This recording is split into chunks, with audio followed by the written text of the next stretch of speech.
which is the addition of an executive session to take place at the end of the meeting following open discussion. At the end of the meeting. The next item is a public comment. Are there any members of the public who wish to make a comment at this time? Yes, sir. Yes, come forward and just identify yourself. Jim Curtis, representing the Aspen Community School in Woody Creek. And this is just an FYI, should any of you get phone calls. Jack and Michael will know the history of this, but basically for many years, the county has correctly been after the community school to upgrade its septic systems and bring everything up to county standards, which it certainly needs to do. Just to inform you, on August the 16th, the school submitted what is called a wastewater site application to the state, the county, and the Northwest Council of Regional Governments to make those improvements to the septic systems. So that's in progress. We posted a public notice sign as required by the state standards. You may receive phone calls. We're working with Suzanne and the Community Development and Kurt in Environmental Health. They've been great to work with thus far. My only comment is, with 30 governmental entities involved, the state, the county, Northwest Council of Government, everybody tells me it's a fairly complicated process. So any assistance the county or the Environmental Health Department here could provide to kind of help push the process through the state and Northwest Council of Governments would be greatly appreciated. We have money set aside, and we would hope to make the septic improvements starting April, May of next year and fulfill the requirement that the county has correctly asked us to do for many years. Thank you. Thank you, Jim. Are there any other members of the public who wish to make a comment? Yes, Janice, you're not really a member of the public, but I'll let you up. I don't think I'm scheduled, so what I'd like to do... Identify yourself and your position, please. Sure. My name is Janice Voss-Cardell, and I'm the Pickens County Clerk and Recorder. And there's two items that I just wanted to remind the Pickens County community. One is regarding motor vehicle registration. And for Pickens County residents that register their vehicles with us, the city clerk's office, we historically have always sent out this reminder the month before with the blue label. Do not look for the blue label anymore. It has a new look. Look for this card in the mail. And you might think, why am I doing this? But the pilot counties that have worked over the last year with the Department of Revenue and the U.S. Post Office, pilot counties have found quite a few disgruntled citizens because they look for the blue label. So I just wanted to remind people, we will be sending out notices that have just a plain white visual, and we do this as a courtesy. It's not required. We spend several $1,000s a year to remind our citizens to do so. So that was my first notification. The other one is, about a month ago, with voter registration, we send out voter information cards, and we're asking the Pickens County citizens who are registered to vote, if you received your card, please look at it, make sure the information is correct. If it's not, update it and return it to us. Or if you haven't received a card, please update your information or contact us. We can work with you in different ways to update your information. You can go to Go Vote Colorado, which I'd like to show you a 2.5-minute ad that is running right now on television. You can go to Go Vote Colorado and register if you have a Colorado driver's license or if you have a Colorado Department of Revenue ID issued to you. You can go online to Go Vote Colorado. Or you can stop by our office, pick up a form, and complete it. Call us. We can send you a form. Or we also have our local pickandvotes.org website, and you can go on our website and we have information to follow where you can pick up an application as well and fill it and send it in to us. So we have those options. So there's that reminder. We are putting ads in the paper as well to remind people to register to vote. And what I'd like to do is take a minute to show you the advertisement, the 2.5 advertisement that the Department of Secretary of State put together. It'll take me just a minute to bring this up. And if you have any other questions, if you would like me to go over upcoming dates to watch for regarding the election, I can do that. But either Dwight or I, with the upcoming Board of Commissioner meetings, will try to, in public comment, attend each meeting and remind people what's around the corner and what to watch for. Would it help with the light? Janice, while you're setting this up, Hey everybody, my name's Jordan. I recently found out that a staggering number of Coloradans are not registered to vote. And now I'm on the road trying to make sure that everybody is registered to vote. Why is it important for people to register to vote? You know, it's part of our American way of life. I think it's very important. Get up there, register to vote, and be somebody. Are you guys registered to vote? Yes, we are. Are you registered to vote? Are you registered to vote? Ahoy! Oh, I'm not. It's okay. It's okay. Did you know that you can do it super, super easy? I did it online. I did it online. You did it online. Where did you do it online? GoVoteColorado.com. GoVoteColorado.com. If I had a computer and a little red wagon with me, would you sign up and register to vote on it? Does anybody have where this goes? You can do it here with the phone. Well, things are going really well. I think we're getting through to people. I've been talking to a lot of people who weren't registered to vote. There were some rafters that taught me the ways of the river, and in exchange, as is their custom, I taught them the ways of voter registration. I feel really, really at home here. I got my boots. Fish! There's a fish! I'm hoping to meet every different type of Colorado, you know? The Highlanders, the Lowlanders. Hey, Leo. Hey, Leo. I'm listening. Are you yourself registered? Did ducks shed water? How long have you been registered for? You don't want to know. I did it when I was 18. John, I don't want to alarm you, but 1 in 8 registered voters has incorrect registration information. I'm going to check my registration, make sure it's current online. So what's the first thing that you need to register to vote in Colorado? You have to be 18 by election day. Number 2, you have to be a U.S. citizen. And a Colorado resident. She owns a horse. The deadline is October 9th. Get registered, help Colorado out, and make it a good place to live. Is it important that Coloradans register to vote? It is so important. A lot of people aren't registered, and others, well, our information's incorrect. People should register to vote or update their information today at GoVoteColorado.com. We want Colorado to be #1 in voter registration this year. Be number 1. Colorado's number 1. Colorado number 1. I think we can do it. I'm not we can. It's easy. Join the challenge!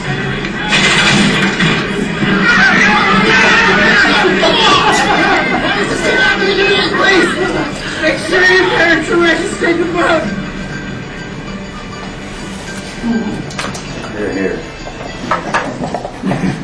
So this is the 2.5-minute version of the clips that the Secretary of State is investing funds to remind people to update their voter registration and to register to vote. And of course, the deadline is October 9th. That's all I have, unless you have any other questions. Thank you, John. Do you have any questions? Rachel? Yeah, I have a question. I've actually been wondering about this. I really appreciate you being here. If you are on the inactive voter list and you had requested permanent mail-in ballot status, you may be anticipating that you'll get a ballot in the mail, but will you or won't you? Okay. If you are an individual who has signed up for permanent mail-in ballot, and we send you a ballot every November.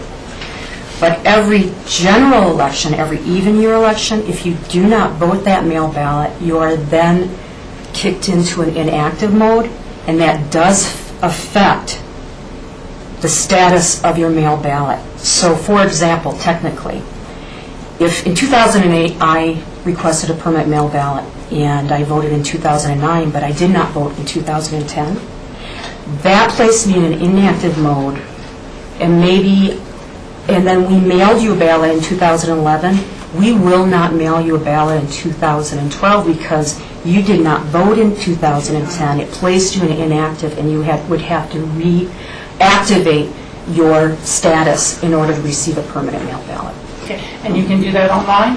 And you can do that online. You can simply go back in online, using your driver's license to get in, and change your status to permanent mail ballot.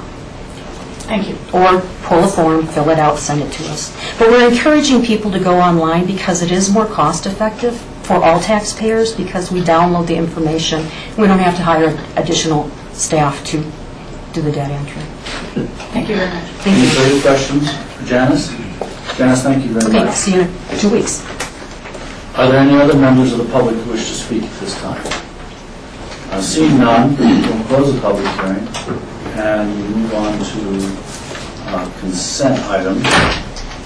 Commissioner comments. Oh, commissioner comments, I'm sorry. So commissioner comments. Commissioners, do you have comments?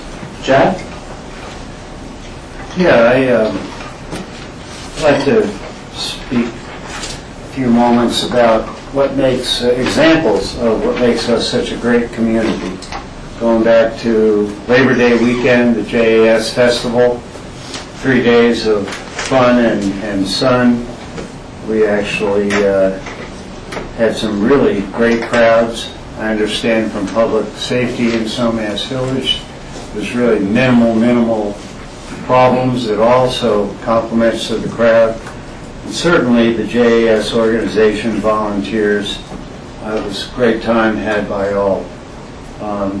Then jump into this weekend, we had a nice event, closed down one of the streets in Aspen, the mac and cheese taste contest, of which our commissioner and his restaurant happened to have won the contest for the best mac and cheese. And as far as I could tell, everyone was having a great time, and it was amazing.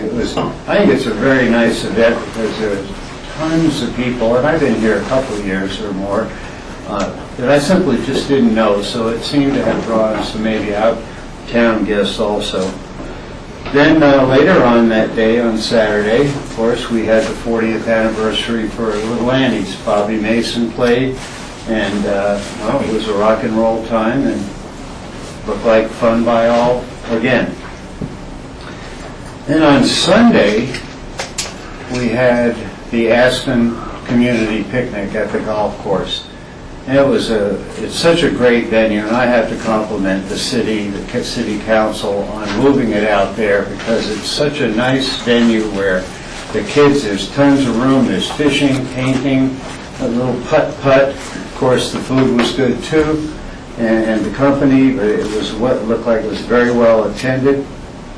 And then going to Monday, and Mr. Hot Air will be done here in a moment, we had the dedication of the plaque for the Rio Grande Railroad over by, of course, Maroon Creek Bridge. And compliments, of course, to the Brown family, Darcy Brown, who happened to have been able to purchase that for he purchased it and then gave it to Pickens County for $1. So that was pretty great. And I did mention at that event, when I spoke just a minute or two, that we, Pickens County, had, at the request of CCI, Colorado Counties, they requested us to submit historic photos of something in each of our counties. And ironically, that is what the commissioners at that time, about 6 years ago, had submitted, a picture of that bridge in a historic sense with the railroad going over it. So all of the above, great events, just shows who we are as a community. So great hats off to the community. Thank you, Jack. Other commissioner comments? George? I'll follow up just on another community, what makes this community so special. And I want to really commend and acknowledge our Sheriff's Department. Just a few days ago, they went through a tremendous experience having to deal with a suicidal person with guns in the house, shots fired, and the professionalism and the patience and the expertise of our sheriff and Deputy Juliano really diffused a situation that could have been turned into a tragic situation, not only for the person, but also for our deputies who put themselves in harm's way to protect the public. So I really want to acknowledge and thank them for their professionalism, their patience in diffusing a situation that could have been very tragic for the community. Thank you, George. Rob? Yeah, I'd like to call for just a moment of silence in remembrance of the event yesterday, September 11th, the 11th anniversary of the tragic attack on the World Trade Centers and the Pentagon in Washington, the people that died in Pennsylvania with the flight that went down there. A few personal notes first that, I grew up in New York City, so when that was happening that morning, it was something that hit home. I found out a few days later that one of my dear high school friends, Teddy Maloney, I like to say his name on days in these remembrance, was in the towers and died. A dear college friend of mine, Cesar Murillo, who was a fraternity brother of mine and one of my dearest friends in college, was also in the towers and died that day. Both of which had lovely families, and they're sorely missed by all of their friends and family. There really isn't a lot of things that we go through in our lifetimes that we remember as strongly as things like this. And someone said recently that we could have fallen down after the towers fell down, and America as a country got up and was stronger. So I'd like to just take a moment of silence in remembrance of all the people that were affected and pay tribute to all those who went into that building to try to save people, and all the fire departments and the police officers and all the support teams after supported the families and friends of the tragedies that happened that day. Thank you, Rob.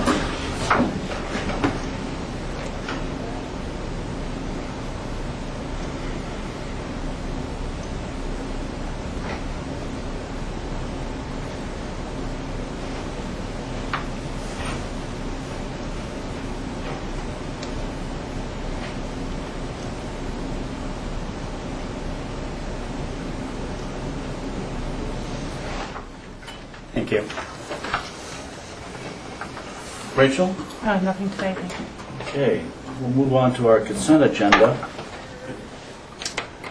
We have approval of minutes for work sessions of August 7th, 14th, 21st, and 28th, special meetings of August 7th and 13th, and regular meeting of August 8th. Is there a motion? I'd like to make a motion for the approval of all of those mentioned. Second. All in favor? Aye.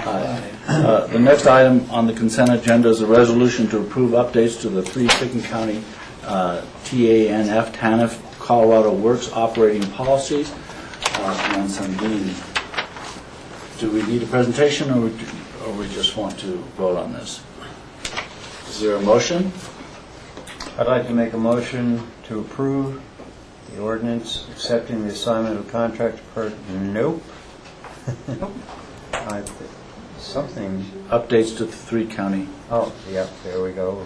I withdraw and move to approve updates to 3 Picken County TANF Colorado Works operating policies. Second. All in favor? Aye. Sorry about that. Thank you. The next item is a resolution appointing members to the Translator Advisory and Animal Shelter Board. A motion? I'll make a motion to approve resolution appointing members of the Translator Advisory and Animal Shelter Boards. I'd like to recognize those 3 citizens. I'll second the motion. Yes, thank you, Rachel. Yasmin DePoctor to the Animal Shelter Citizen Board, County Alternate. Roberta, Bobby Deliska, Animal Shelter Board. She's a joint appointee between the city and county. And Jessica Robson, Translator Advisory Board. She's now a regular member, if we approve this. All in favor? Aye. Thank you. Let's see, the next items are consent items, first readings, set for public hearings on September 26th. The first item is an ordinance accepting the assignment of contract to purchase the Lindsay parcel in partnership with the city of Aspen. Dale Will is here to present that. Dale, do you want to tell us what this is about? I would love to. Do we have a map, Dale? Yes, we do. Splendid.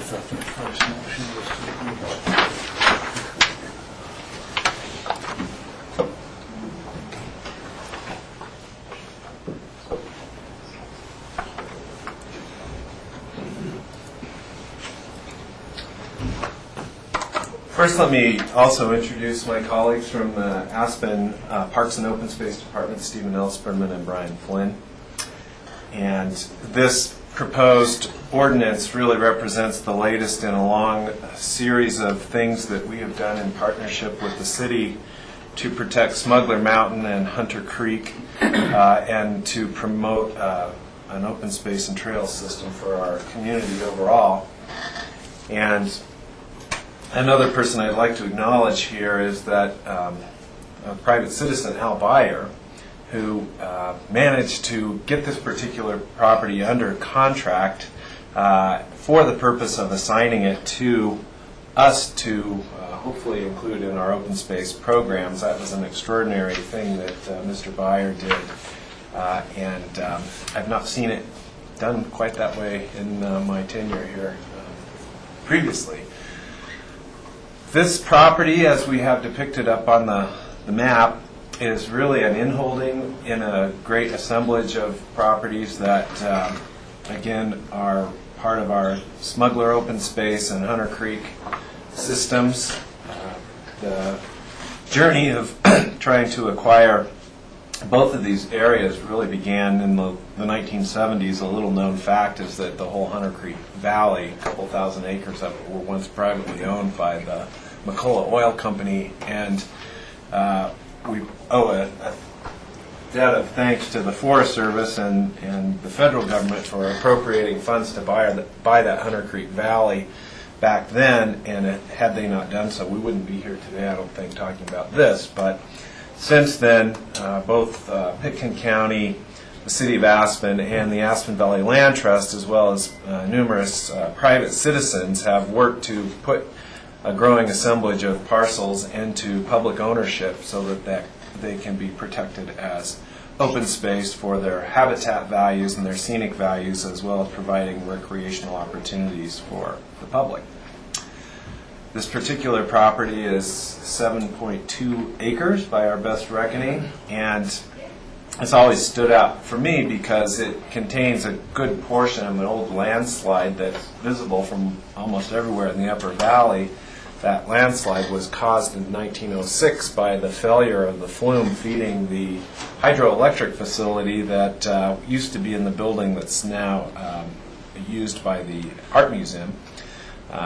And that event, back in those days, I don't think met with a lot of concern about restoration in the end, and nature has been trying to heal herself for over 100 years there now. But this property includes most of that site and is easily recognizable then on the basis of that landmark. The ownership of the property was actually fairly recently privatized by a sale from the federal government, and this also shows you how recently that they were still selling properties back in 1960. The Sarad family managed to buy this from the federal government, and it has been handed down inside that family since. We attempted some years ago to contact them and to secure this property, and were not successful. So here again, I thank Al Beyer for getting to know the Lindsay family who've inherited it, and securing an agreement to sell this to the public. The purchase price is slightly less than our county assessor has valued the property. The assessor has valued this at $686,000. Larry Fite told us that were this property to have secure legal access, that the valuation would be several times higher than that. So I believe that our opportunity to acquire this in a 50-50 partnership with the city for this price is one that we should take and take it gladly. Stephen, or Brian, you guys want to add something to that? That was really well done, Dale. I just would add that the City Council recently reviewed the same proposal at their most recent September 10th council meeting and approved and appropriated the funds for the partnership and that acquisition. So they're on board and ready to go pending your decision. Or do you have questions for Dale or the City of Aspen? Yes, Jack? No question, but a comment, as Dale alluded to, but I will reinforce the partnership between the City of Aspen and Pickens County is just a tremendous working partnership relative to purchasing and managing open space. And we all have city councils and board of commissioners, staffs, and the public who supported the open space mill levies or sales tax revenue ballot questions to thank for this continued partnership. Thank you, Jack. Yes, Rob? Certainly this is an asset for its open space value. Has any consideration been put into any other access to this? A trail connection to the Hunter Creek Trail? Any other aspects to this purchase that might be of interest to the public?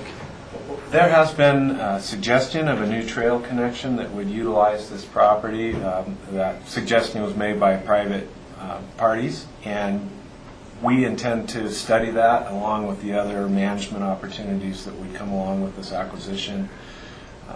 The outbuyer has been a champion of better biking access around the community, and he believes there's a route through this property that would eliminate the need to rely on Red Mountain Road for bicycle access to Hunter Creek. I don't know whether we're going to find that's viable or not, but we're certainly aware of his interest and some of his preliminary field work on that. But our intention will be to put it into public ownership and then evaluate that possibility pursuant to the protocols that we collectively use with the city, which will start with a biological sort of inventory of the property and analysis of gradients and so on. Yes, Rob? Another question I have is, I know that we've been doing a little bit of beetle kill maintenance up around that area. Is that going to extend into this property too? Is this property not affected? Because isn't this the area where a good number of trees were removed? Or Sure. The property would be gathered into the assemblage of the greater Smoker Mountain open space properties, and such would be incorporated into those management plans. And the management plan involves a lot of forest management activities.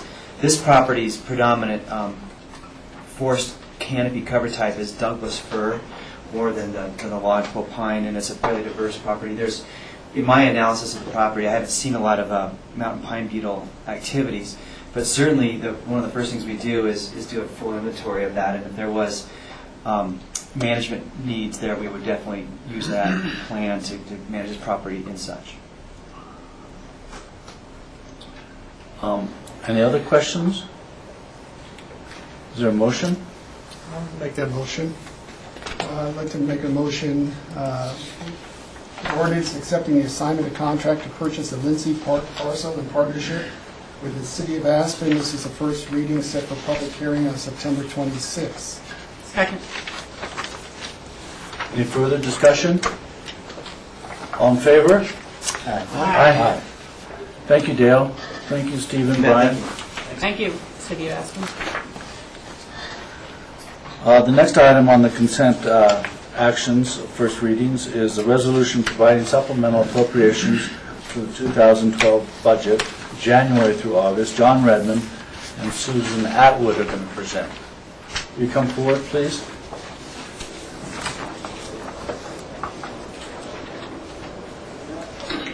John Redmond, Picken County Finance. Susan Atwood, Picken County Finance. Great. So what is this budget supplement, John? Well, it's most of these items which you see you've already reviewed, and we have to formally adopt them. And this is the vehicle that we do it in. The two things that are missing, or two additions here that you haven't seen before. One has to do with the airport. Money's shifting from their budget, and the other is some kind of administrative cleanup that we've had to do with finance. Are there any specific questions about any of these items? Board? Is there a motion? That would be too easy, wouldn't it? I will make a motion approving the resolution providing supplemental appropriations to the 2012 budget. Second.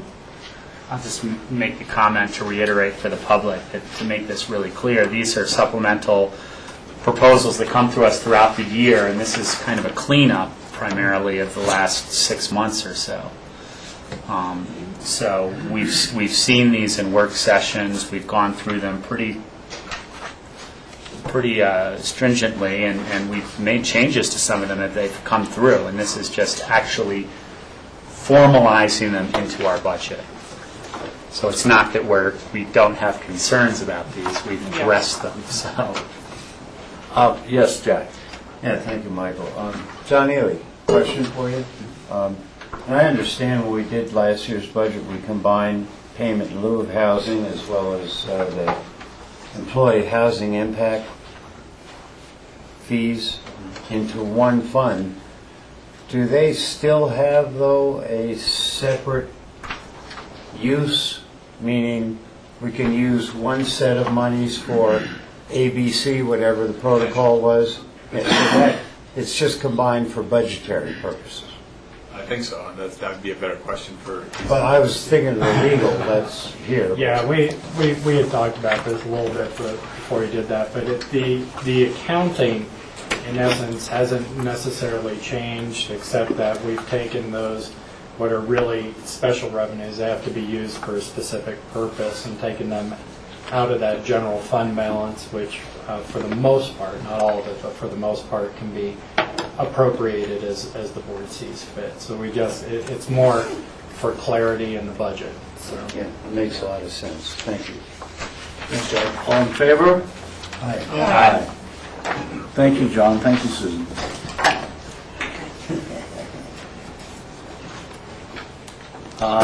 The next item is that's on the agenda is the consent public hearing. This is the Anthony's Brown Constrained Site TDR designation to historic register and historic incentives. And this has been continued to 10/24/12. But are there members of the public, since this is a public hearing, who wish to comment on the Anthony's Brown? Seeing none, we'll close the public hearing portion. And is there a motion to continue this to 10/24/12? So moved. Is there a second? second. All in favor? Aye. Thank you. So the next item is land use public hearing. It is the Chamonix Land Use Code Amendment, and Michael Kramer is here to present this to us. Michael? Yes, I'm here. Great. Unfortunately, Glenn Horn, who's the applicant's representative, isn't here yet. So I don't know if we want to start without him or wait for him. Well, Glenn's an old hand at this. Yeah. He's on his bike right now. Yeah. So why don't we begin, since we typically begin with the county's position on this, so, or explanation of it. Sure. Okay, Mike Kramer with Picken County Planning Staff, and this is the Chamonix application for a rezoning, land use code amendment, planned unit development, also known as PUD, and then conceptual subdivision submission. And it's kind of an intricate application with a few moving parts, so I thought maybe I'd give an explanation of the process and then a little bit of history and how we got to where we are today with this application. That's okay. That's great. Okay. So, Chamonix is across from Aspen Highlands, and it's a 12-unit multifamily development. And it's existed since the 1970s, and is considered a legal non-conforming use and structure in the AR10 zone district. And at some point in the 1970s, which I wasn't here for, it got rezoned and when were you became born? legal non.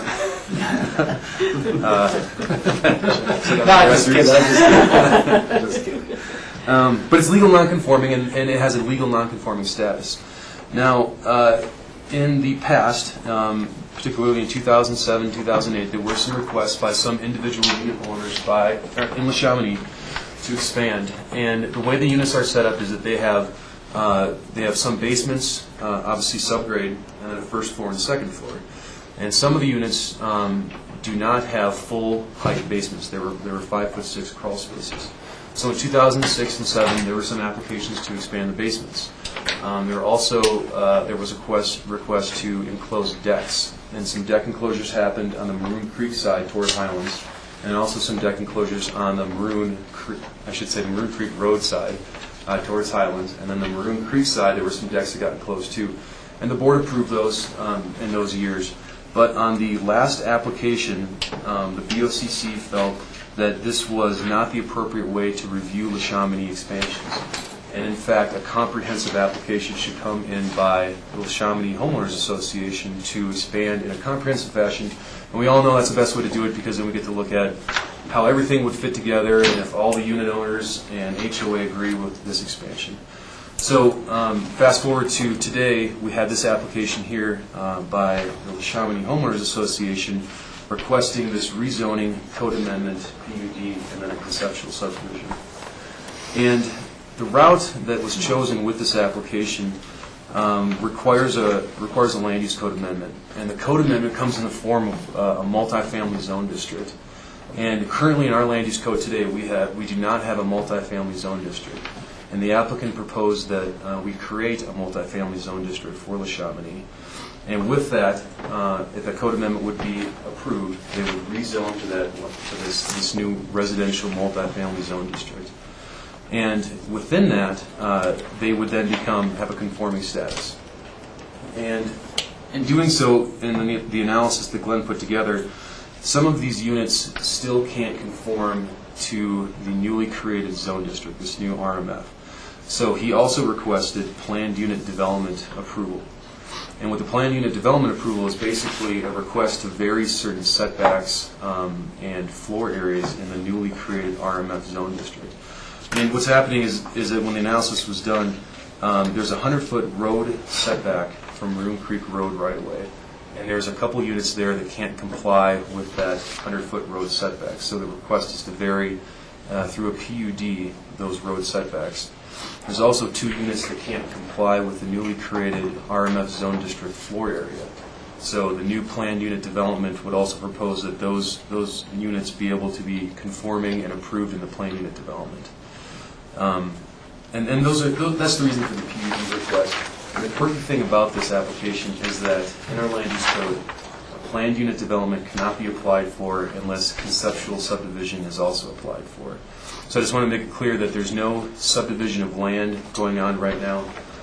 There's no increased density of units. There's not another multifamily housing complex being proposed. It's only a conceptual subdivision because a PUD is being requested to vary some of these standards in the newly created zone district that they're proposing. And I also wanted to explain that this is very conceptual right now too. This is first reading of conceptual submission, and there's also a second reading conceptual submission, so the board will see it again. Then there's first reading detailed submission, and then there's second reading detailed and final submission too. So this is really a very conceptual idea to see if the board is amenable to creating these zone districts and rezoning to the zone district, and this is the appropriate route for La Chamonix to be able to expand appropriately and comprehensively. And if there's any worry that we'd be approving anything definitely today there's not, because we have so many more readings in front of us. That this is just very conceptual and preliminary.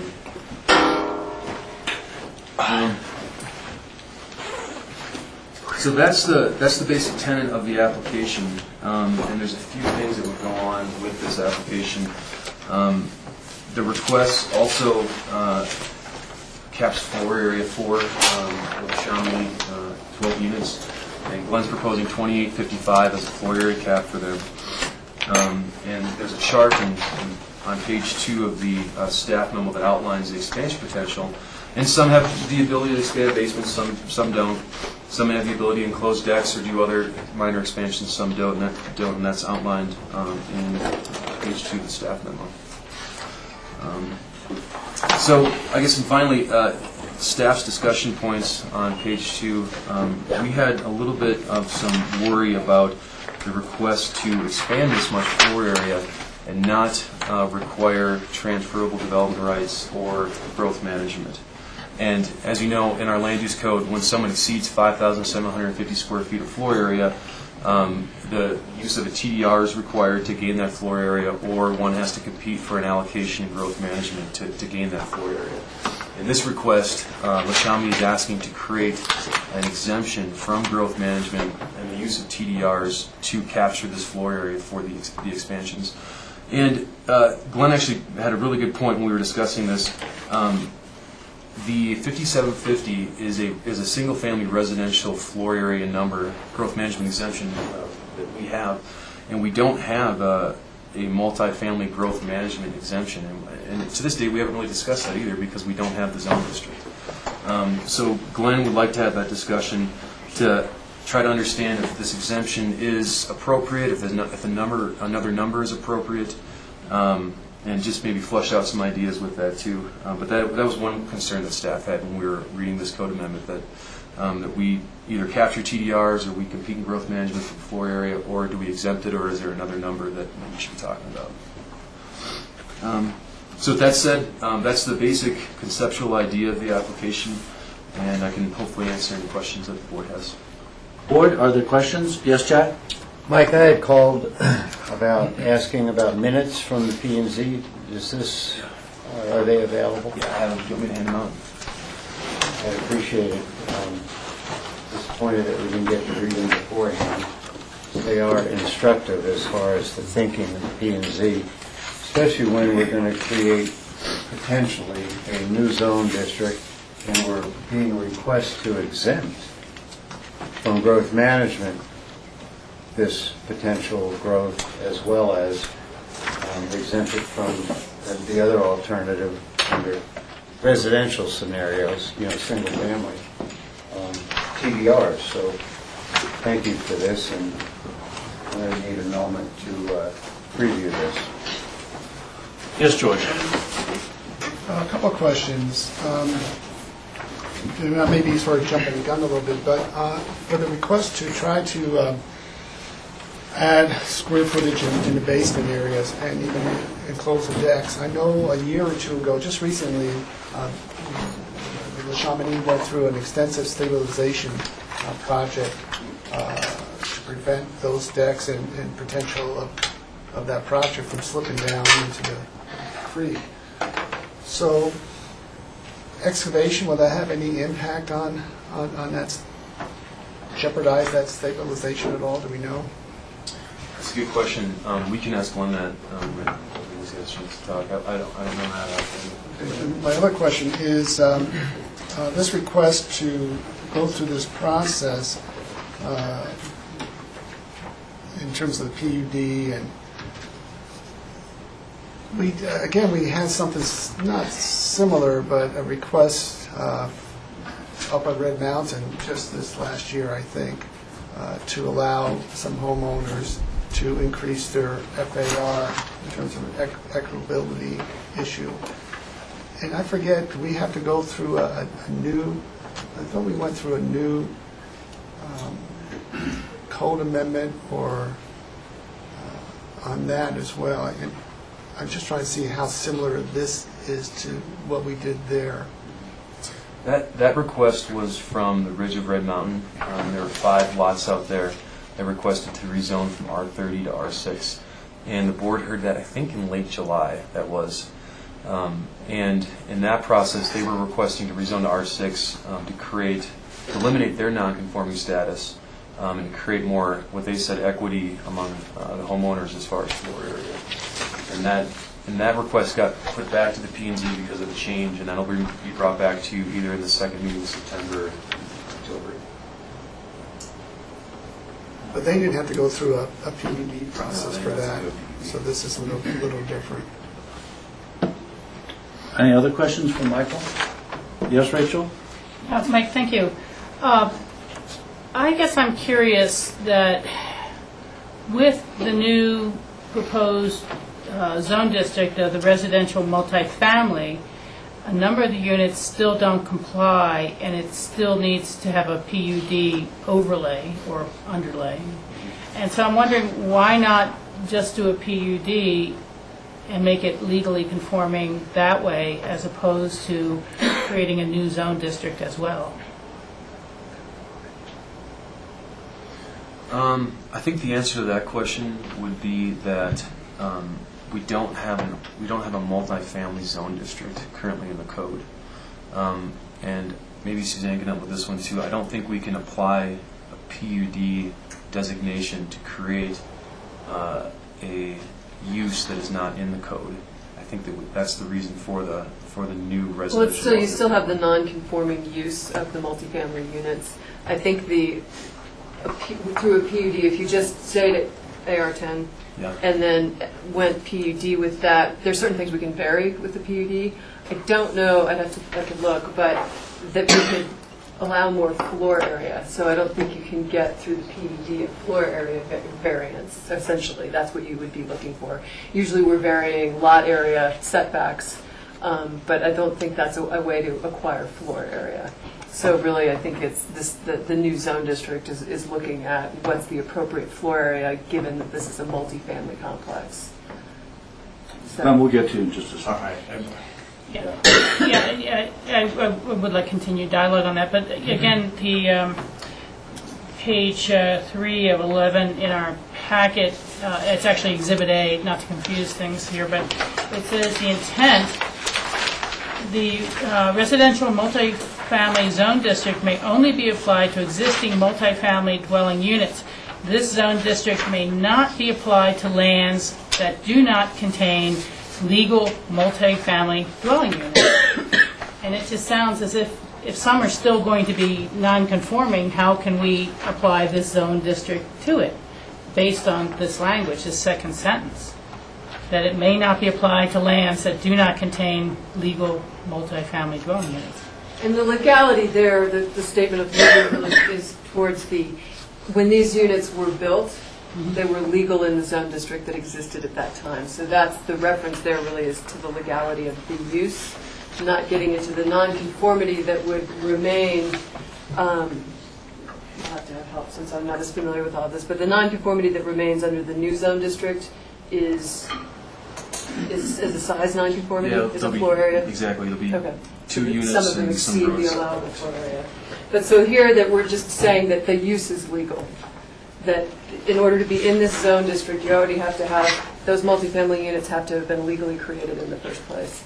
Then you are left with, we're rezoning to a zone and still having a nonconformity. So that is, I think, an issue to be further discussed. Okay, and then the other is the second definition under this, where it says that it may only be applied, intended to be located within the Aspen urban growth boundary, nearby established ski areas. I personally find the word nearby too vague. You know, you could easily, I see real estate marketed in Carbondale saying it's nearby ski areas. So, you know, we might want to have a more exact definition in there. Half mile, something like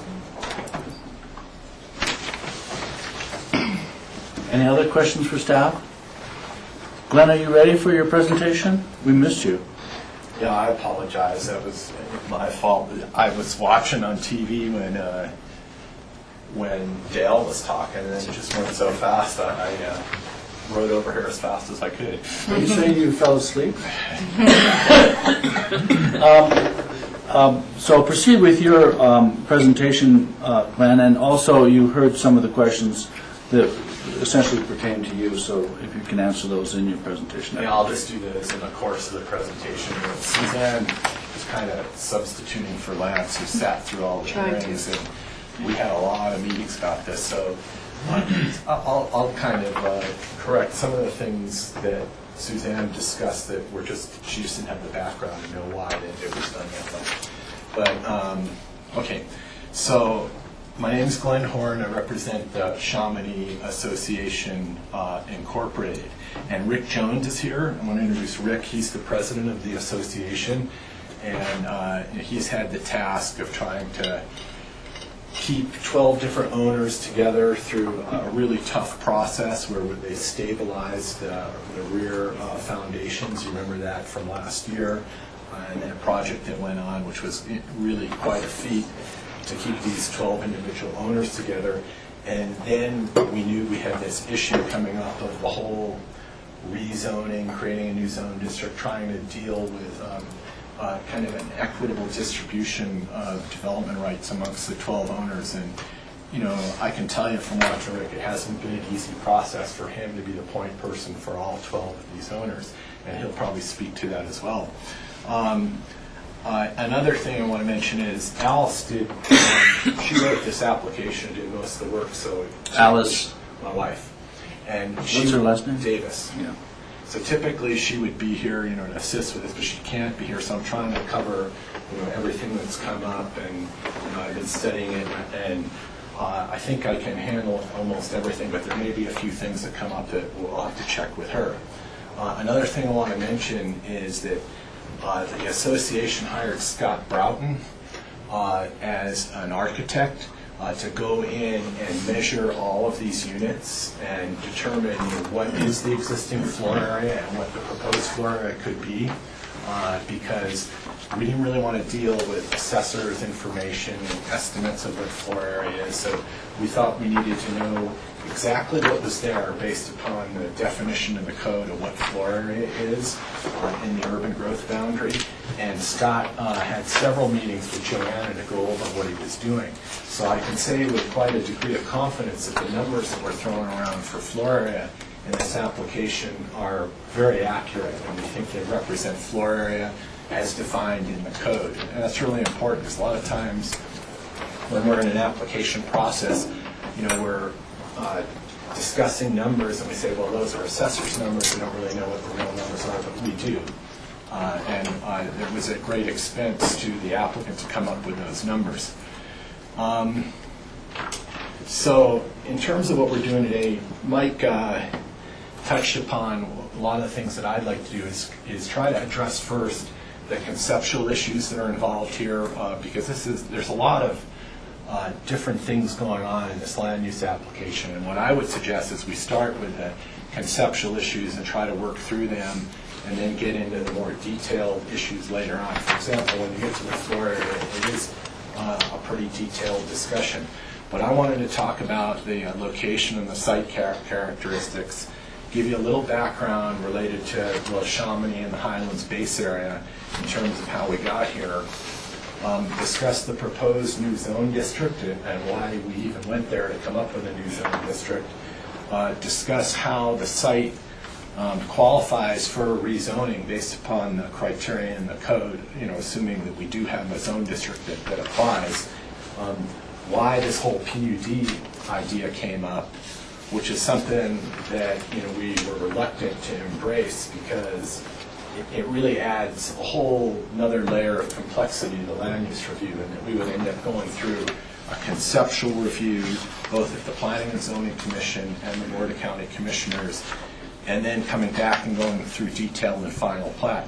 But I started to think that it's not a bad idea to have the plan unit development, because we can deal in the conceptual review with the conceptual issues, and you know, you get a whole nother chance to get into the detailed issues later on as part of the detailed review. And the product of this plan unit development process, we anticipate will, and it's already been drafted as attachment 6 in the application, is that there'll be a PUD guide which gets really specific about what the regulations are that apply to the project. And then we have this issue of expansion potential how do we get to this situation where we don't even really have a residential multifamily growth management quota system, let alone any exemptions for it. So that's a whole other discussion on how you want to deal with that. So with that as background, let's start looking at some of these locational issues. And I prepared this colored drawing. The color highlights certain things that are important. A big consideration for this project is it's in the urban growth boundary. This isn't an apartment building that's like down the Highway 82 corridor on 133. It's in the urban growth boundary. It's at the base of the ski area. It's on a transit line. It's designated in the Aspen Area Community Plan as a transit-oriented development site, and it's located on a major road. And the major road consideration is important because it's part of the definition that we apply to where the proposed new zone district would be permitted. And major road is a defined term in the county code. And the major roads are Highway 82 east of Aspen, Castle Creek Road, Maroon Creek Road, McLean Flats Road, Highway 133, and Owl Creek Road. So if you think about that, the big road that everyone thinks is major that's not in that list is Highway 82 west of Aspen. And that's not a major road. And that's an important consideration when you think about where this zone district would be applied. So taking a look at this map here, you've got a 2-acre site, and as you recall from that review we went through last year, there are a lot of serious constraints affecting this site. Here's Maroon Creek Road here. This black line is the property line that fronts on Maroon Creek Road, and that's an important consideration because you'll see one of the reasons we went to this PUD is that there's not much room between the orange building, which is the outline of the condominiums, and Maroon Creek Road. Take a look over here how close the orange building is to the road. And you think about that parking lot that's out there, and a lot of the turning movements and back-out movements that take place on that parking lot are actually in the Maroon Creek Road right-of-way, which is another reason why we ended up going towards the PUD approach, which I'll explain a little more later. Now this area that's in gray here, all these gray shaded areas, those are slopes that are over 45%. And that's a big consideration in that in the county code you actually have a slope density reduction formula that kicks in when you have a parcel of land with a lot of slopes over 45%. And rarely, if ever, I've only worked on I think 1 or 2 properties in all the time I've been doing planning in Pickens County where the slope density reduction formula kicks in. And this is one of the properties because essentially you see of this 2-acre site, this area that's highlighted in red and all these gray areas, that's all over 45%. So the slope density reduction formula, although it's very lenient in the county, kicks in this case. So we had to be really careful when crafting a new zone. You know, if the intent of the new zone was to address nonconformities and alleviate the problems that we had with this particular project, we had to come up with a zone district where when you apply the units per acre and the floor area ratios and everything, where it worked, even with this slope density reduction. So we did that, and we took that into consideration. Then you get to this area in blue here. That's the creek itself, and I've outlined it on this line right there. That's the mean identifiable high water mark of the creek. And then this line right here, you see there's a crosshatch area between this black line and the blue line. That's the area that's between the mean identifiable high water line and the high water mark when the creek's way up. So the level of the creek varies quite a bit. And the thing that's interesting here is you've got 11,726 square feet of the site is actually underwater, and that applies to whatever formula you come up with for determining the number of units that are permitted. So these were all considerations that we took into account. The other thing that's interesting is the land on this side, the down valley side of the Chamonix, all in here, was land that was owned by Whip Jones. It was part of the Highlands ownership. And when Highlands Village was developed, that creek bottom land downstream of Chamonix was dedicated to Pitkin County. And it goes all the way down toward the old Island Bridge that's down there in the creek bottom. So there's this open space corridor down there, and it is really beautiful and fairly accessible up to a certain point. But when you get to the intake for the Buttermilk Ditch, the creek kind of goes into a canyon, and literally the only place to walk is in the stream.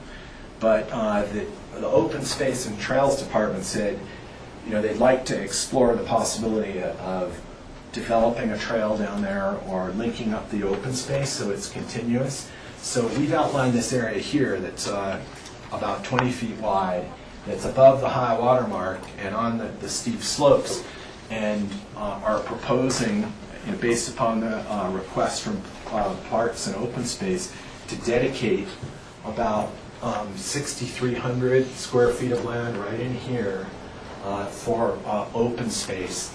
Originally in the application, we said this would be private open space for the condominium association, because in a PUD you have to have private common open space, or not private, you have to have common open space.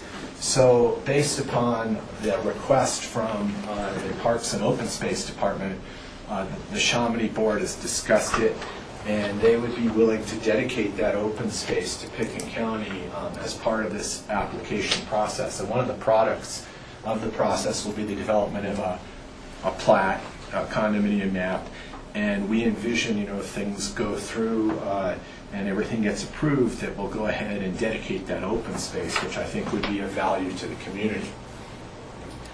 So, let me see whether I covered everything on this map. I think so. I want to show you another... Then let me just, since this is going to be a drawn-out process, I'm just going to ask the commissioners if they have any questions up to this point on what plans presented. None? Okay. Okay, the other side, this is kind of a continued discussion of the site characteristics. Once again, I highlighted the building in orange, and there's the edge of the right-of-way right here, this black line. You can see these arrows here, and this was one of the reasons, Rachel, why we ended up going the PUD approach, is in the county, major roads have a 100-foot setback from county rights-of-way. And one of the ideas of going and pursuing a conforming zone for Chamonix would be to alleviate the need to go all the time to the Board of Adjustment to get variances for side yards. We violate the side yard setback, and the entire building violates this 100-foot setback. You see, the biggest setback is right here at 67, and then over here, it's only 9 feet from the right-of-way. So it's a funny thing, if you write a code district, like we're proposing to create this district, we made it up, we stole the name from the city, RMF, Residential Multifamily. And you could do whatever you want in terms of creating front yard setbacks in that zone. But when you create a zone, you can't vary another section of the code, which is the 100-foot road setback. So Lance and Mike and I, Joanna, we kicked this around because I was really reluctant to go the PUD approach, because from the standpoint of the association, it means a lot longer review and more costs and everything. But we couldn't figure out how to deal with this issue of the 100-foot road setback unless we went for variances whenever anybody wanted to do something to any one of those units, because they violate the setback. And if we're trying to come up with really one-stop shopping for the association to do limited changes to the building, we had to deal with this 100-foot setback issue, which we ended up doing through the idea of having this PUD. So that's part of the reason why we're doing the PUD, would be for the major road setback, and also the setback over on this side is a side yard, and there's another setback over there, which is a side yard issue, which we could have dealt with in the zone, but we couldn't deal with that major road setback. Okay. The other thing... Can I ask you a question? Yes. Because it is confusing. Yeah, it is. The goal is to make this into a conforming application. It's not conforming now. And so if you didn't go through the PUD route, it would stay non-conforming, and then each individual owner would then have to go before the Board of Adjustment to address the setback issue. Yeah. But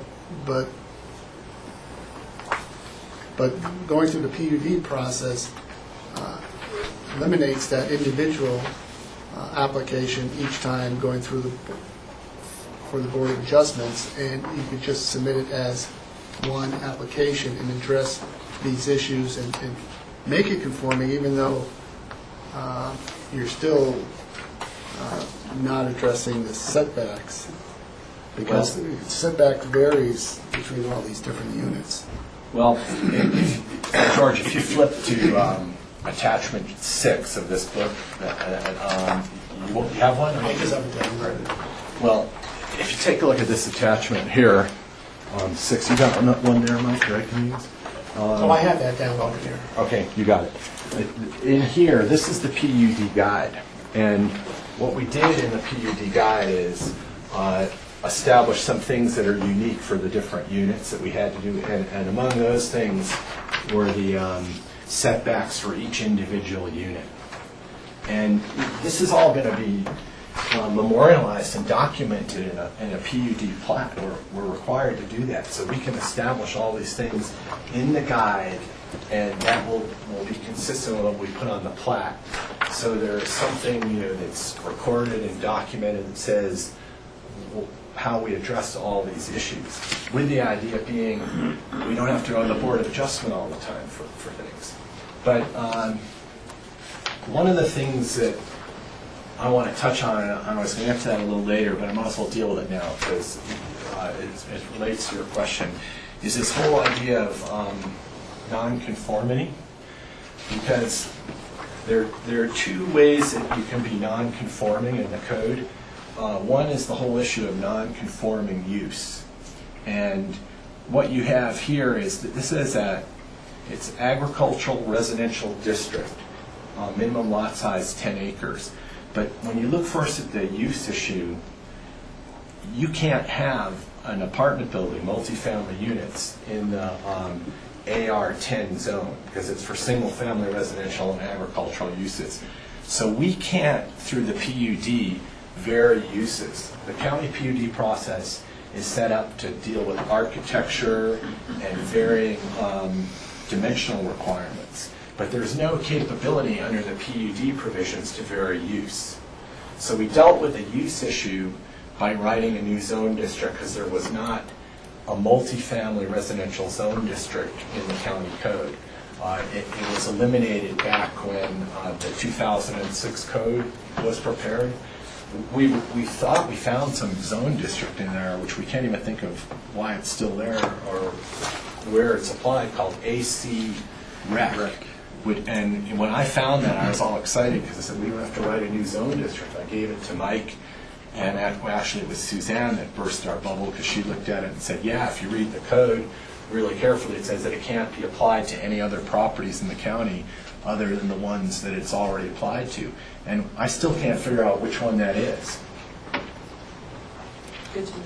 Yeah, so anyway, that's why we came up with the new zone, was to deal with that use issue.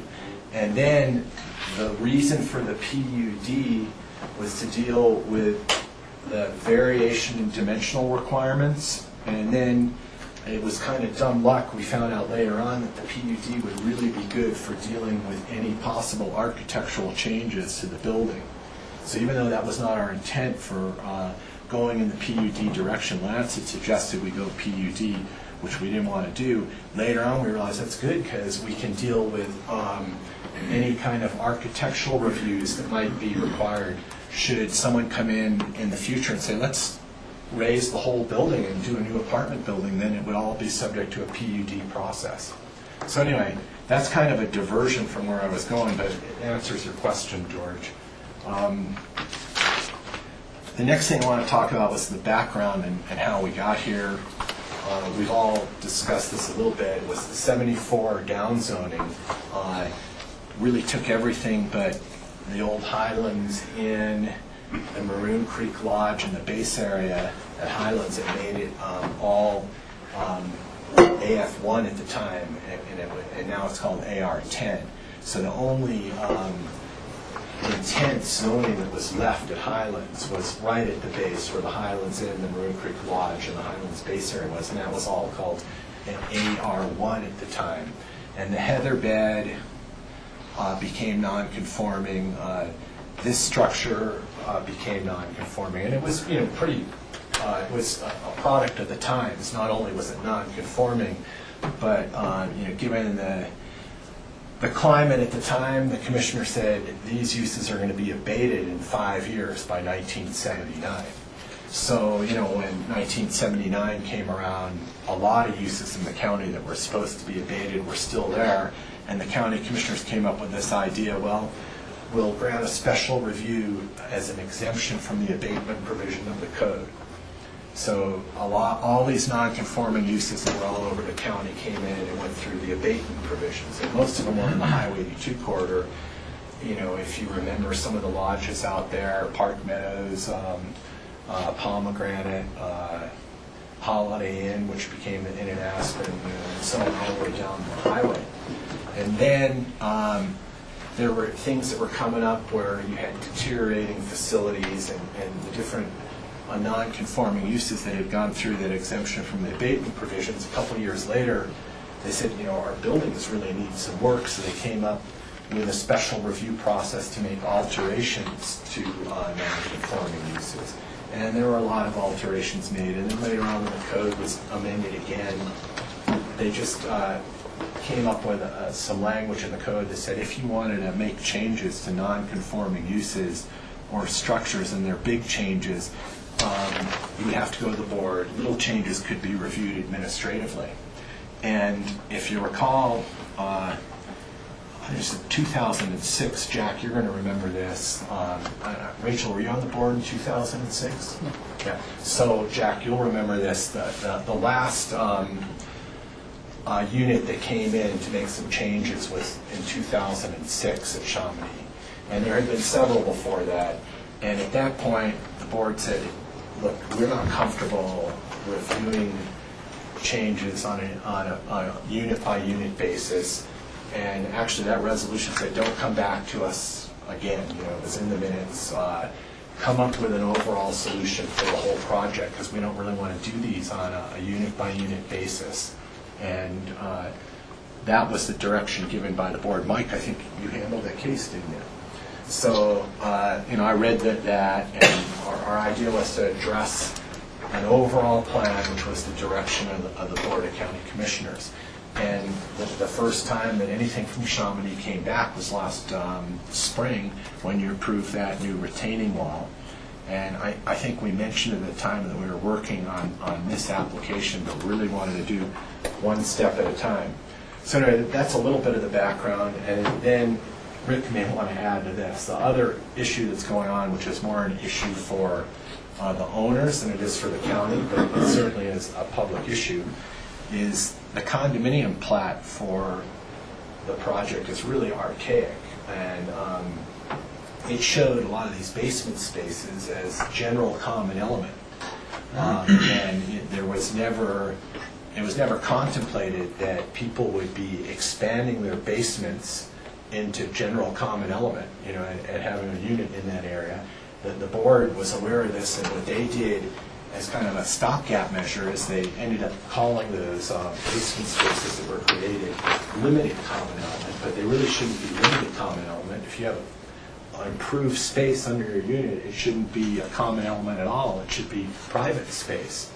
And so that's another thing that needs to be done, is we need to resolve what's going on with these basement space, because they're a condominium association. We need to review the plat. Yeah, if I could jump in. Rick Jones, I'm the president of the Chamonix Association, the HOA for the 12 units out there. A couple of years ago, we started to redo our declarations and to be in compliance with Kiowa. And so in doing that, we found out that there's 6 basements that have been developed, there's 6 without. I live in Unit 5, I do not have a developed basement.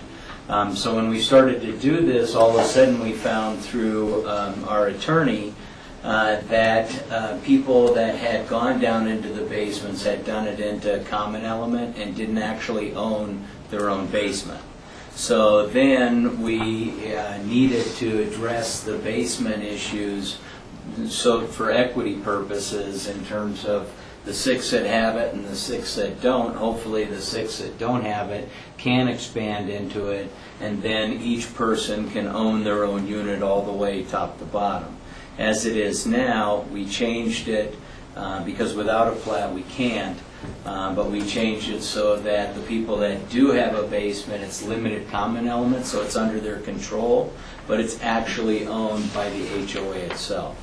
And so because of this, that was in addition to the board asking us to come back and deal with the project as a whole, we really need to solve this issue so that we don't have a bigger fight on our hands amongst the haves and the have-nots in terms of the basements. Yes, sir. Rick, how are the taxes assessed in that situation?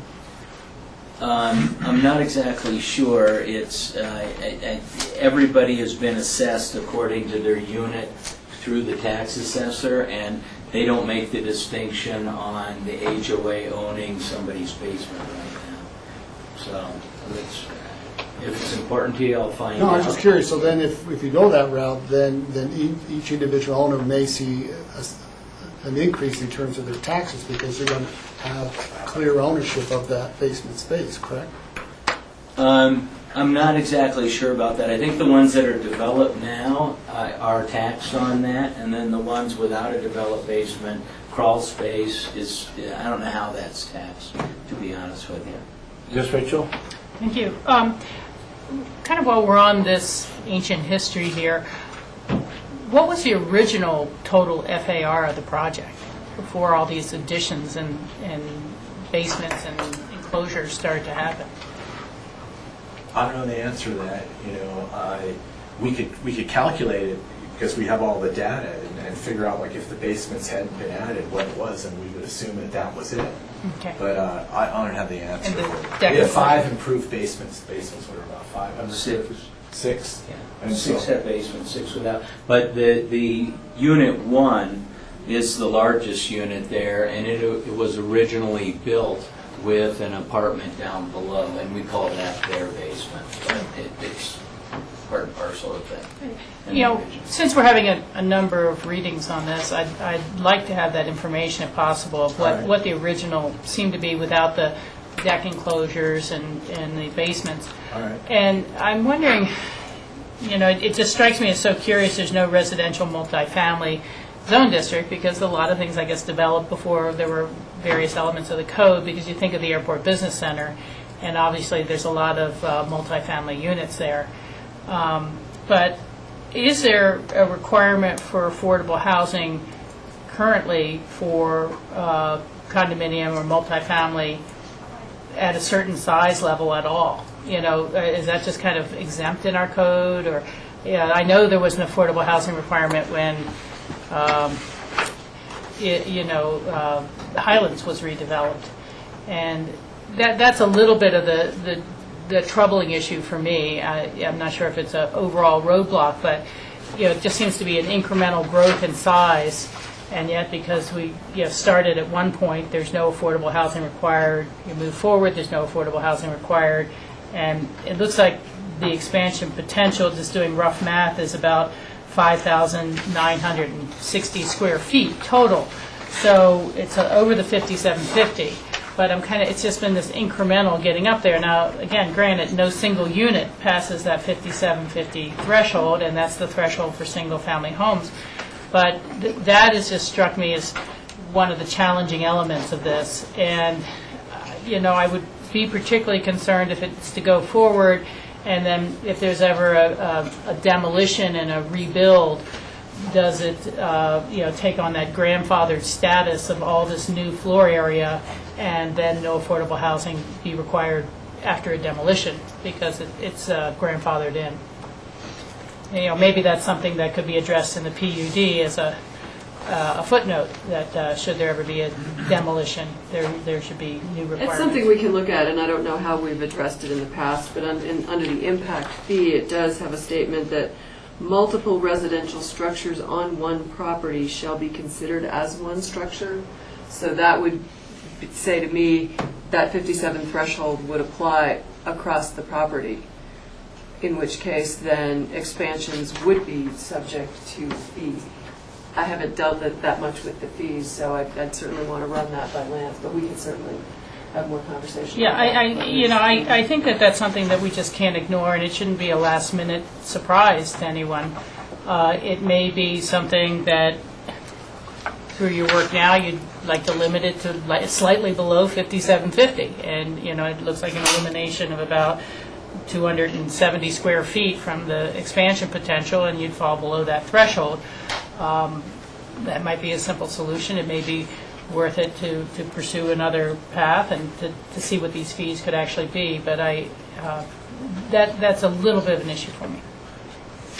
Just to react to that, I want to mention the number that you've come up with is the accurate number. It's around 6,000 square feet of floor area that could be added to the overall project, and then we'll get into how it breaks down a little later, but that number is accurate. And Rachel, we didn't even go there at Planning Commission to talk about housing impact fees, and it's certainly something that we can research, even before second reading to see how it would apply. Thank you. Okay, so we were just discussing the plat. Rick told you what the issue is with that. We've discussed the stabilization project, and I want to mention that I knew they spent a lot of money on it, but it was a $1.8 million project to stabilize the rear bank, and so that the owners have just gone through this, major special assessment for 12 owners to share the burden of a $1.8 million assessment was quite a big expense. So that's kind of the background, and if there are any questions about the background, I could take them now, or we can do them later. But Boyd? Yes, George? The earlier question I asked Mike, in terms of that stabilization project, in terms of excavation for those basements, how will that impact? Are you going to have that engineered again? I can jump into that. As Glenn said, $1.8 million, $150,000 special assessment per unit, and as a friend of mine says, not even one piece of new tile in your kitchen. And so tremendous impact financially to us. We would never do anything to impact that wall ever again, to start off with. It's our understanding from the geotechnical engineers, because this came up in the discussion of digging out the basements and how it would affect the stability of the wall, is the closer you get down to the bedrock, the better off you're going to be for the stability of the hill. And of course, every unit that would propose, assuming we move forward or whatever, every unit that would propose any expansion down there, we would have to have tremendous engineering studies done to make sure that we don't impact the hill at all. But it's my basic understanding, you lower the center of gravity towards the bedrock and you become more stable, not less stable. Yes, Rachel. Yep. Two things, but to George's question, in the booklet that was prepared, section 7, bottom of page 2, it says the applicant has been told by structural engineers who've worked on the Chamonix that digging out and completing crawl space would not negatively impact the integrity of the structure and will not impact the bank stabilization project recently completed. In fact, digging out and finishing crawl space may actually improve stability by providing increased stabilization with the work necessary. So there's been some look at that already, at least. I'm not sure if this is the ancient history or this is going forward, but will the envelope and will the footprint change? I mean, will the footprint of the building as we see it change under this PUD or the residential multifamily zoning? Under our proposal, there is no change contemplated to the footprint of the structure. And there is a big debate among the owners, well, shouldn't we be coming up with a change to the footprint and designing that, getting that approved all as part of this PUD. And we went round and round with the owners about that, and decided that it was too much to take on, because to come up with a new design and how the footprint would change. And we felt that it would be reassuring to you and to the staff if we could say, look, there's no footprint change. If there ever is a footprint change, if there's a facade change, if there's a height change, it's all subject to PUD review, scenic review, and site plan review. So that the approvals that we're contemplating now only will address the existing footprint that's there and alterations to the space below the units. Internal. Yeah. So that, as much as I'd like to see maybe the facade, improve so it's more attractive, we haven't been able to get there in this go-around. And we think it's enough just to take on what we're taking on. So anyway. May I? Yes, go ahead. I thought I understood somewhere, and believe me, there's a lot of information here, that there was it is contemplated a change in footprint of decks. Is that not a fact? Under the proposed floor area limitations that we have, they would permit, under the floor area, and I'll get into this discussion when we get to floor area in more detail, it would permit, let's say, an area under an eave and the front of the structure to be wall to be moved out to make the fronts of the units a little bigger. Under the floor area limitations, it would allow the rear wall to shift out a little bit under the decks, or maybe for decks to be enclosed. But that's just in creating the zone. The PUD does not grant that approval at all. And that's why I said it was kind of dumb luck that we went to the PUD to deal with the setback issue, and then we realized later on that the PUD is an effective tool to control any changes to the footprint of that building. So I wish I could say that we thought of that, but it was inadvertent. And but it's good for everyone. Yeah, so that reinforces your explanation to Rachel that that is another process, basically. Yeah, exactly. Where you have to come up, and I don't think that should be done personally on a unit by unit basis. I think they should be thinking through, what's going on in the whole project. But that's another discussion, and it's not proposed now. Did you have a question? Yeah. In the number 2855 for each of these individual units, and we're creating an RMF zone, so we're building this anew for us. Right. We're creating a 0.5 FAR, which allows you the 2855. What's the reasoning for that square footage? I mean, why not do a 0.4 FAR?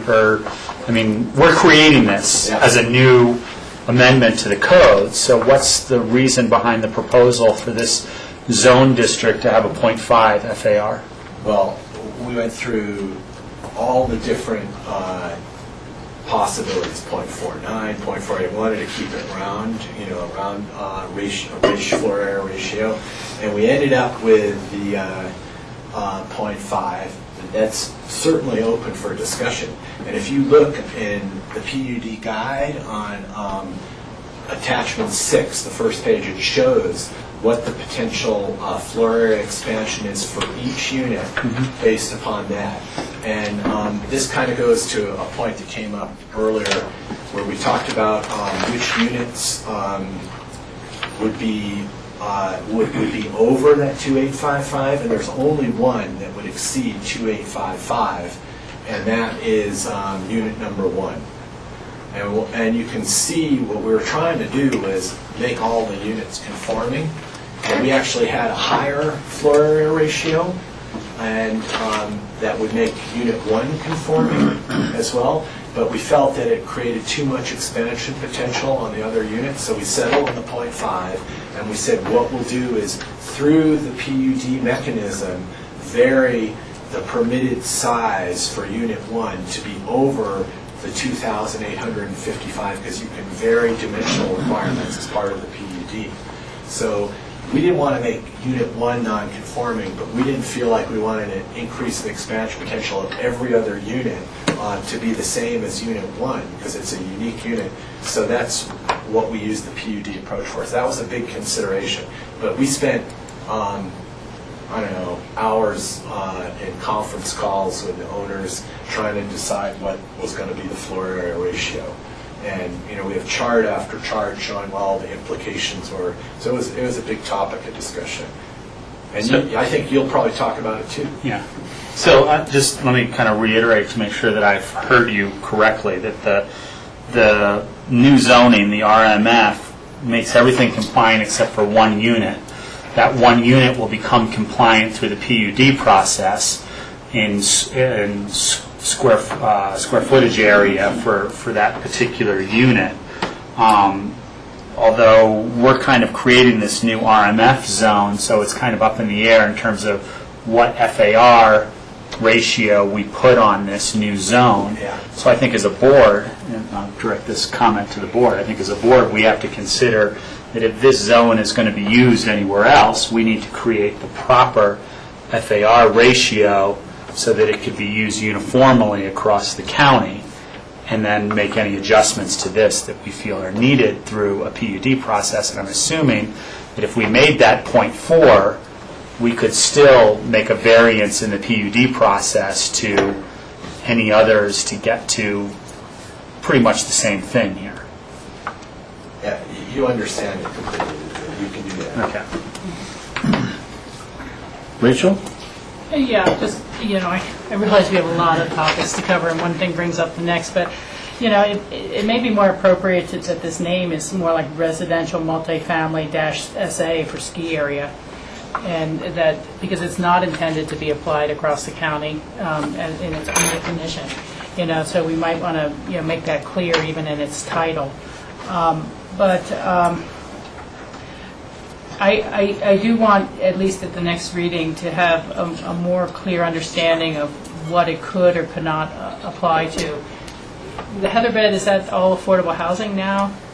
And so those would not be considered individual units as each old hotel room was?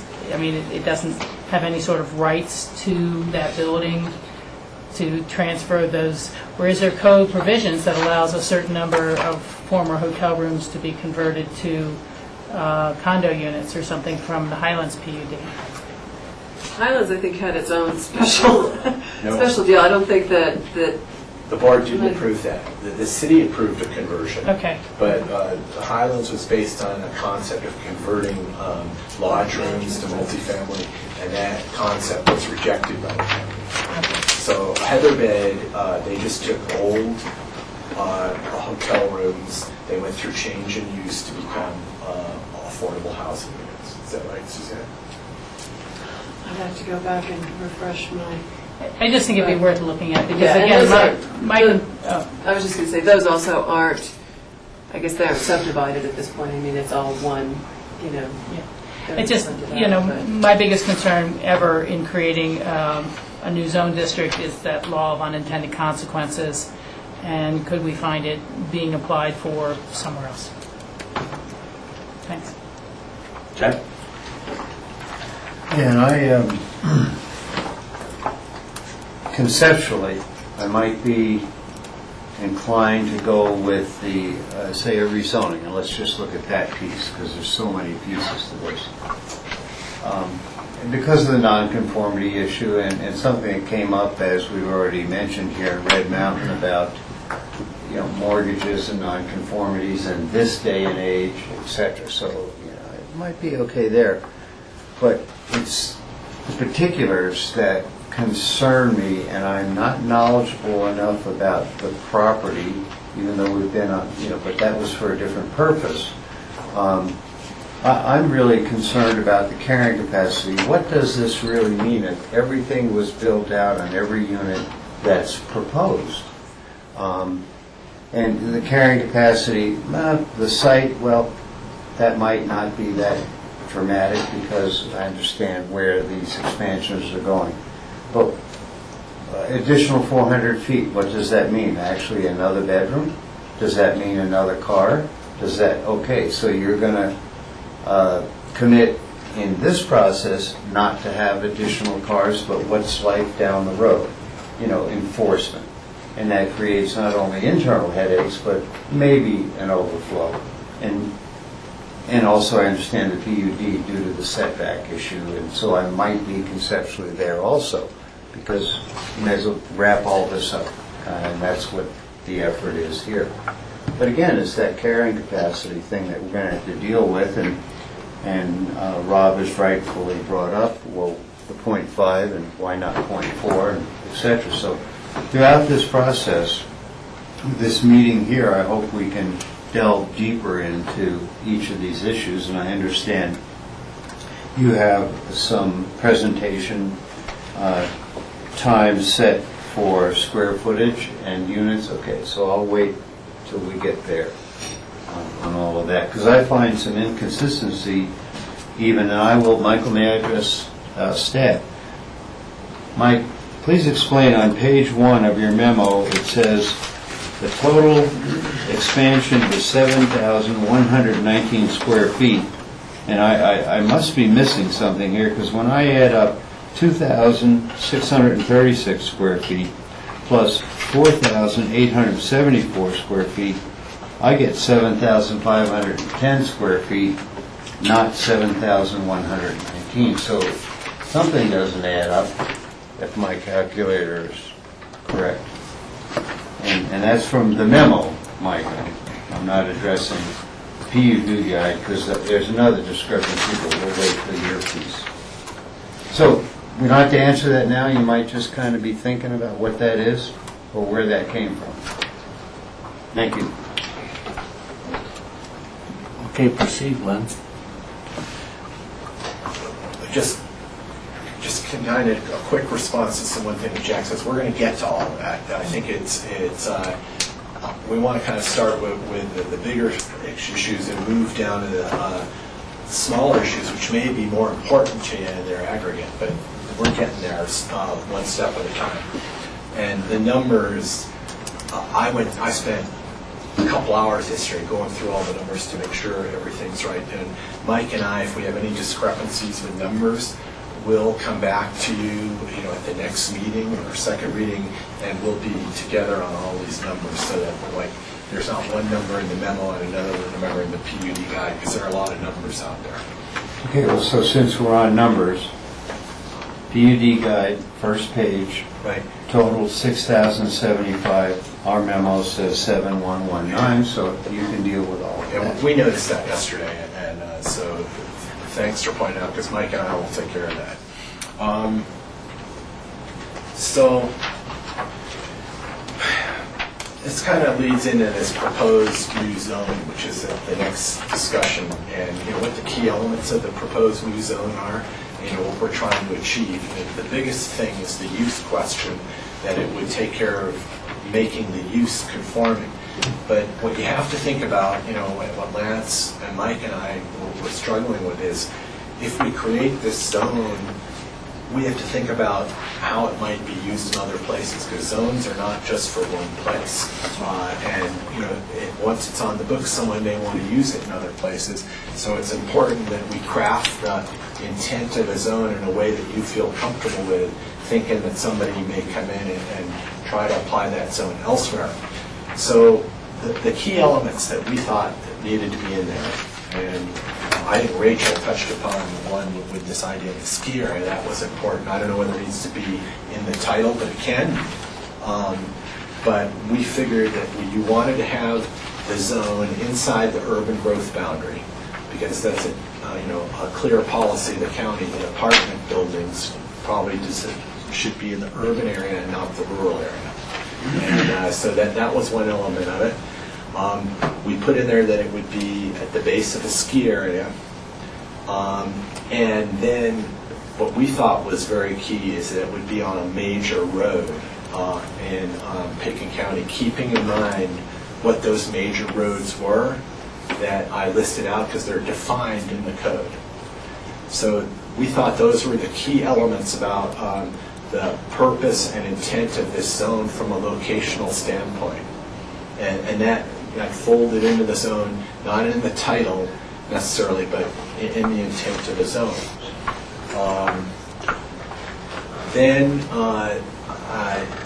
we will get to this discussion about dimensional requirements, and it's interesting because you didn't have the minutes from the Planning Commission, but one of their concerns was not only setbacks and floor area, but height. That's another big part of it. Is what's the appropriate height for the zone district. So we'll have to get to all of those things. But when you look at the code, it says whenever you rezone a property, there are two tests. It's consistency with the Aspen Area Community Plan, and then the change in conditions in a neighborhood, the change in the character. So we need to satisfy those, assuming that we do create this zone, that there has been a change in conditions at the base of Highlands, and also consistency with the Aspen Area Community Plan. And the idea of having a multifamily residential zone in this location is consistent with the Aspen Area Community Plan. That is the applicable plan. The Maroon Creek Valley Plan starts just up valley, outside of the urban growth boundary, which is on the other side of the heather bed. So the rezoning would pass that test of being consistent with the Aspen Area Community Plan. And then you go to the next test, which is change in conditions since 1974 when the zoning took place. So if you think back, the base of Highlands, 1974, and all the way, through the past 40 years or so, 38 years, you've seen the ski area completely redeveloped. The base area has been redeveloped. Since 1974, there's been 612,000 square feet of floor area built across the street. 46 single-family units, 73 tourist accommodation units, 38 dorm units, 106 multifamily units, and 35,000 square feet of restaurant and retail space. So, there's definitely a change in conditions. And a lot of these things you're well aware of, but we're stating them for the record because they're the basis for the rezoning. The next thing I want to talk about, and we touched upon this already, is the PUD. And I don't really have to spend a lot of time on it. You're well aware of what the process is. We covered that. We're going there because we need to vary major road setbacks. We need to vary our parking standards. The code sets out a standard for backup space, for the number of parking spaces, and those would have to be varied, and we've suggested what the standards are in the PUD guide. There would be 20 total parking spaces plus 7 stacked spaces with no more than 1 stacked space, and we would have to vary the standards too. And it's interesting in that the parking is substandard based upon the code, but we haven't heard about any parking problems at Chamonix, other than some really big days at Highlands. Some people might park in the lot, maybe for in the spring when they have a big party at Highlands or last day of the year. But the parking's been pretty good. Rick has been telling everyone, please don't back out into traffic and have an accident, while we're in the review process. Forever. Because you do have to, back into the right of way to get out there. But one of the things you notice is the traffic pattern, if you're a Highland skier, is everything's going pretty slow there on a busy day in front of Highlands. So that kind of covers the PUD. I mentioned the fact that there would be a dedication of the common open space, which would be something that's in the community interest. And I think that leads us to, and I don't think we need to go into a lot of detail about this, but I want to outline for you what the expansion potential is. And this is where I got a lot of brain damage yesterday with the calculator going through all the numbers, and I can confidently say that these numbers were all right yesterday when I did them. And I think that if I did them over today, they would still be right. They kind of take the charts that that Alice prepared in attachment 7. And they were the basis for this, as well as it would be the floor area chart in the beginning of attachment 7, and then on table 2, which is on page 4 of attachment 7. That's where all these numbers came from, and let me walk you through it. This is called proposed RMF zone expansion potential for the condominiums. And we have 2 columns. This is the conversion of crawl space, which is now under 5 feet 6 inches tall underneath each unit. The other column is expansion potential, other expansion potential, which would be not in the crawl space. So we have 2 broad categories and ideas where you would expand your crawls, and right now a crawl is under 5'6", and that forms this column.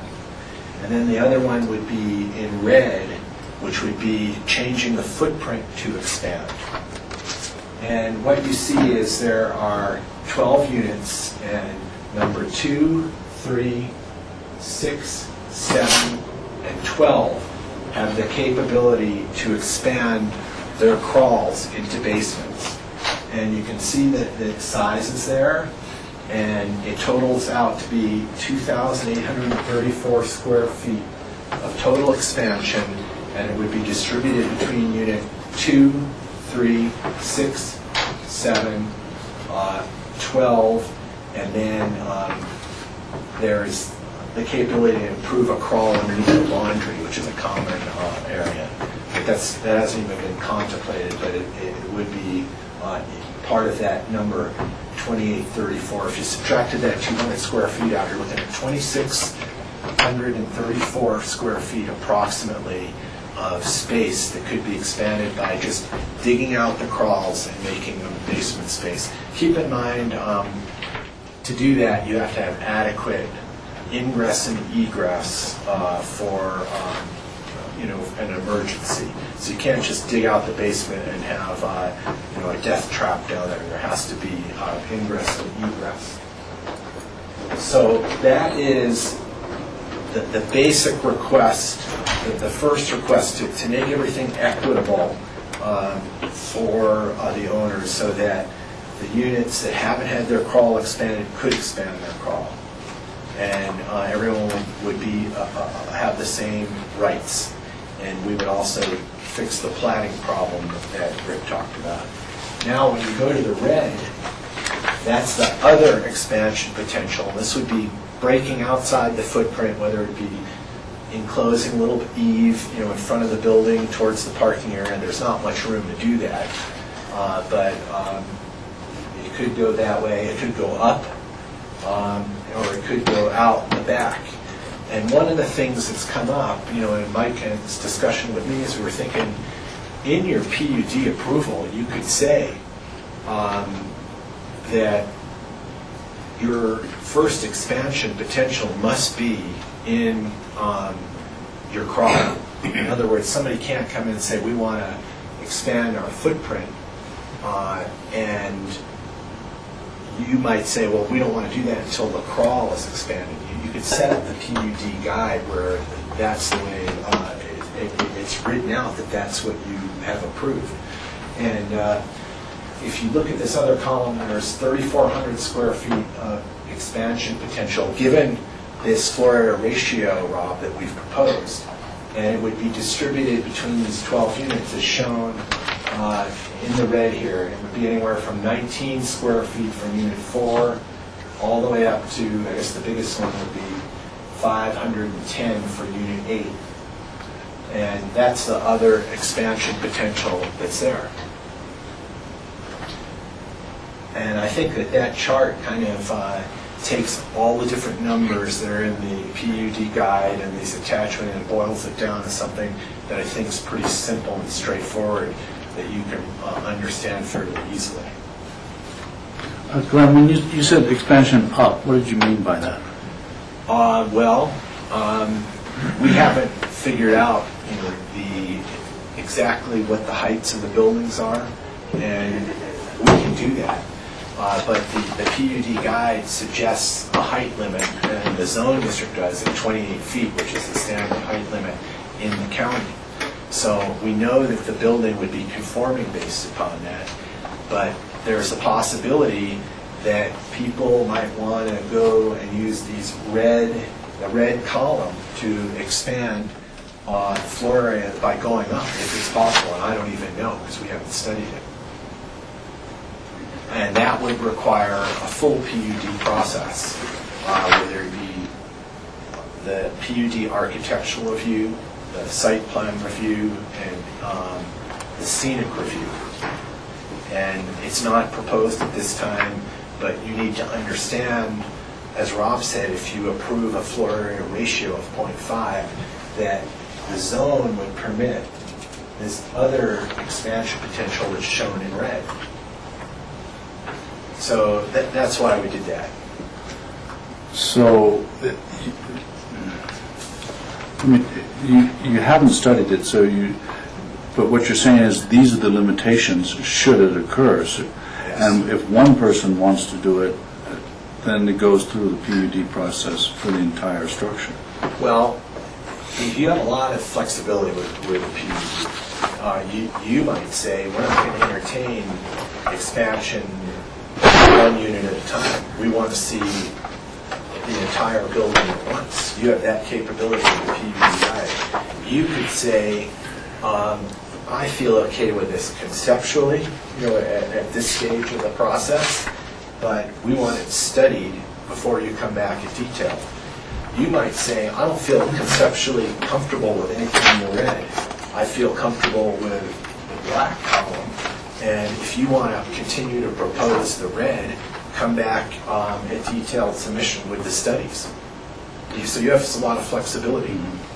Or we could say that those expansions occur, that they don't occur up, but they occur within existing structures, bumping out underneath decks. Exactly. You have a lot of flexibility in the process because of the PUD process. Yes, Jack.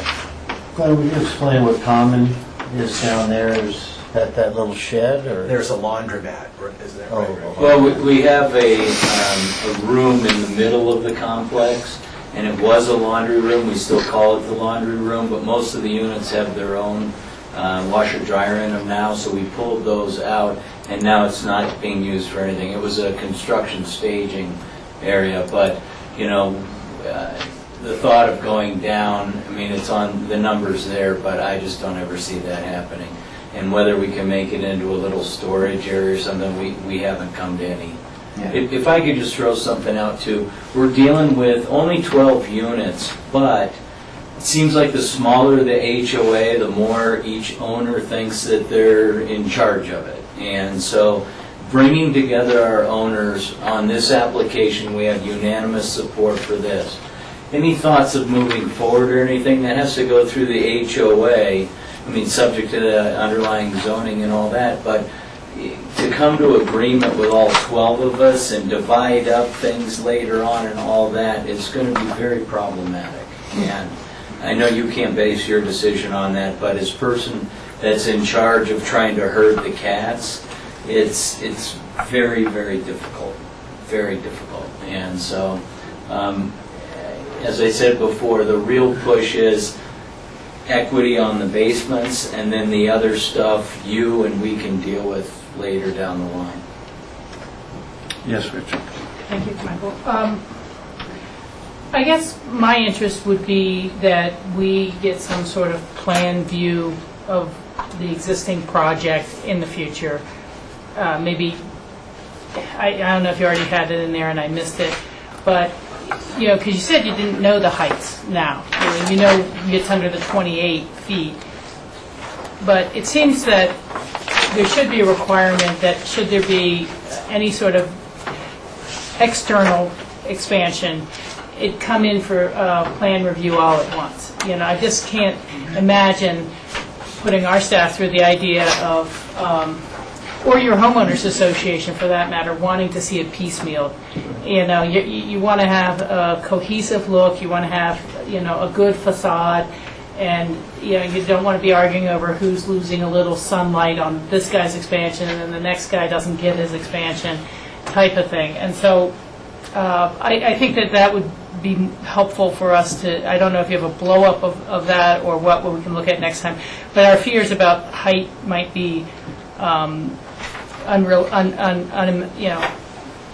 unrealizable. And I just don't, because I'm familiar with it vaguely from skiing Highlands for years and looking at that, but it's hard to imagine how and where you would go up without having to pop through the roof and have funny ladders and stairways and for another 425 square feet or 260 square feet on some of these columns in red. It does, and I think that the type of requirements you've said that the first expansion potential should be internal to the basement, second should be to enclosed decks or eaves, things like that. But there's always the things you haven't perceived, and it may be that people want to enclose their deck and then add further out deck and cantilever further out or things like that. And so I do think it should be brought forward in the future as a single plan rather than piecemeal. I'll just mention, we have the plan viewed in attachment 3. I think Rachel was talking about elevations. Yeah, we haven't done the elevations, and we'll bring those back so you know what the elevations and height is, because it is complicated because you have a slope in the back, but we can do that, and we will. Yeah, I guess thank you for the correction, I might as well the term. I'm mostly looking from the Maroon Creek roadside. Yeah, we can do that.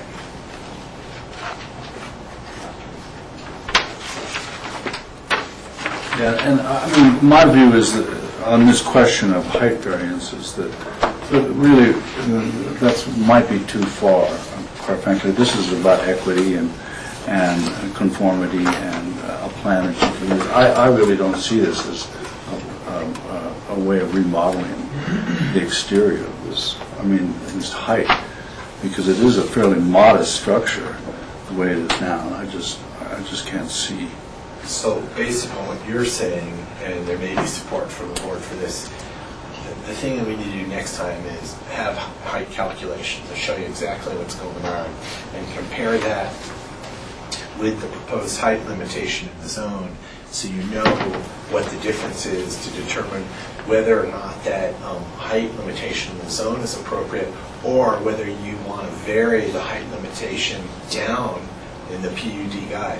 Because 28 feet is the height limitation in almost all your zones. So maybe that's what the solution is, but it may not be that that's what you want for this specific project. And you have the PUD mechanism where you can accomplish that. Couldn't have said it better myself. Given some of the other shortcomings to code, the height limit may not be appropriate, given the distance from the road and things like that. We'll take care of that before we come back again. So the next issue, Michael, yes, Jack. So you're talking about, and I have to say, just like Rachel, I missed the height part. I was focusing more on, the footprint. You would come back with some explanation blowing up. Yeah. Even I have to take my glasses and I have bifocals. So we'll bring that back. I had a poster board of this that I was going to bring in. But I just thought it was too much for today because it's very detailed. Let me just suggest that we've been here for 2 hours. I think we need to take a break. I hate to interrupt it, but 2 hours is a long time to be sitting here. So yeah, I'm up for a break. We'll take about a 10-minute break or so.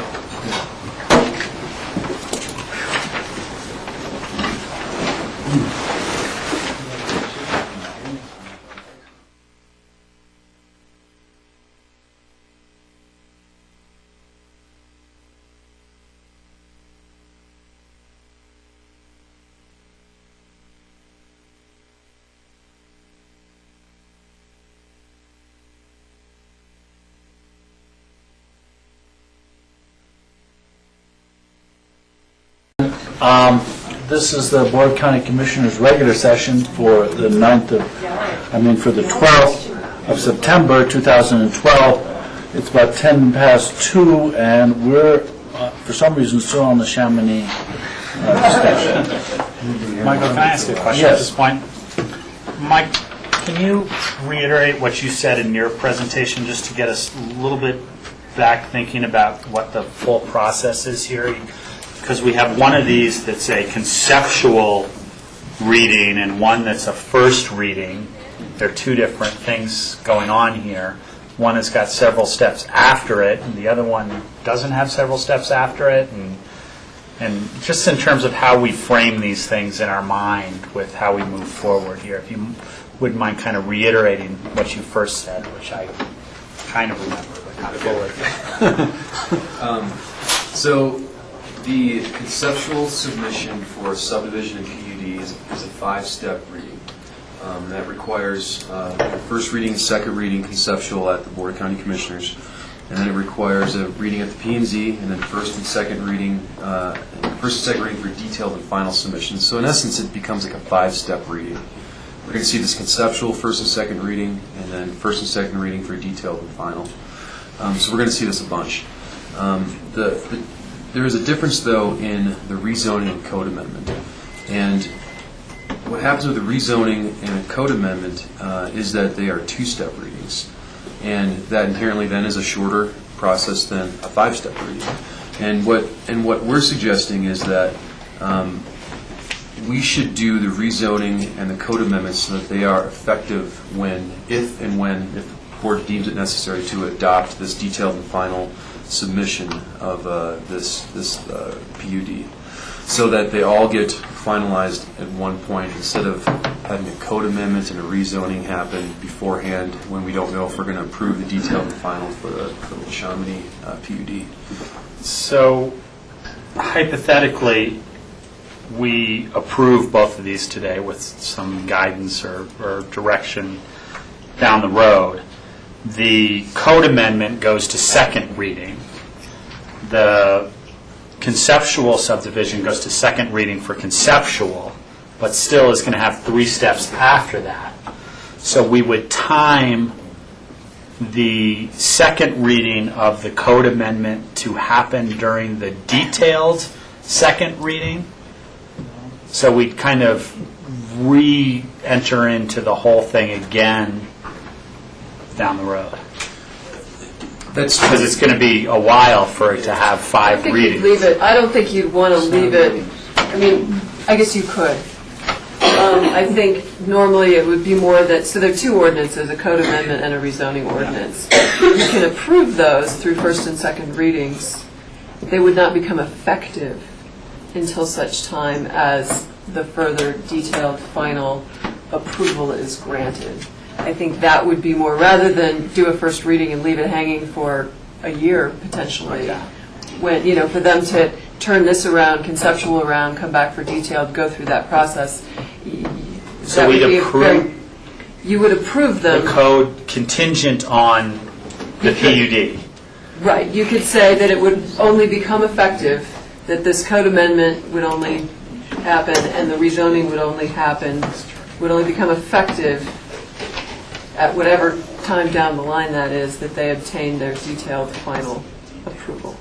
Okay. So, I mean, I guess a piece of it is probably for the applicant, and Glenn could speak to that, their comfort level about continuing the process. If we just have a general discussion about is this okay or not, but they don't actually know where that ends up, it's, it sort of leaves them hanging in terms of proceeding with the application. But what we don't want to do, I guess, is rezone it and not have that final approval in place for Le Chamonix specifically. So that's why we would say it could be held to be it wouldn't be effective until after that process had run through. Let me ask John. John, do you agree with that assessment? Yep. So that means that if we were to go ahead down the road and approve a new code amendment and a new zoning, no one else could take advantage of that at all during this interim time. Right. And complicate things further, we could allow, if requested, I guess, detail and final at the same time. Yes. Right. Yeah. Any complications with BOCC board changes? I mean, if we're approving something that's not going to take effect until there are new board members here. They'll just have to jump right in. I just have to do it all over again. You don't have to do that. Okay, Glenn.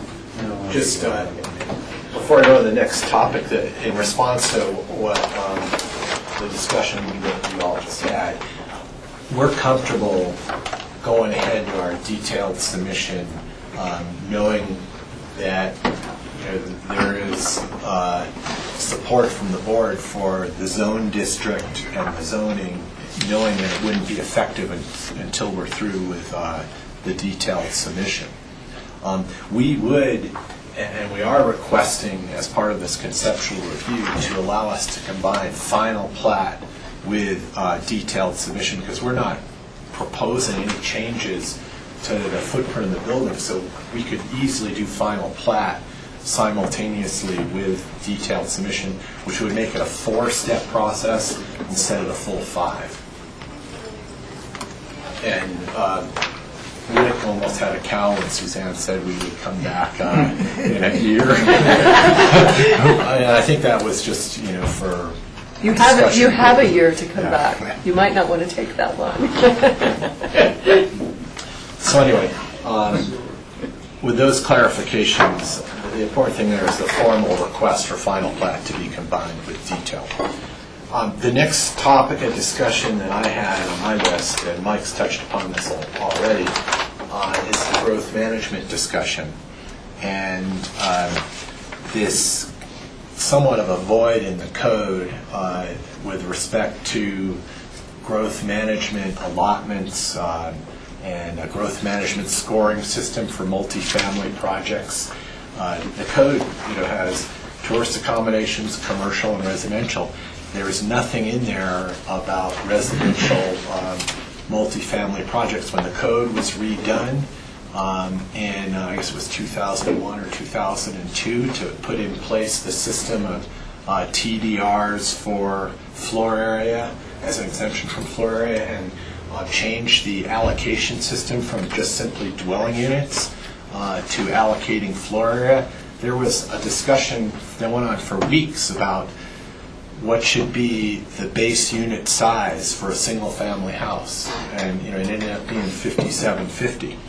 And the idea of what's the base unit, the exempt size under the code for a multifamily unit, because we didn't have a multifamily zone and there weren't a lot of multifamily apartments, we never had that discussion. The county never discussed it at all. It was not an issue.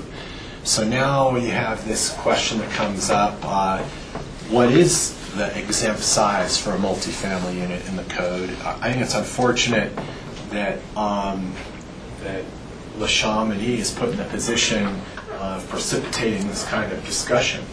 And what we felt was that we didn't really want to have that kind of discussion, and we asked that there be an exemption created in the code from growth management for multifamily units that would permit an exempt expansion, exempt from growth management, of an individual multifamily unit. And we set that number in our request at 1,200.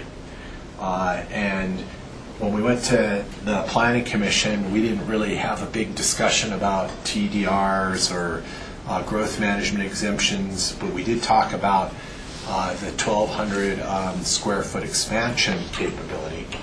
And we wrote that exemption into our series of code amendments and requested that a multifamily unit be exempted from growth management to expand up to 1,200 square feet. So that's the applicant's request.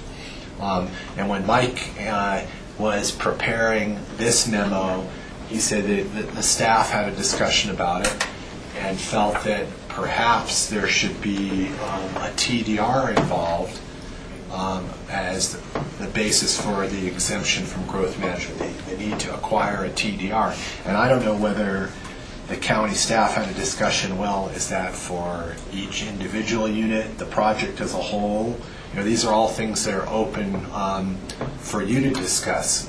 In that you see this chart, in that in the black column for the crawl spaces, we're talking about 2,800 square feet.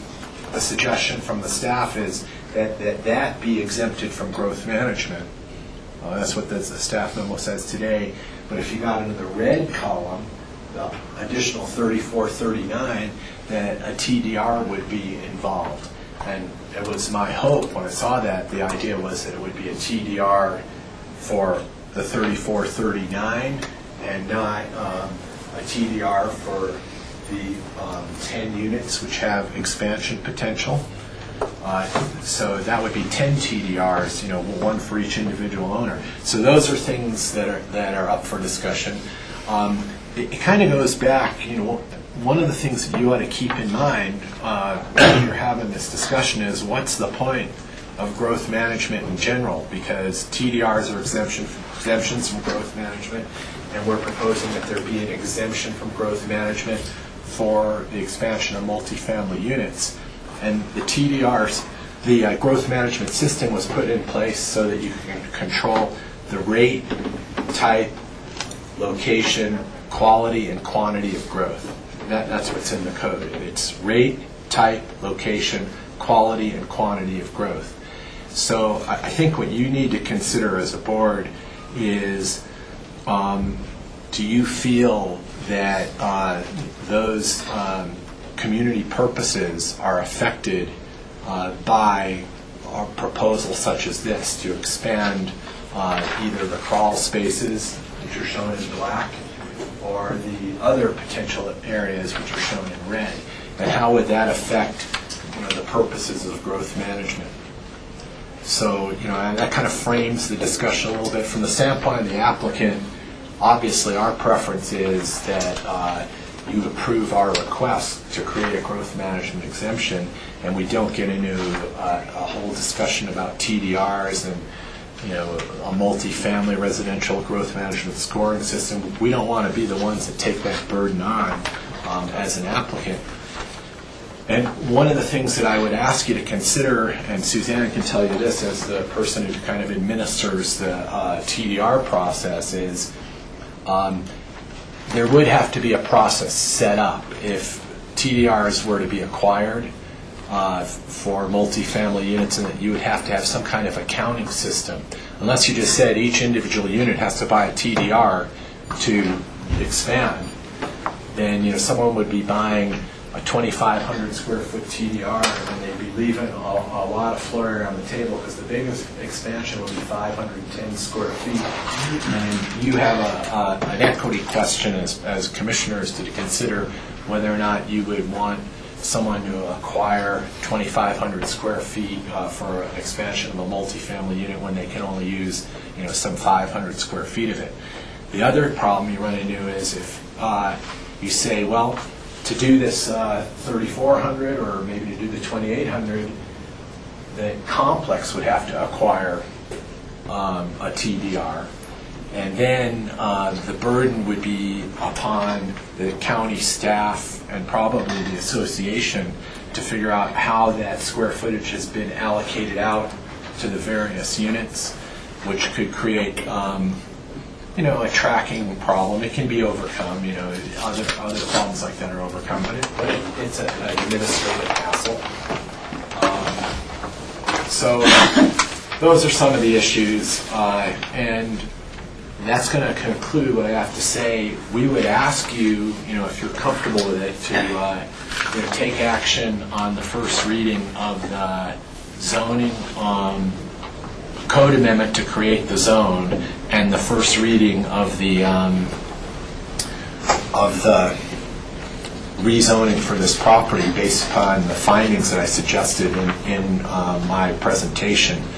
And Mike has prepared I think, ordinance to be read at first reading to that effect. We'd also ask, that you give us some feedback about the PUD, knowing that we could come back at second reading for the zone district, and the rezoning and address some of your concerns regarding the PUD, so we could have a follow-up discussion. But we spent a lot of time on this. I know that it was a major feat for Rick to kind of get 12 owners to be unanimous about what we were even asking for. They haven't even contemplated the TDR question, but that could, all hell could break loose with the owners when they hear about the TDRs. I can imagine that. And how to split up a TDR between the units. But that's another consideration that we would ask that you take in mind is what's going to happen with these owners with respect to splitting up those TDRs between units if that's the direction you want to go. So with that, I'll conclude what I have to say and can answer any questions. Are there questions? There's got to be some questions. Yeah. Rachel. Yeah, it's a little bit of a question and a comment, but for me, the idea of a GMQS exemption, you've thrown out a number up to 1,200 square foot. I think that having what the expansion will lead to, some sort of cap, is as important as how much square foot is allowed to be exempt. So I don't want a 5,000 square foot condo coming in and saying, we should be able to have 1,200 square feet exempt. So I think the new size, including the exempted square foot, there needs to be a cap, that some sort of limiting number there. And this may be far too simplistic, and maybe there really needs a much larger discussion. But if you were to divide 5750 by 2, you get about 2775, and that's half the size of a single-family residence.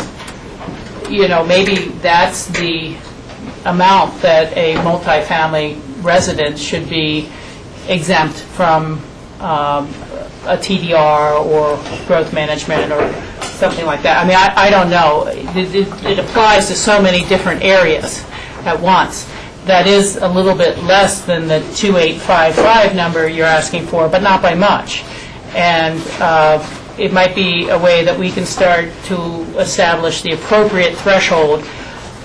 My concern would be whatever we adopt here, even though it's limited in scope, there will be future land use planners coming in with future code amendments saying, well, here's an example you already have in your code, and why don't we just, template right off of that? And so I think that the standard that we do pick here, even though it's a very limited application, is significant going forward. So those are just some thoughts I have on that general last topic you have. Glenn. Jack? Yeah, I'm saving multiple questions, we'll kind of get all that, but just generally speaking, it's incumbent upon us, and I'm sure we realize today, that what we do is not only about this project, Chamonix, it's the precedent setting for the future. All of you talented land use planners know how to use the code, and this is just, over time, would be the beginning where this zone district goes.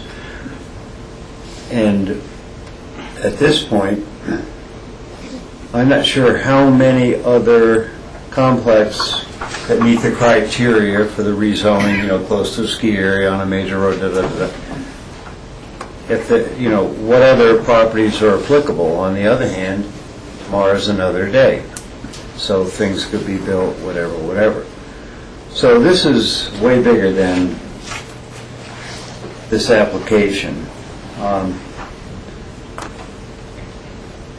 And we all can kind of infer, start where we are, whatever the threshold is. To me, the threshold begins with the original project.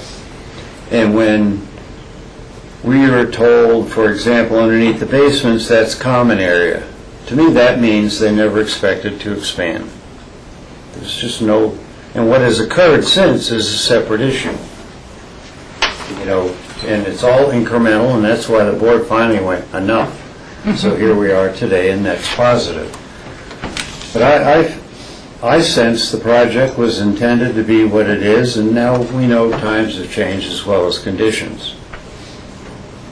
But for me, we're talking about future growth. And though your statement is correct about TDRs and they are an exemption from growth management, the intent of TDRs is also to kind of moderate growth in the county. They're, okay, well, here we'll allow a little growth, over here we'll preserve, some portion of land, whatever size. So, I'm having a hard time. I would never agree to TDRs for every unit, of course not. But there's got to be, I'm not willing to let go of GMQS and TDRs just because it's not in the code now. Because we are creating a zone district in a unique, form now about multifamily, and we need to think through it all the way about what it means and its implications. So at this point, I again am not willing to just say we're going to exempt the property.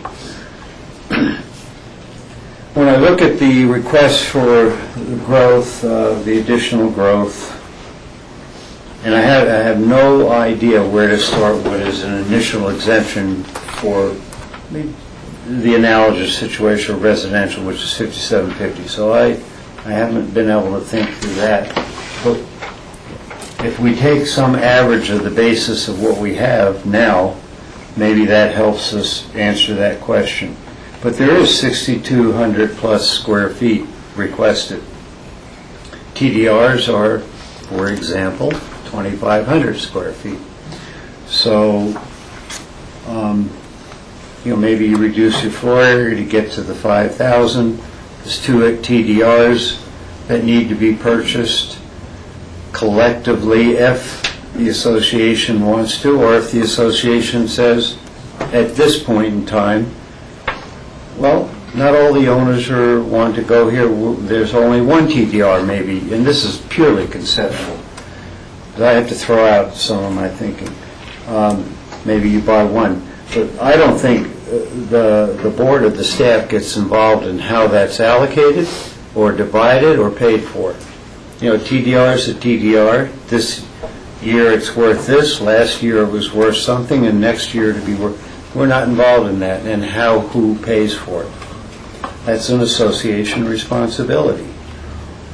But growth management, I can see over time, and all situations are unique and specific, but over time, there's a great potential to erode our growth management system.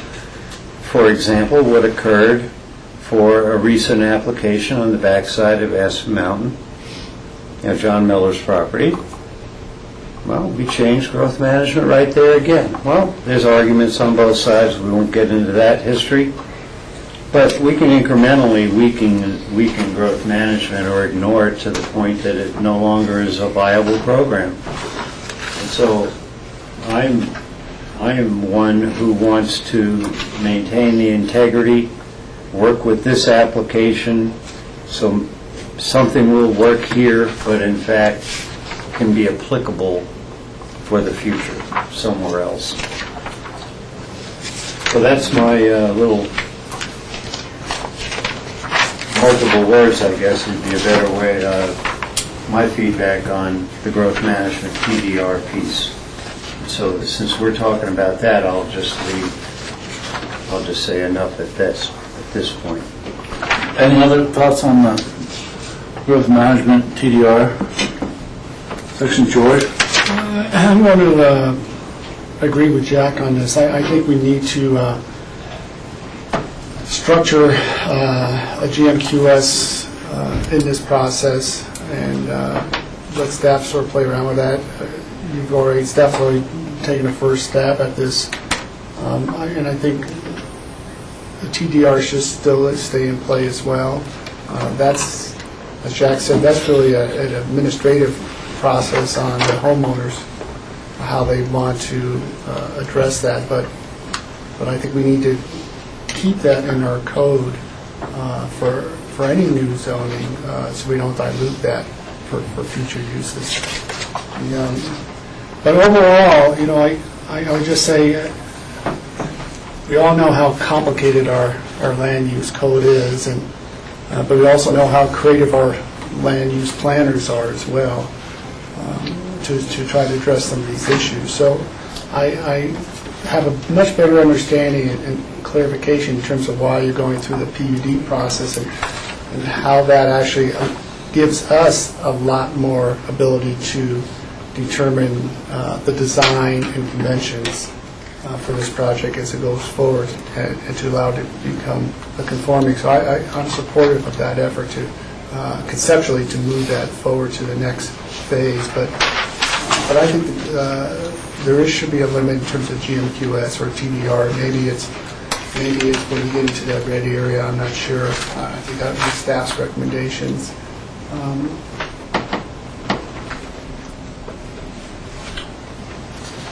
Any other comments? Yes, Jack? Then we'll go to PUD. Just a second, Jack. Let's stay on the GMQS. Yes, thank you.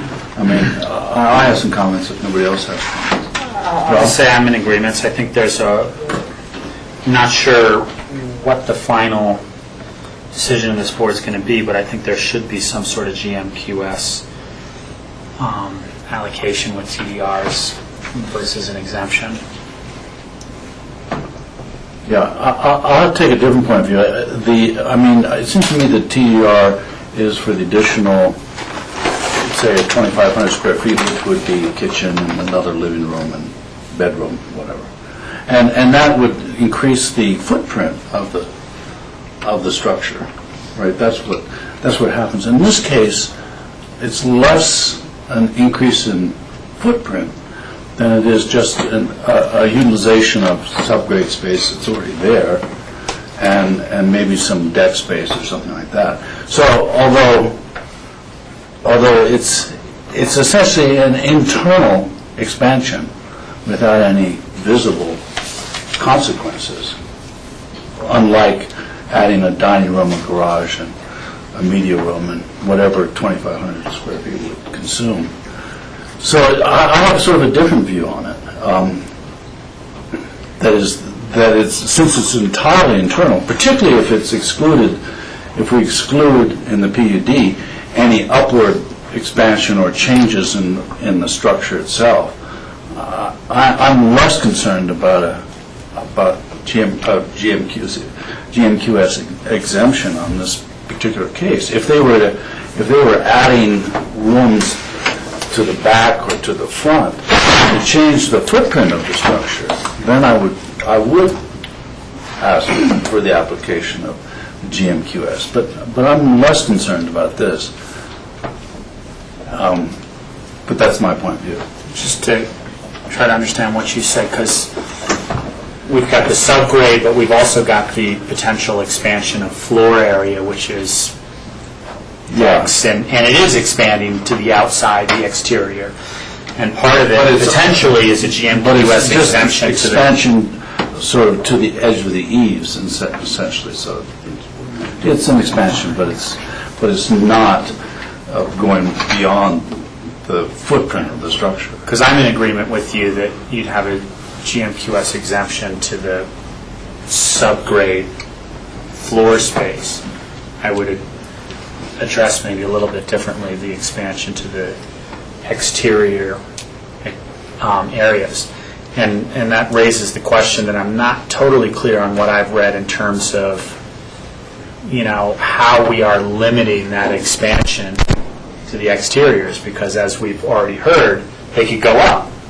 That's not closing in a deck, if the code allows. They could cantilever out something that doesn't create a new foundation. Looking at one of the drawings in here,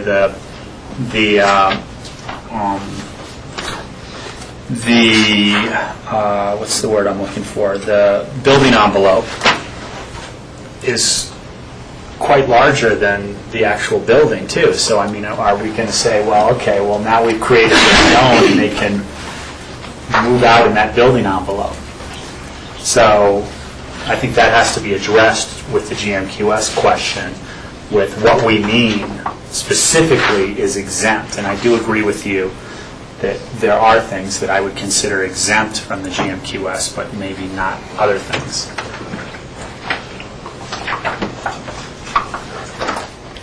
Yes, Richard. Yeah, I guess I'm feeling like I'm somewhere in the middle of this conversation. I think it's very difficult because there is no current code standard on, there was a lot of work done with the size to come to 5750 for single-family homes, an awful lot. A lot related to affordable housing impacts, road impacts, creating the appropriate nexus, and so on. It's odd that we don't have a standard size for a multifamily residential unit to, create that same line in the sand. I kind of go back to the chart that we have in section 7 of the booklet, where the existing floor area with the garage is 29,355 square feet. And the addition, so if you divide that by the 12 units, you're at about 2,446 a unit. And as I said before, 2,775 would be half of the single-family home FAR. So, I can see that this, starts to really push up about the limit where, some sort of additional contribution to be exempt from GMQS does make sense. I certainly agree with Jack that I don't think it's about every individual fraction. I mean, we specifically don't sell and don't issue fractions of a TDR. And I'm sitting here trying to recollect if the code was changed or not, when originally, if you had the underlying zoning for a certain number of residential units, you could apply TDRs for your building rights. Or is it TDRs are really only available now for additional floor area, and you have to compete for your first right? They're available in the urban growth boundary only for new development rights, not in the rural area anymore. And so, in some sense, in some places, people are allowed to use one TDR for a full 5,750 square feet within the urban growth boundary. And no, you're shaking your head no, and Suzanne just said yes, because this is within any old approvals pre-2006, that was a 5,750 first TDR.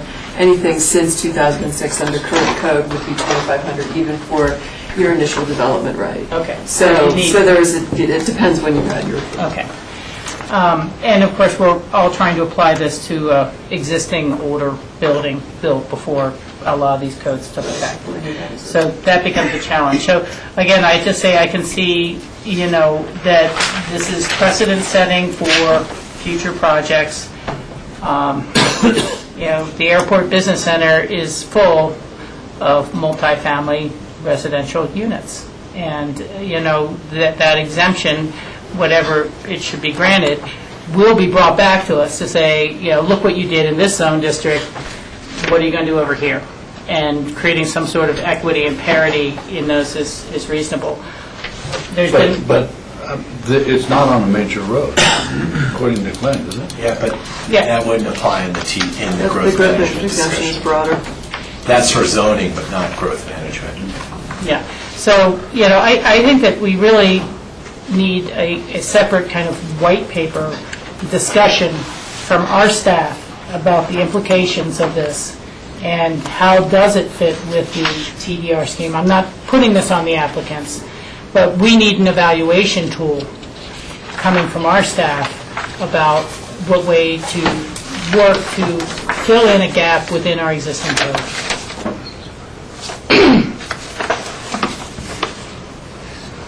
Yes, Jeff. Yeah, what I've now heard, that 4 of us would consider an element of GMQS, TDR, however that process works. What I've heard, I think from 4 of us, is that it might be, no, from 3 of us, because I didn't hear George say this, that there could be an element of exempt square footage, and 3 of us have said we don't know what that is.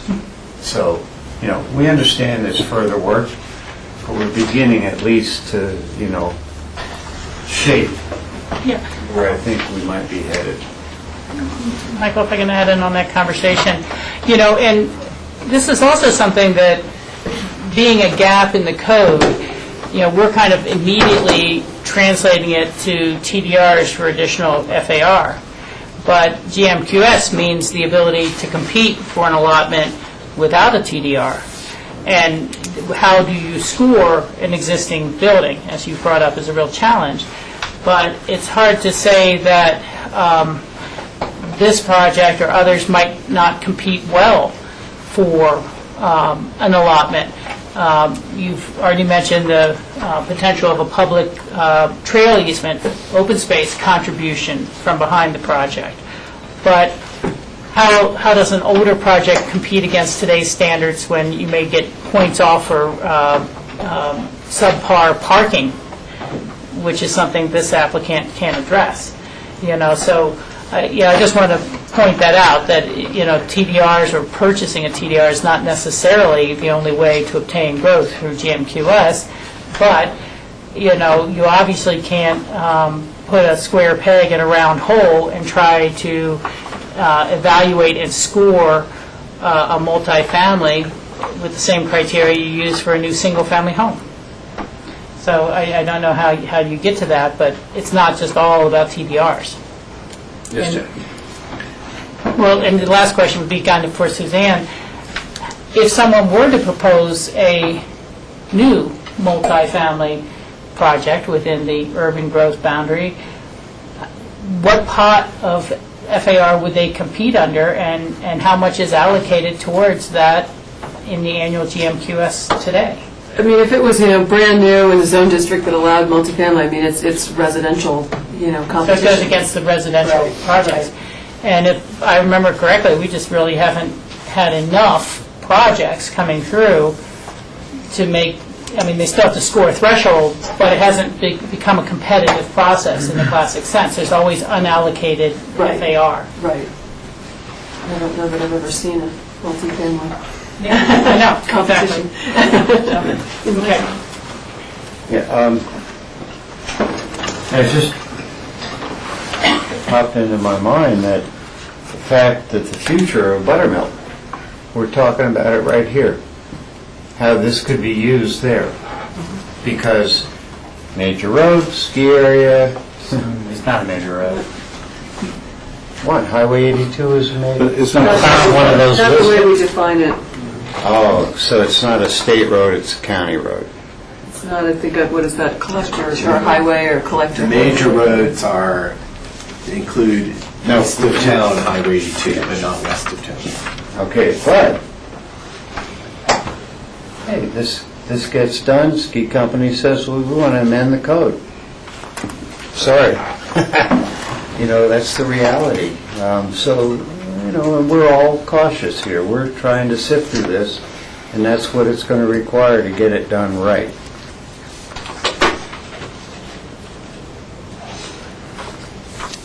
Yes, Rachel. Michael, I am going to suggest that we may have gone at this from every angle we can to both understand the project and flesh out the concerns on some of the question marks. And, perhaps I don't know if it's appropriate to approve on first reading and let staff and the applicant begin to work on these things, or if people feel it would be more appropriate to continue before actually approving on first reading. But I'm not sure how much further we can get on this until we have some work done with staff and the applicant. Yes, Glenn? Let me just say one thing. In fairness to the Chamonix as the applicant, I would wish that you would seriously consider the recommendation that the staff made that perhaps the whole growth management question should apply to the red, which would be the expansion of the footprint, and not to the black column, which would be just changing those crawls to basements and making it an equitable situation for those 12 units. Because I think that the discussion about what would occur for the red could be put into kind of a project for the staff and the Planning and Zoning Commission and commissioners to work on, to how do you deal with this growth management question for multifamily units in general. And that way you wouldn't hang up the Chamonix for the portion that's in the black. And then if you ever came up with what the solution is for growth management, during that time period, if it ever comes about, the Chamonix could be working on, a PUD submission down the road to deal with what's in the red column. So in the red column. So I would ask that you seriously consider that, just so these guys don't get hung up in this bigger question that's kind of a county-wide type question.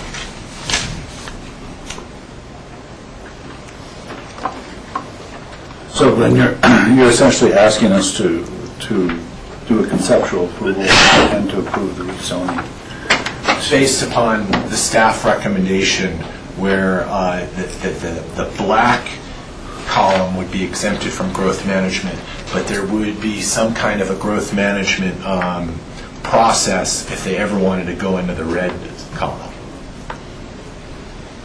Does that sound, I'm satisfied with that. That's the direction that I would lean towards. I might say, should we consider a cap for the black column to some extent? And again, I'm not looking at this project, I'm looking at other projects. Somebody all of a sudden wants to build, an additional 10,000 square feet subgrade. Should that be exempt or not? And again, with this, I think 3,000 would be under the threshold that I would think of for that, but I'm just throwing it out there.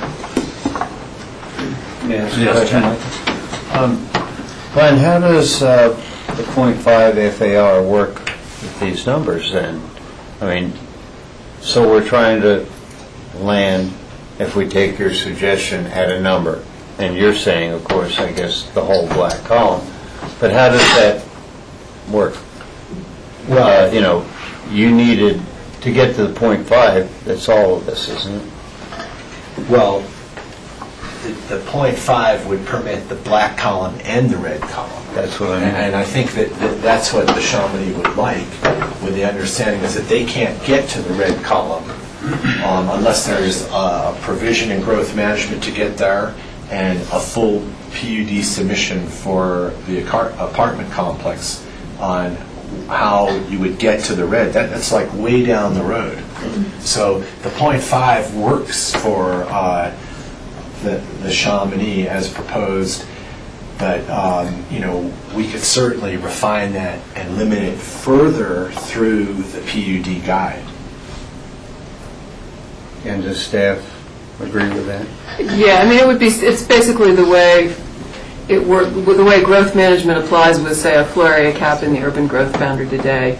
Your floor area may allow you 4,000 plus 4,000 subgrade plus garage, but beyond 5750, you kick into TDRs or growth management. So this is the same scenario. Your allowable floor area may give you more than whatever this number is that's exempted, whatever 5750 is for multifamily. There's still potential for you to go beyond that, but there may be TDRs or growth management to get there. So it's the same scenario that we use today. I can support this concept of moving the black column forward. But I still like to see the other questions we put forward answered as we move it forward. Board, can you agree with that? And when you say black column, you mean the 2,834? Yes, the subgrade space, crawl space spaces.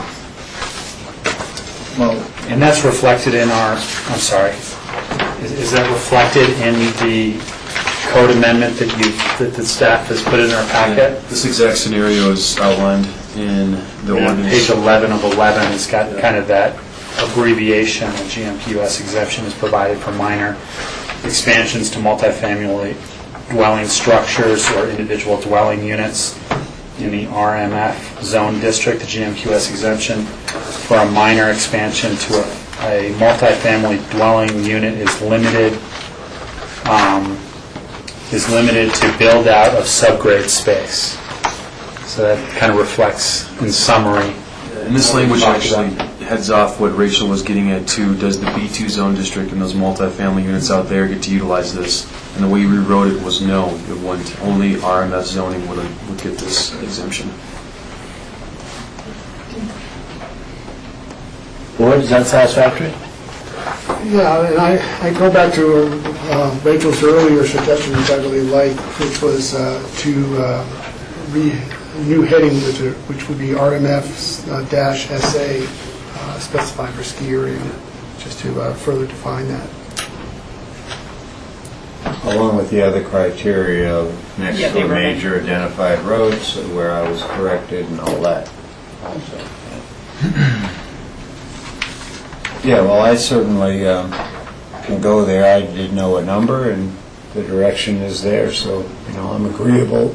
So we can move off the topic. I apologize for my voice here. So is there incrementally for every unit it's minor? At least what we're seeing here, we'll say that's minor.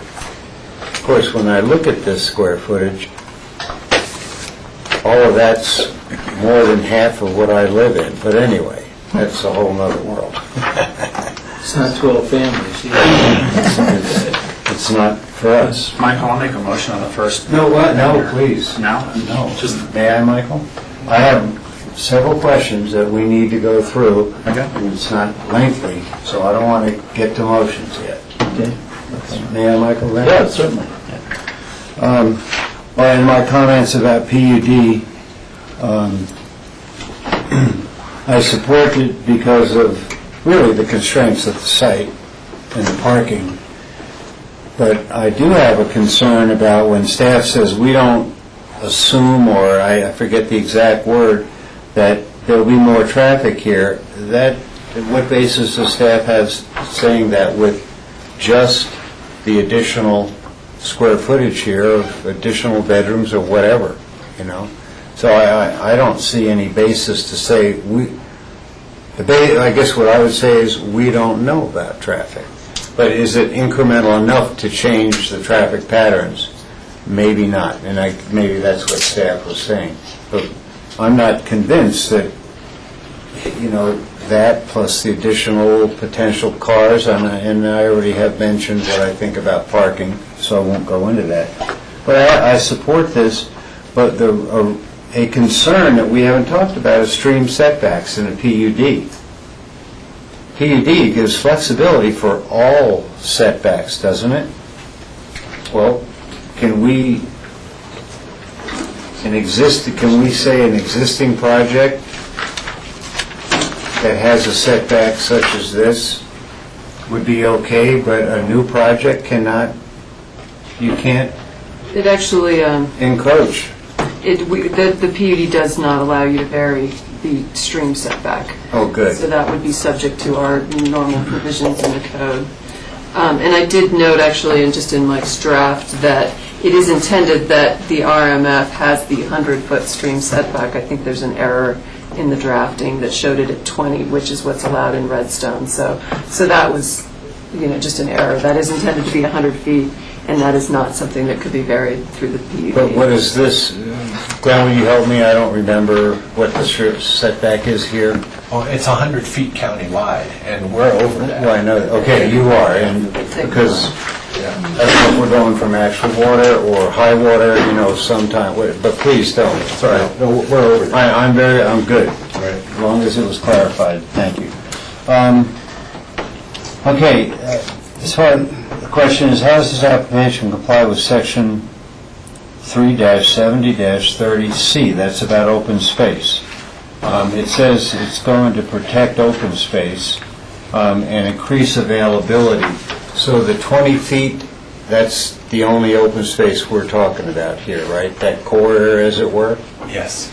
And has there been any study done as far as, or knowledge of what a trail would mean there? See, I'm okay with taking the open space, but I'm not okay with the trail. And that's a process further. That's down the road. Is that not correct?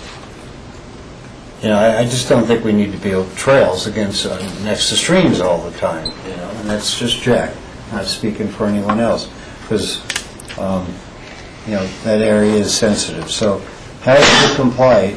Mike, would you help me out? Just give me some feedback for the record. Yeah, we referred it to the Open Space and Trails Department, and Glenn's proposal is to have, was to have a trail, and this connects into another trail that Open Space and Trails has.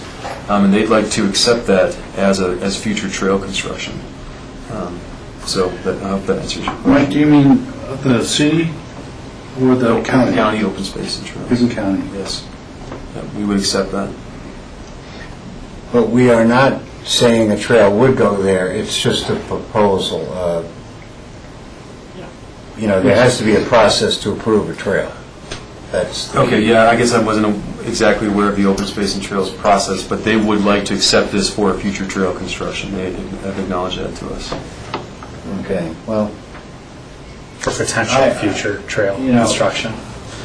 Yeah, and that's a big problem for me about the trail, but I think there is a process that has to be gone through in order to have a trail. So we'll leave that one. As far as accessory, one of the uses by right, no, two of them are accessory buildings and uses and solar collectors. Solar collectors should not be used by right. It should go through the normal process that we have for solar installations. Now, can staff give me some feedback, maybe satisfy me, or? Sure. Which one are you looking at again? What section is that? Okay, it's one of page 6 under code amendments, and it would be in the initial body of the work, not any of the appendices. Page 6. Under zone districts, chapter 3. Oh, yeah, that's what we wrote. Yeah, and that's what you proposed. It says multifamily, allowed uses. Right. Now, okay, multifamily, yes. Accessory buildings and uses. What does accessory buildings mean? And is there any limit? Did you put that in the ordinance, Mike? I'll have to look. But solar energy collectors, I mean, all of these are uses by right, so, once we agree. yeah, we can look into how the permitted use table in our recently adopted solar code amendments fit into with this. But at first blush, I would say that our code today would prevail, and I'm not sure how this works with an allowed use. That's what Alice drafted, so we can just... So further investigation, and that's what really this is about, these questions. And the same with accessory buildings. We'll have to define what that means. This site, probably not going to build a 300 square foot, lawn maintenance building. I just don't know. But did they have an accessory building where they put it's the trash? The dumpster. And that's okay. Yeah. But the key is if this is a new zone district, what does that mean?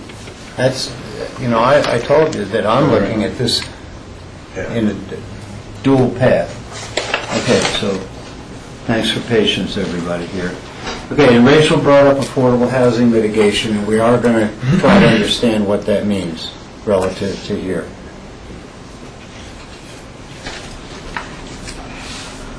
I'm almost done, guys. Yeah, and I have brought up the issue of capacity and what does that mean.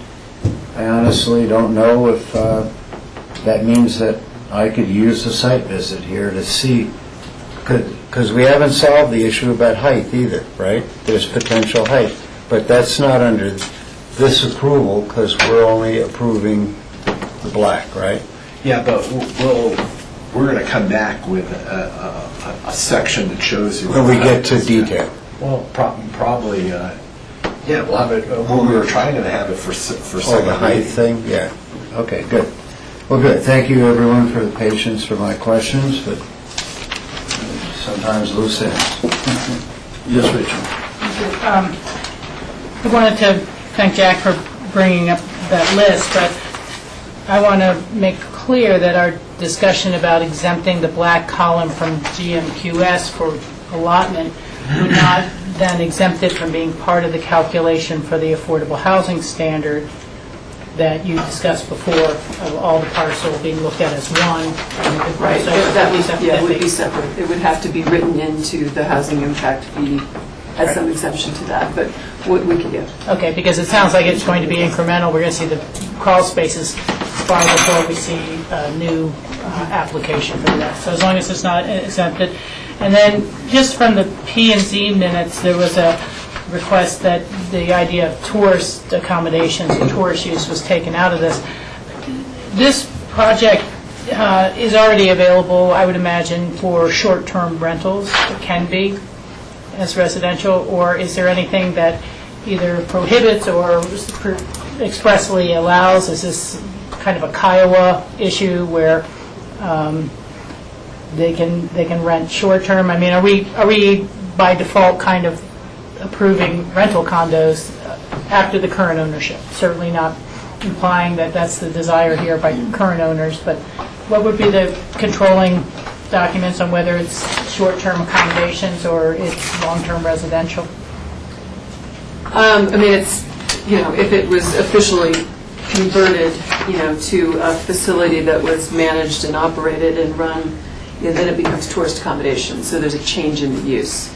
The grayer area there is, is somebody just renting their condo, on a weekly, monthly basis, that kind of flies under our radar at this point. If it's, there comes the question of, is it still functioning as a residence to some extent and being rented periodically, or is it primarily operating as a tourist accommodation versus a residence? And I think that's an issue that I don't know that we have any of the answers to at this point for anyone out there.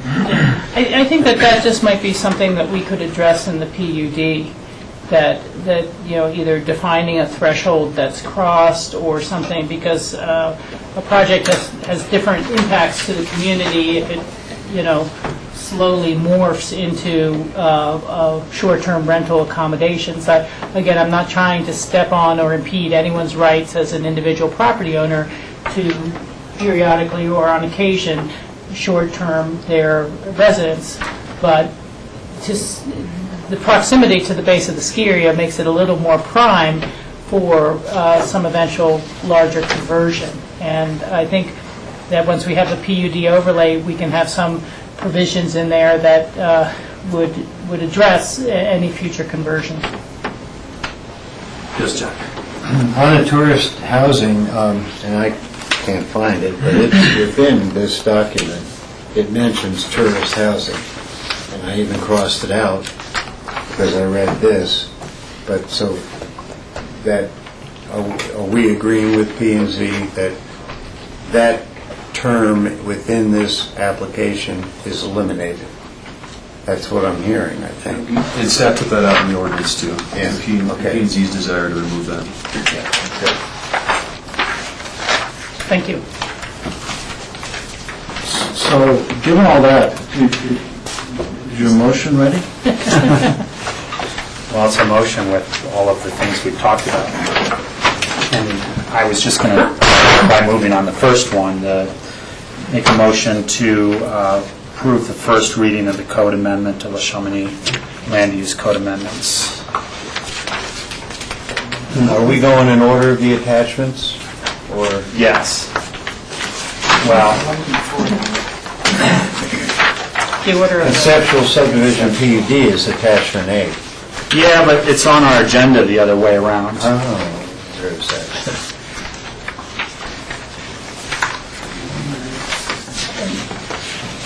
That is a motion to include any language and modifications discussed at the Modifications that table. we made to be added into second readings. I'll second the motion. And may I clarify, which one are we doing, attachment A, B, or? The code amendment ordinance, that would be attachment B. Attachment B, yes.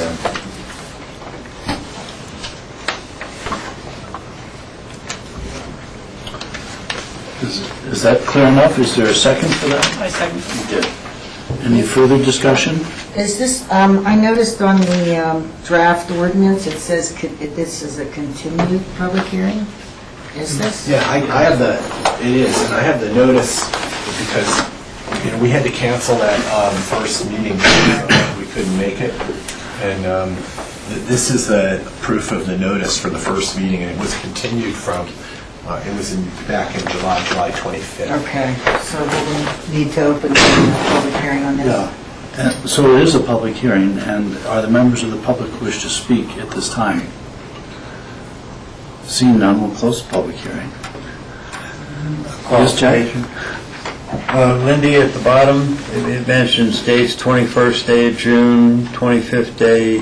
Do we need to amend those to current dates? No, because it was continued, so the public hearing is continued. Formally continued. Okay. Thank you. Any further discussion on this motion?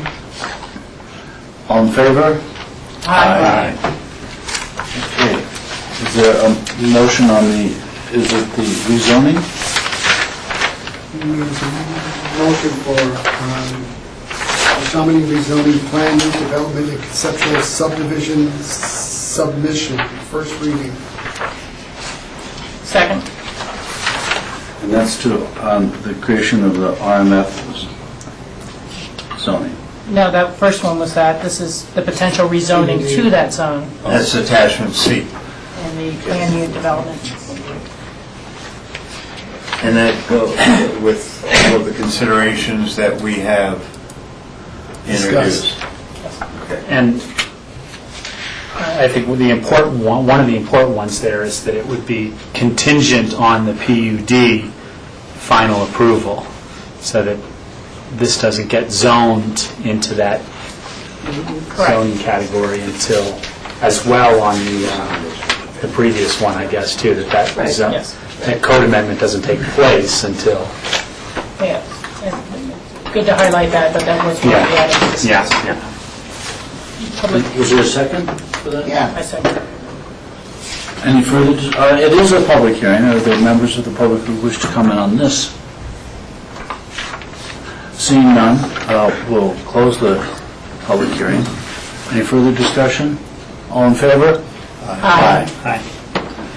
So thank you, Glenn. Well, there's one more. Attachment A. Oh, there's Attachment A. attachment So I'd like to make a motion to approve a resolution of the Board of County Commissioners, Pickens County, Colorado, granting conceptual subdivision and PUD approval for the Chamonix multifamily housing units 1 through 12. With the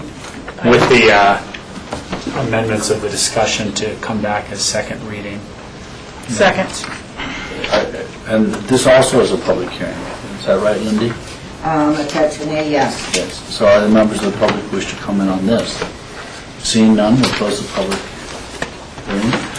Any further discussion? All in favor? Aye. Now, thank you. Well, thank you for your attention. It was complicated. I'm sorry I was a little late getting here. Sure you broke a record. We're just going to take a 5-minute break. Okay, let's save this one.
2012. We're at one of the last items in our agenda, the Lawler amendment, and we have Michael Kramer and Sonny Van in front of us.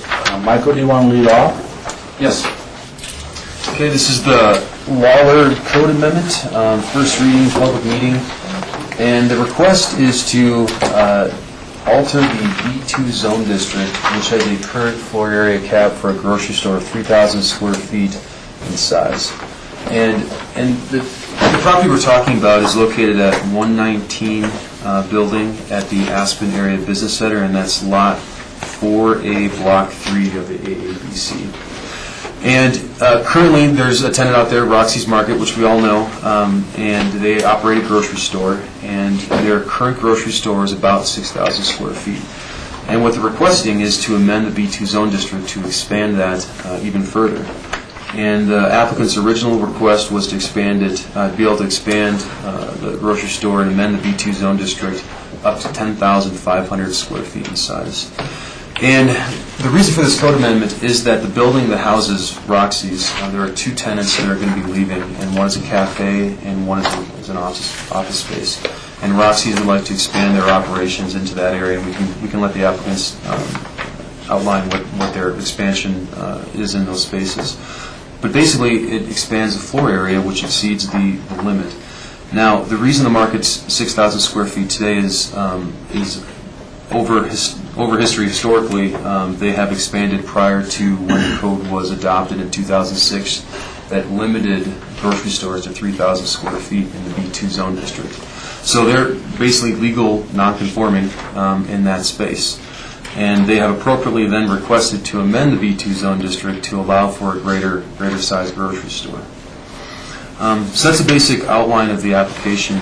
And on July 17th, P&Z heard the request, and they approved it. They recommended approval to the Board of County Commissioners. And they also had some concerns about the ability for more than one grocery store greater than 3,000 square feet to occur in the ABC. So they proposed some language, and the idea of the language was to limit the ability for grocery stores to exceed 3,000 square feet by saying that that in the B2 zone district, contiguous parcels could only expand up to 3,000 square feet. And that language got kind of confusing for staff, and we actually proposed a little bit different language than what the P&Z recommended. And I can just read it out loud for the record if that helps with everybody too. So on the bottom of page 1 of staff's memo, the underlined section which would go on to say, would read, however, in the B2 zone district, within the UGB, there may be one grocery store only that exceeds 3,000 square feet and up to a maximum of 13,000 square feet in size, subject to FAR limitations. And what that does is confine the ability for one grocery store to exist at the ABC. And what staff was concerned about was that there's a couple other parcels in the county that are outside the UGB that are zoned B2. And we didn't want to see large grocery stores going there. So what we did was try and winnow down the language to limit that one grocery store, that one large grocery store, to the ABC. And that language accomplishes this. So that's the reason behind the language. And interestingly, the P&Z had some foresight on how a future expansion may be possibly greater than 10,500 square feet of what the applicant is requesting could be applied to the building. Now, the building that Roxy's is in, the two tenants are leaving, and they would fill those two spaces. There's two other tenants on the other side, and there's no proposal that those tenants are leaving. But the P&Z thought that if those other tenants ever did leave, there'd be even more expansion potential for Roxy's Market. So the P&Z felt that they would recommend to the BOCC that not the 10,500 square feet of floor area should be applied in this code amendment, but that 13,000 square feet be applied, so that if Roxy's or another grocery store took over that space and there was the ability for an expansion, that there wouldn't have to be another code amendment, that would actually be in place for them to utilize. So it's a little bit different what the applicant was requesting, and actually gives them more, but that's in the P&Z's wisdom. They recommended to the Board of County Commissioners. So in essence, that's the proposal, and I'm happy to answer any questions. Board, do you have questions for Michael? Yes, George. So the B2 zone district, that specifically lies within the UGB? Well, it doesn't. It doesn't. So my question is, how would this, we just rezoned Aspen Village. I forget what we rezoned that to. That would be B2. That was B2. So that would then, and didn't we limit their square footage? I thought we did.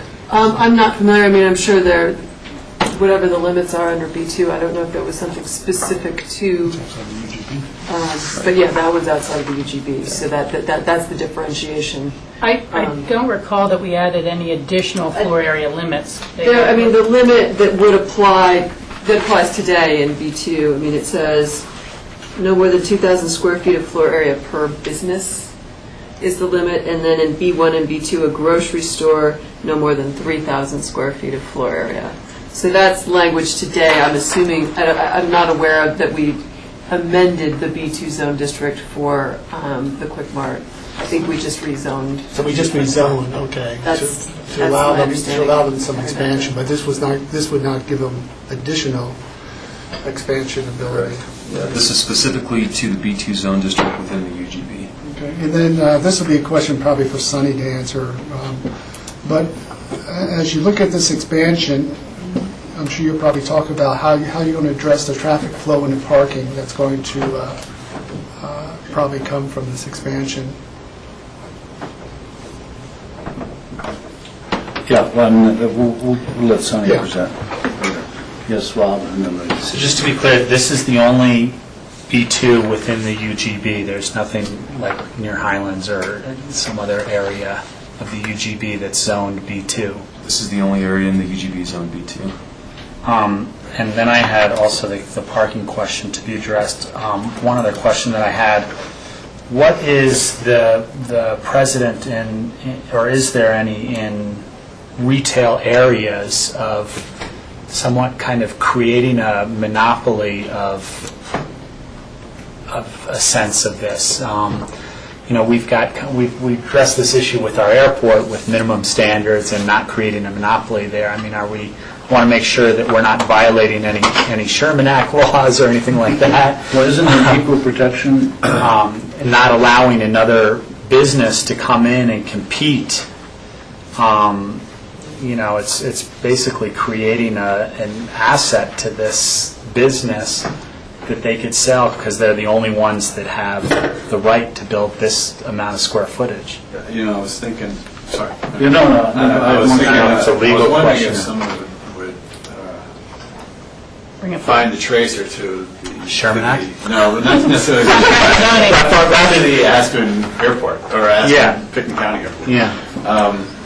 But I think I'd be remiss if I didn't express some concerns that the way the language is proposed, it makes me nervous that we are approaching spot zoning. And actually, Rob, that's the legal term for exactly what spot zoning. Yeah. Contract zoning.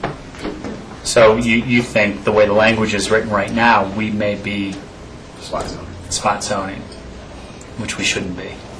Spot zoning is illegal.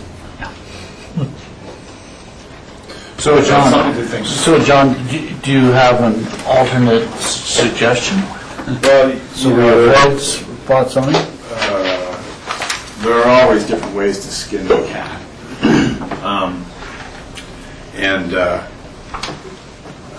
I'm not sure how far the applicant has proceeded in anticipation of getting a resolution relatively quick. I assume that the space being available, they're looking forward to moving in and being able to utilize it in the near term here.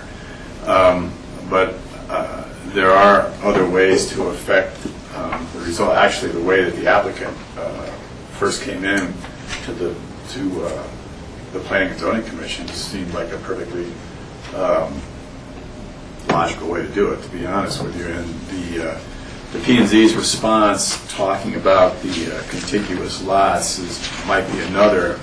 Staff had an issue with that, as Mike mentioned. I'm not sure how that, where the difficulty was in that particular approach, but we can also look at a special review that would allow the application of criteria that would entertain the ability of a particular site to have a grocery store in excess of 3,000 square feet, such that it's not the effect that we're going to affect this particular code amendment, have it available to one property only, and this is the property that it's available to, and now the door is closed.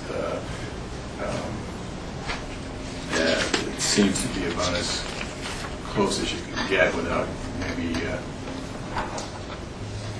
fighting a challenge. However, to get into it further, I probably would reserve the ability to talk to the board in private, to be honest with you. So, okay.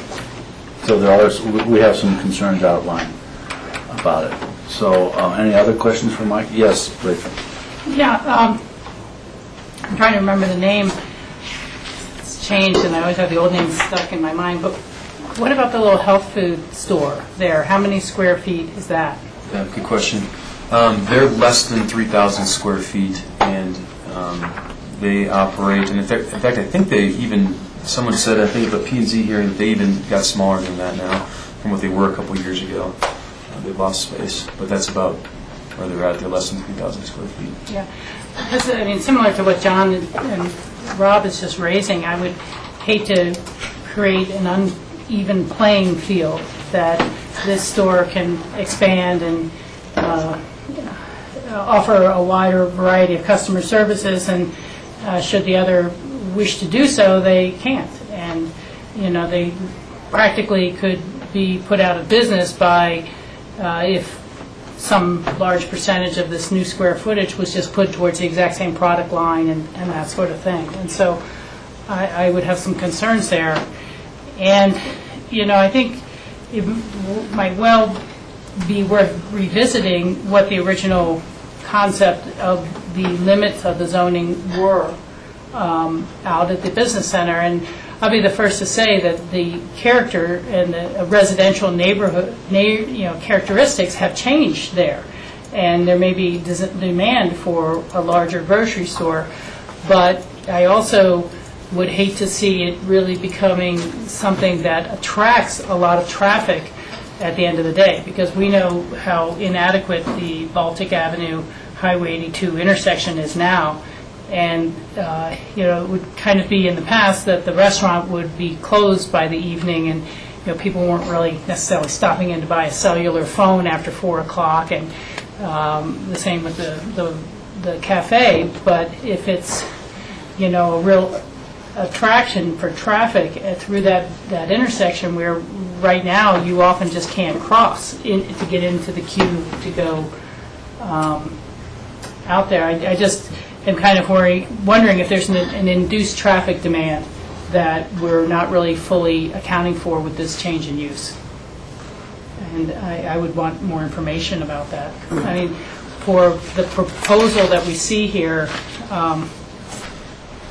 it's a pretty thin packet in my mind for I don't realize you have your own packet, Sunny, but for the amount of potential change. And, I'm just thinking back to the city where there have been, real size constraints put on not wanting a mega market, type of thing. Both Clarkson City Market have been a certain size. And we received at least one letter earlier on, and I didn't see that in our packet. We got it by email of someone saying, wait a second, there was a reason the county zoned for small markets to begin with, and why to go to such a larger? I don't know if it was by email or whether it was a single sheet that was in our boxes, but I do remember reading it from some neighbors who were saying, wait a second, this is going to really change the character of that area, and it has the ability to become quite an attraction for people to come down from, Snowmass or Aspen to shop here. And I'm not saying that's good or bad, but it does have impacts. The other is I'm wondering, how does this fit into the AABC sub-area plan that ComDev has been working on? And the North 40, I'm not sure if that whole neighborhood has formally formed into a caucus group now, or whether is there anyone to consult about neighborhood comments and support or concerns that they'd like us to consider? I'm not part of those meetings since I'm the current employee, but I was told that the AABC and North 40 folks in that area have commented through some of that master planning that's going on out there, and they do support an enhanced grocery store. That's what I've been told. Mm-hmm. Do we have any documentation to that effect? I'm trying to find it. Michael, let me ask you, what is the parking situation? So we're talking about the square footage for the building. Yeah. What's the parking situation in terms of out there? Yeah, our code requires that when a grocery store of this size would be built, would be required 33 parking spaces. And I've counted up, and I jotted down the number, and I can't find it now, but there's much more parking available than 33. In fact, what did you say the number? 88. 88 parking spaces. Yeah. Well, there's 88 parking spaces, but are those exclusive to the... They serve that building. So they serve the grocery store now, the two spaces which are to be expanded into by the grocery store, the liquor store, and the bank. And so those are all abut the building itself? They surround the building on three sides. And so that's 88. So if you built that building today and you didn't partition it out for different uses, but you took the square footage of it and applied the code requirement for a commercial building of that size, it would be 33 spaces. It just so happens that within that lot, there are 88 spaces surrounding the building, which are used essentially exclusively for those uses. Okay, any other questions for staff? We'll get on to Sunny. Yes. Yeah. Again, I'm just trying to think about the greater implications of a change of use. And when people go to a restaurant, they may walk in, mostly drive-in. I mean, I used to do advertising distribution out there for 20 years, so very familiar with that whole area. But when it becomes a grocery store for people in the North 40 and over in Burlingame and Annie Mitchell, and that's a positive thing, it seems that it's a little inadequate in terms of its layout for sidewalk and safe pedestrian access. It's one thing for someone, again, to have brought their lunch to go from what we used to call the brown food counter where everything was fried to where people might be literally pushing a shopping cart towards their home. Now, not supposed to do that, but we see shopping carts all throughout Aspen where people have taken the cart with them and taking several large bags of groceries. And, it's one thing to think of it in the summer. It's something else in the winter when there's a lot of snow and slush and there's no clear pedestrian ingress or egress in that physical configuration. And so I think that that's something that really should be addressed in the change in use as much as what's going on the inside of the building, because it's going to drive a lot of pedestrian traffic, people walking over to the grocery store. And again, not just coming out with a bag of chips and a six-pack of soda, they're going to be coming out with several bags of groceries. And just to add on to that point too, Rachel, we do have GMQS analysis when there is a proposed change in use. For example, if there's a commercial building going to residential or residential to commercial, that implicates growth management and there is a change in use. The unfortunate thing is that when we're talking about all this, because the market is expanding into would propose to expand into those two spaces that are a cafe and an office space, they're already considered commercial spaces. So there is no GMQS change in use. But your comments are well warranted, though, too. In fact, the P&Z had the same questions. Even though this is a code amendment and we're talking about a B2 amendment, this is quite specific to this parcel. Yeah. And, a final kind of question. I was under the impression that, if something was in violation of our code, that we wouldn't hear land use applications from those parties. And it sounds like right now, this store shouldn't be any larger than 3,000 square feet, and it's already 6,000 square feet. So how are we hearing a potential code amendment when it is in violation of our current code? Yeah. This is considered a legal non-conforming size, and it's been permitted over the years. And in 2006, I think the 3,000 square foot grocery store size came into play. And we've documented the changes and the expansions up until that time. So this is not in violation. This is a legal non-conforming size on this property. There is no violation out here at all. Any further questions? Yes, George Two and Jack. things. One, to follow up on Rachel's point, if this were to go through, Road and Bridge is actually gearing up and budgeting to do some work at the Airport Business Center next year. So perhaps they can address some of Rachel's concerns that she brought forth as you're developing their projects for next summer's work. The other question I have is, staff, if you figured out or the number of employee housing, the mitigation for that? Sonny's shaking his head yes, so we'll hear about that. Yeah, we did. I did a short paragraph in the P&Z memo, but basically there is no mitigation or increase in employees with this.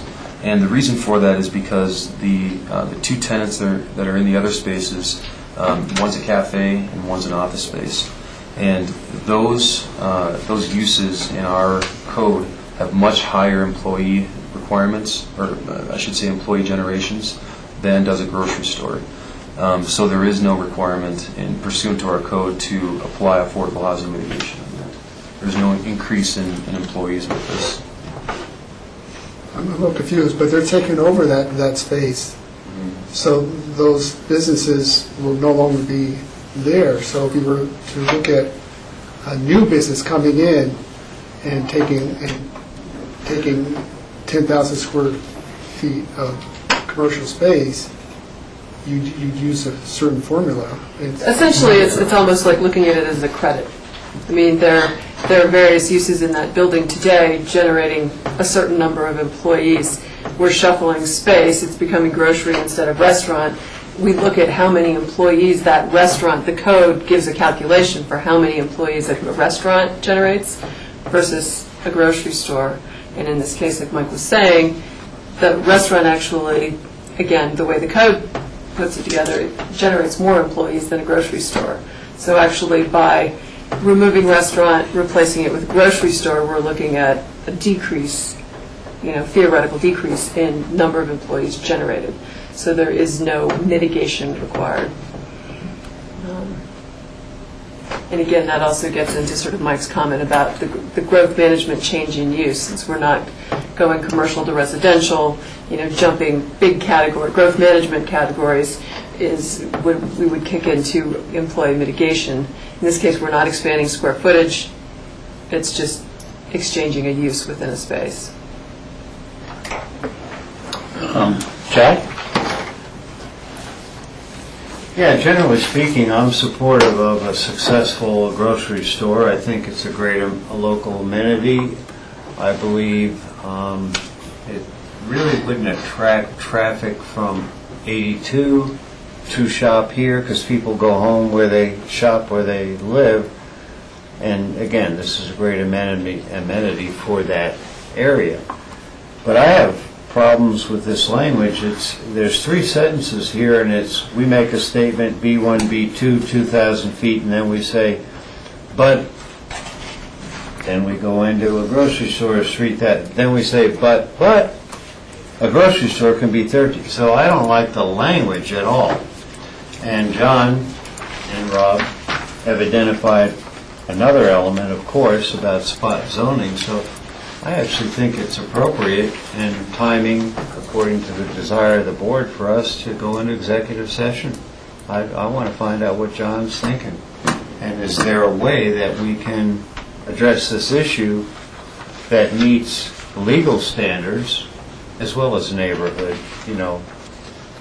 concerns? And the traffic and that's separate of what I'm talking about. That comes as a result I certainly had the question and read in Sonny's memo about the housing, and I wish it weren't so, but code is what the code is, so we leave that one alone. So, Jack has requested an executive session at this point. Does the board want to do that? Yes, Rachel? Yeah, I think you're thinking the same thing I am, Jack, but I'd really like to hear Sonny's presentation first because it may raise additional questions we'd like to ask John. And so if we can forestall that for a little bit. The other thing I guess I would just... Let's answer that question, though, okay? Is that okay with you, Jack, if we wait for Sonny's presentation, and then if necessary, we'll go into executive, if you want to, we'll call for an executive session then. Okay, so we'll wait until Sonny's presentation. Now, you had some follow-up? Yes, thank you, Michael. The other thing I guess I'd like to say is that I really am not comfortable at all with the P&Z's recommendation that, and I realize it was not the applicant's request, to go ahead and essentially zone the entire building as available for a grocery store.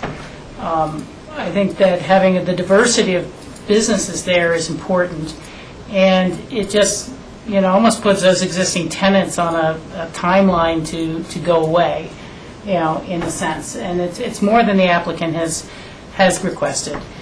And, if this application goes forward, it would give us a chance to measure the impacts and to measure whether it attracts, more traffic from 82 with people who are leaving town and going down to Lazy Glen and don't want to go all the way to the Salt or at Aspen Village. And, there's a lot of shopping potentially along the way for people leaving town who did not shop in town.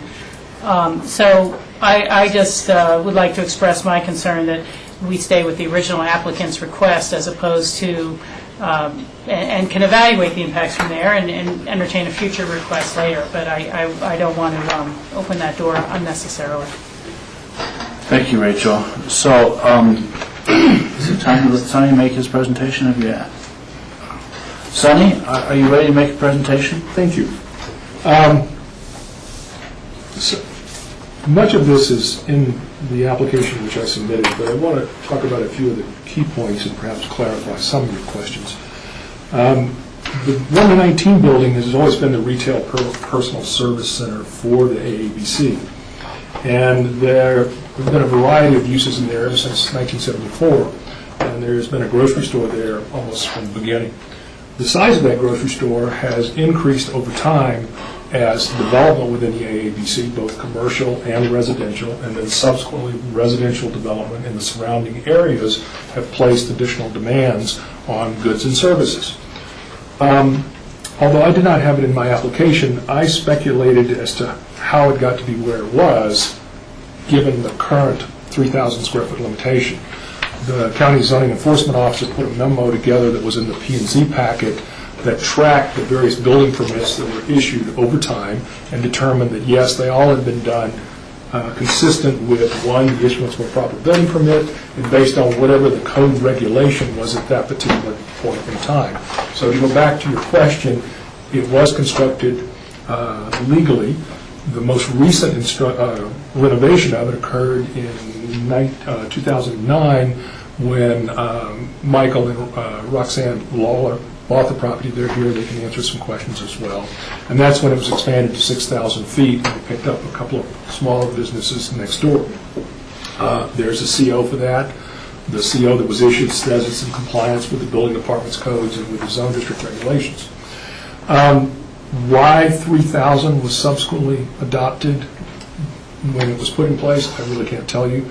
Cindy might be able to talk about that, or Lance, but I don't know. In any event, the reason for the current expansion is not so much to expand the service to other areas, but rather to better provide service for what has been a continually expanding residential and business environment. It draws most of its business from the area. It does get workers and so forth on the way home or on the way to work who might pull in there and get takeout food and so forth. But the general idea is to expand those products which they currently have limited ability to do. Sundries, Band-Aids, suntan lotion, that kind of stuff. Additional frozen foods, additional preparation of takeout foods and so forth. So when the opportunity came up to expand in these two adjacent spaces, They were approached by the AABC and said, we have these spaces that are coming available. It fit perfectly with their business plan to provide better services to individuals in the area who are already saying, well, why don't you carry this, or why don't we have this? It's not intended to compete with Aspen. It's not intended to draw shoppers from the markets in Aspen out to the business center. I will tell you there's no additional increase in traffic as a result, but it's basically geared to serve what's there today. Now, granted, Burlingame will add additional residences in the neighborhood. There's the potential that the Harbeth lumber store might add additional residential uses, and they could well generate additional vehicle trips.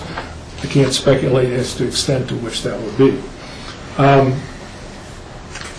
The language that I originally proposed, I had in mind partially the concept of not making this exclusive.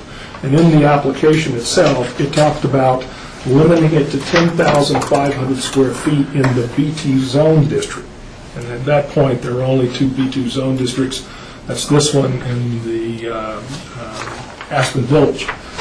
The addition of limiting it to the urban growth boundary, I think, is a realistic one we could do without big spot zoning, because it talks about where a grocery store of that size is appropriate. It's not appropriate out in the outlying county. It's appropriate in the urban growth boundary. I did not preclude the ability, so I think that's a reasonable addition to the language. I didn't preclude the number of grocery stores that could go up to 10,500 square feet. I assumed the market would dictate that. If I have a 10,000 square foot grocery store, there's one right next door to me, I'm not likely to go out there and try and build another one and compete directly. I won't say that someone might not do it, but I don't think that's a reasonable assumption. So the language I had originally drafted with the addition of the limitation to the urban growth boundary, I think would satisfy John as not being discriminatory or spot zoning. If you have a concern that more than one 10,000 square foot grocery or up to 10,000 square foot grocery would try and develop in the business center, that's a separate issue, and perhaps the solution to that is some specific criteria that apply to grocery stores themselves. I don't have any suggestions for you at the moment, but that's certainly something that we could explore. As far as going up to the 13,000 square feet, I was out sick at the P&Z meeting. I was not there. I didn't participate in that. That was something they simply threw out, and it got incorporated in the staff language. It is certainly not something that is essential to us, and I assume that if we do it up to the 10,000, we'll give you an opportunity to look at it over time. If they needed to come back in, or another space, I don't think the bank's going to go away, but if it were, or the liquor store, and they wanted to expand further, they could come in and make a case for why that's appropriate. Maybe it's because you've built out Burlingame, Harbeth has been developed, whatever. As far as the infrastructure issues within the business center itself, it is difficult. I mean, it does not have sidewalks in the traditional sense of the word, but I think a substantial portion of the visitation there now, except for people, for example, in Aspen Grove or the North 40, who it's convenient enough that you can walk without coming from other locations, is by car. Would the neighborhood benefit from additional infrastructure improvements? Obviously so.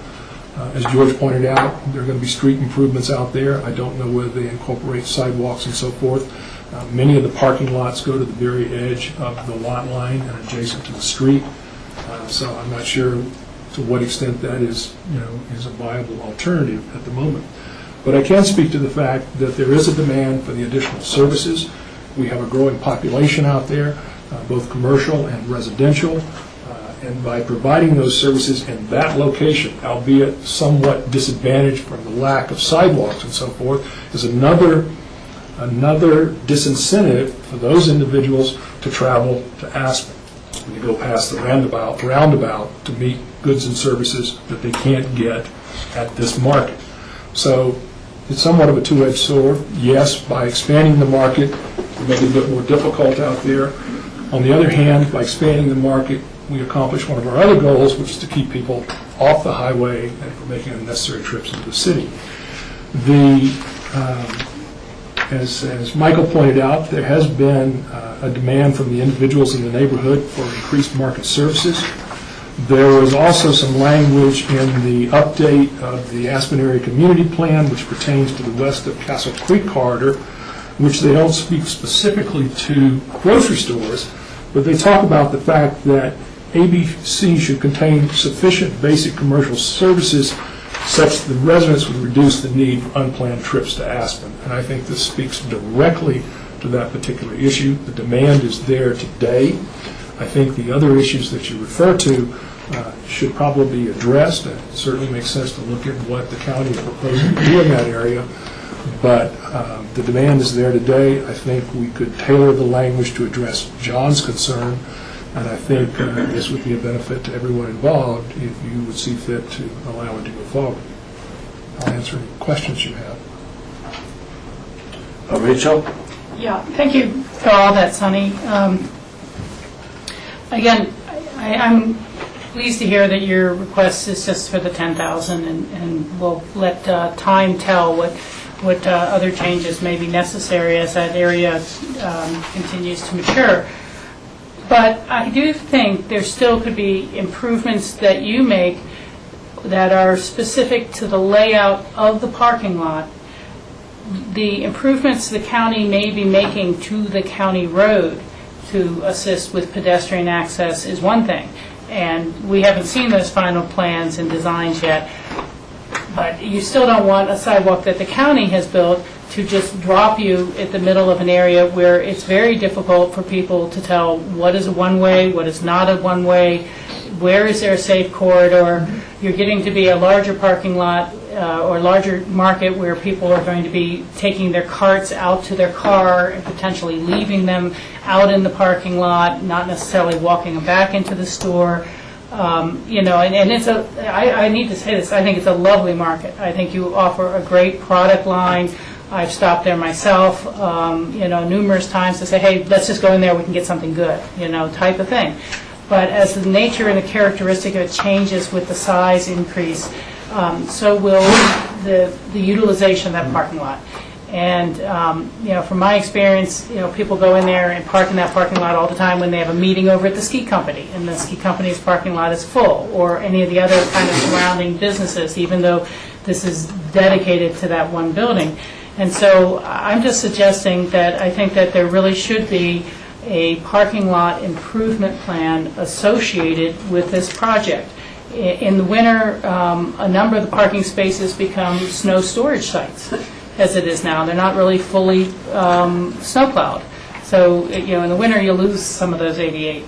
And, there's been times when there's kind of longer-term vehicle storage there, and some of those back spots, they just kind of sit there for a while. So I'm not sure they're all readily available. And I'm not a land use designer, and I can't say what that is, but there needs to be, safety in the walking. And some cars come in from, it's literally 3 different entrances. The first is to coming off Baltic into the lot and fronting the store. Then there's an entrance, and then just literally a parking lane in the middle, and then another entrance or exit. And there's no clear direction as to how people are supposed to circulate in that parking lot. Some people go back around and up, across the front side where the cafe is, and some people are coming in from that cafe side. So I'm just suggesting that in this type of change in use, there needs to be something that's done. Perhaps it's the ownership of the building that's more responsible if they would like to lease to a tenant of this magnitude and of this configuration. But for me, the parking lot's very inadequate, and I'd rather take the upfront time than to see, a small child hit in the lot. And that's the type of thing that happens once you are really becoming more of a family-centered grocery store rather than a grab-and-go convenience store. I don't disagree with you. I was thinking of it more globally when you first talked about it, about the overall area. Sure. But certainly, we can sit down with ownership of the property and the building. We can look at the existing traffic flows, and we can come up with some ideas that might be conducive to improving pedestrian safety and signage within that parking lot. Because I think you're right. There are times out there when it's somewhat dysfunctional. So if that's That was a more more of what focused it- thinking of where you were coming from, I don't think that is something that would be objectionable to the applicant to explore with ownership. Thank you. Jack? Yeah. Well, it's kind of along the lines of that, if you don't mind. Okay. So how would the process of that happen? I mean, because this is a code amendment specific to grocery stores in the B2. What you're talking about is, you know, an application for expansion and a review of that application for expansion that somebody would review the parking plan and that sort of stuff. So I have an idea on it. This just says you can have a grocery store. Yeah. Okay? You still got to go get a building permit. There's no other level of review other than the county department's environmental health and so forth. But as part of that building permit application, we could memorialize something that requires us to submit for review and approval. We can do it administratively at the staff level, and we can decide how much involvement you want to have in it. That requires, as part of a building permit application, that requires a site plan showing how you're going to handle traffic and pedestrian improvements and so forth. That would be the simplest approach. I'm open to other ideas, Suzanne, if you have some, or Mike, if you have another way of doing it. My suggestion would be any retail space that expands beyond, say, 6,000 square feet would require The submission the submission of a site plan to include parking, traffic flow, pedestrian access. So therefore, it would apply across all B2 zone to say that any retail space in the future that expands beyond, any expansion beyond 6,000 square feet would require some sort of submittal. That's what I wrote down. So I think we're thinking on the same line. Just to clarify, right, I mean, in terms of saying site plan, I mean, obviously we have our site plan review process, which involves submitting an application and going through a noticed process with staff. Or are you just thinking as part of a building permit application that we would be looking at that? I mean, so As part of a building permit application, we would require a parking plan, a traffic flow plan, a pedestrian plan. That's what I would request. If you go back to my original language, which is on page 5 of my application, I think you have it.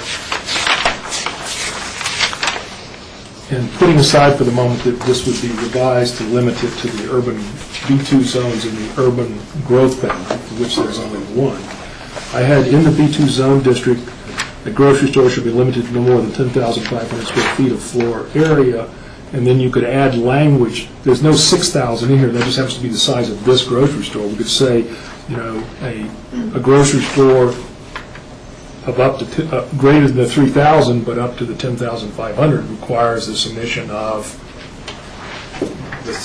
the items that you're talking about. Because if 6,000 is an arbitrary number, you said to be what we are today.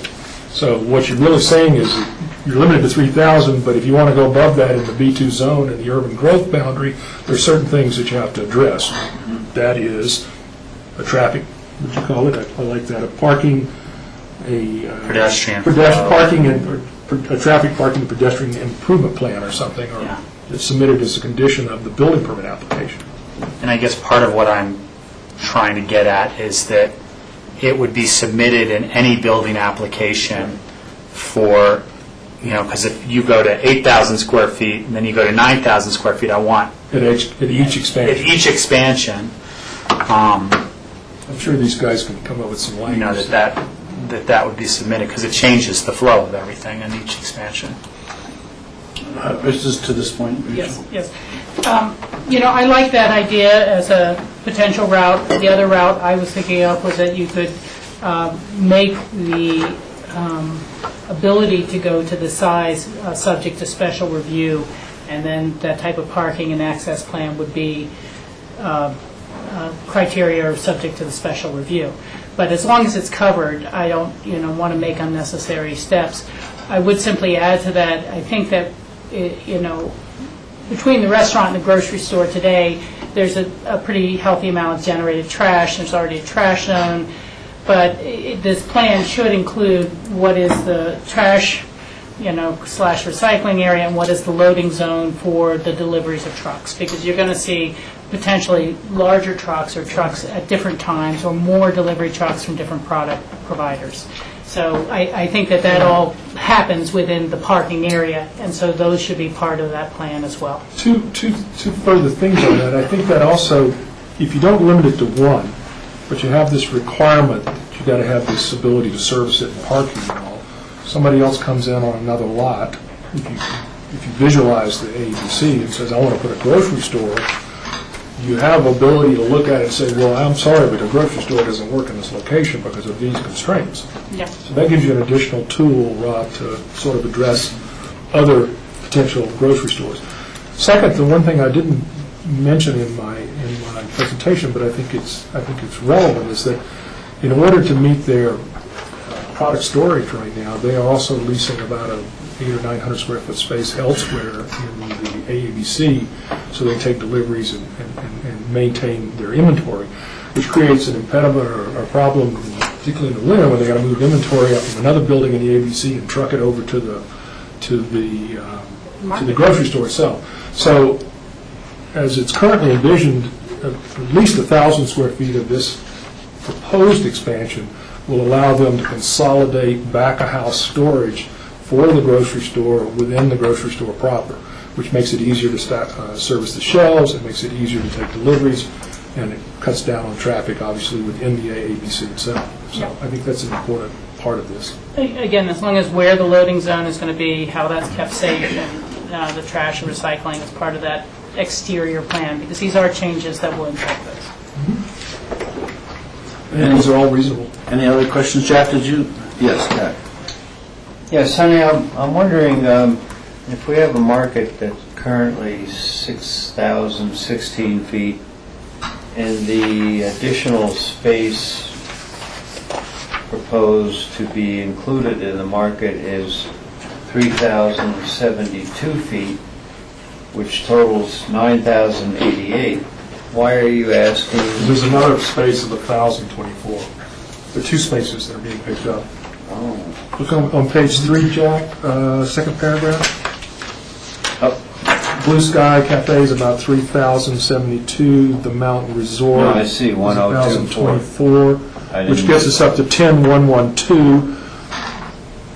And since this talks about floor area, it's floor area cap, I just bumped it to 10.5, so you have some wiggle room and when you have to go submit a building permit.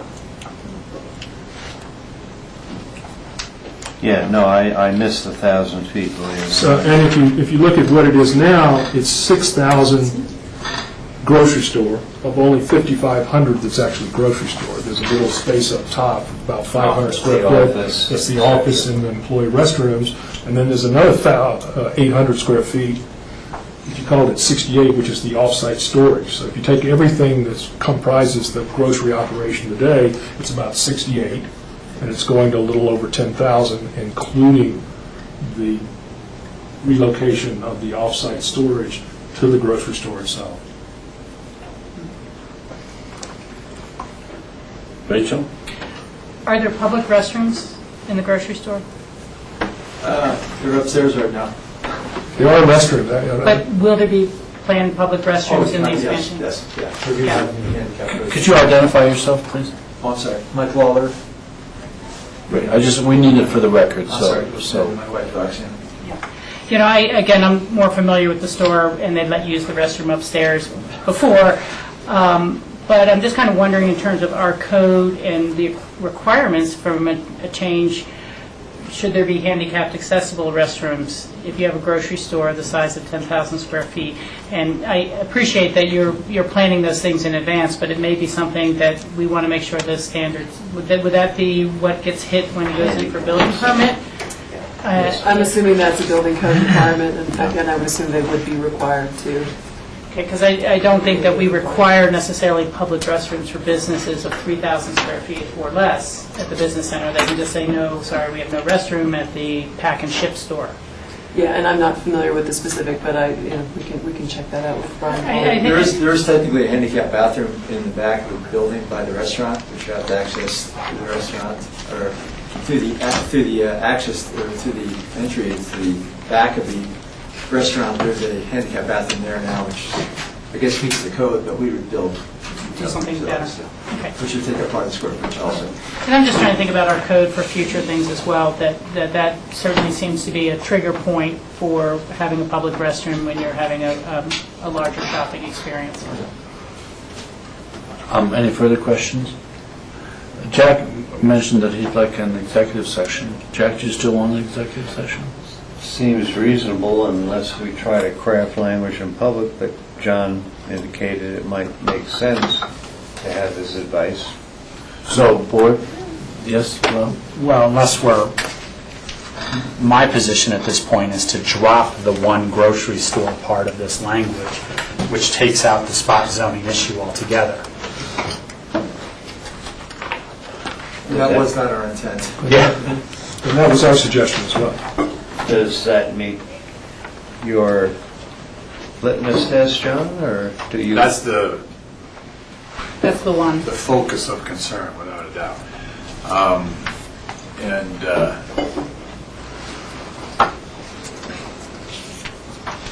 The limitation relating to the UGB,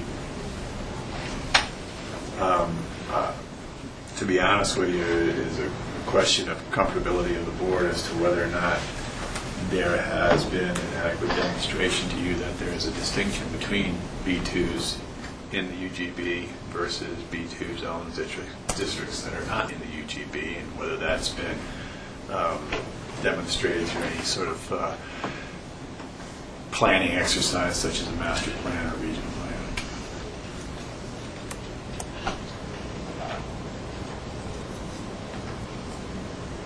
Does that answer your question? Not really.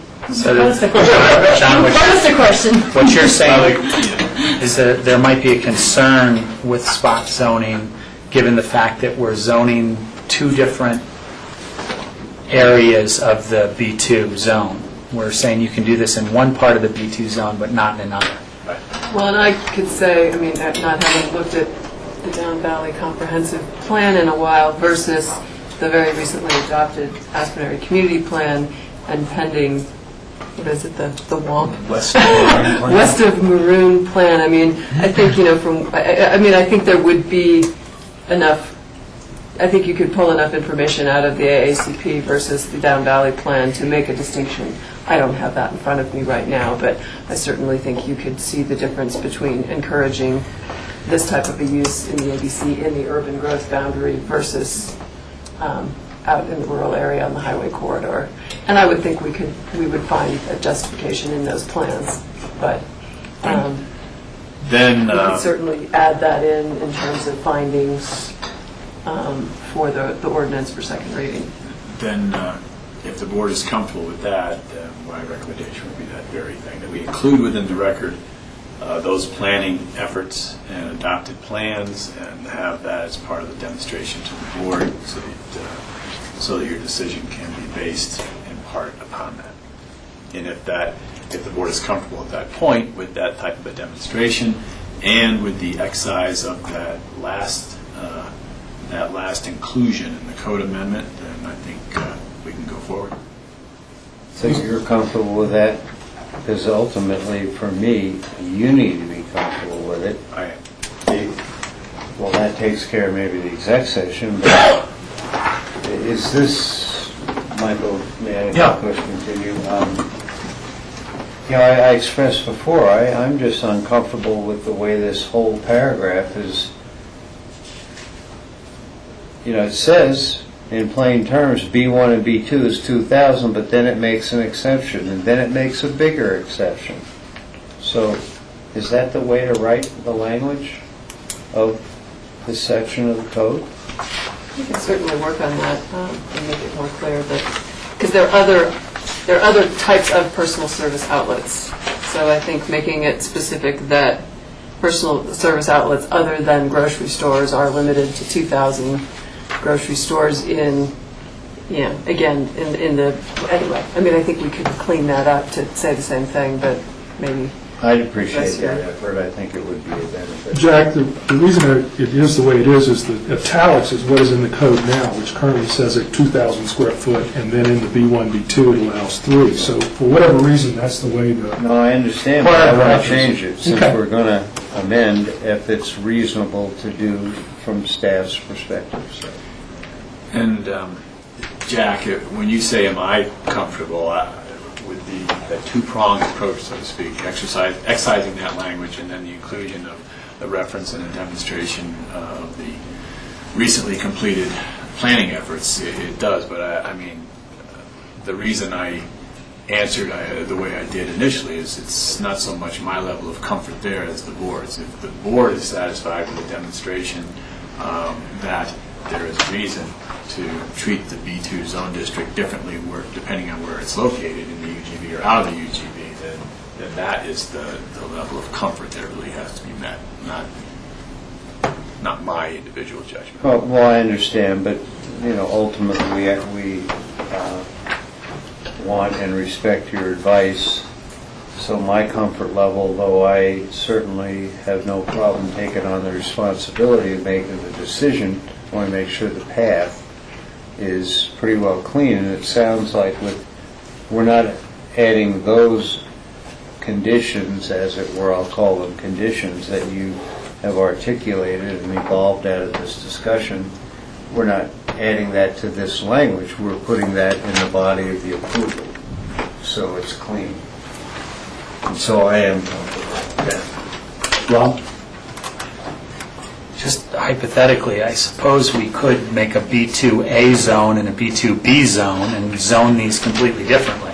Or B3 or nominate it any which way. And it would totally take care of the spot zoning issue if we just duplicated the B2 zone and made urban area growth boundary B2s now B3.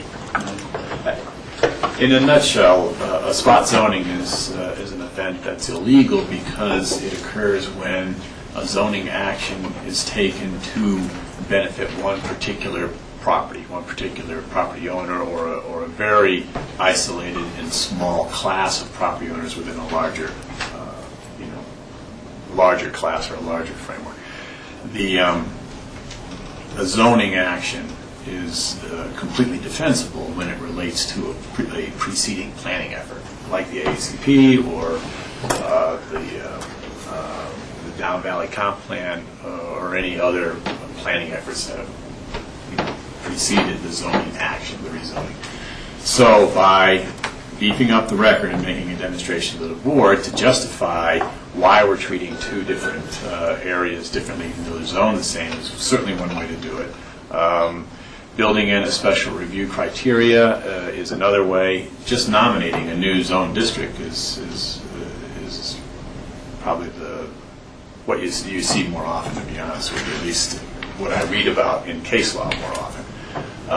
And then dealing with this only one-time issue. And then I think that basically what you're doing then is moving forward in a realm that is supported by planning, as opposed to moving forward in a way to respond to the difficulties of a particular property owner looking to, enlarge business. I feel comfortable. Yes, Ted? I think we should give direction to the board. Do we want to maybe take that suggestion or leave it at B1 and B2? It's kind of the historic methodology that, categorization that we've always used. So I'm kind of comfortable with B1 and B2 with the record as identified. But the other, we haven't weighed in, so let's give staff direction. Who wants to weigh in?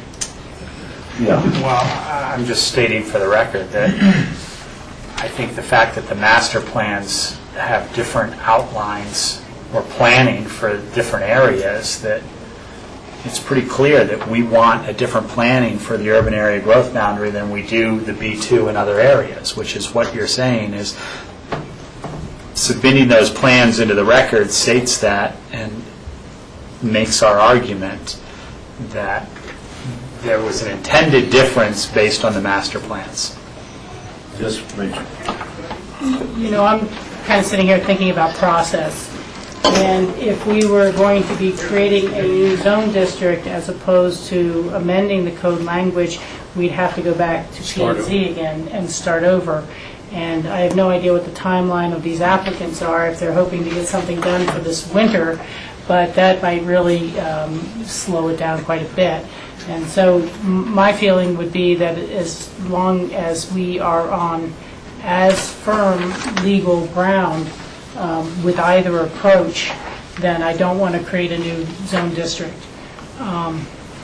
So I would just leave it there. I don't know whether creating some sort of special review context of more exceeding 6,000 square feet would be the same thing. It would just that. So, you know, I think we can leave it the way it is as long, you know, because I don't want to go backwards too far. Ford? Yes, Jack. Yeah, and I would suggest that we do this, as Rachel just articulated, and as we go through finalization of the WAMP, as it were, if staff feels that we ought to have that third designation, we can do it at that time.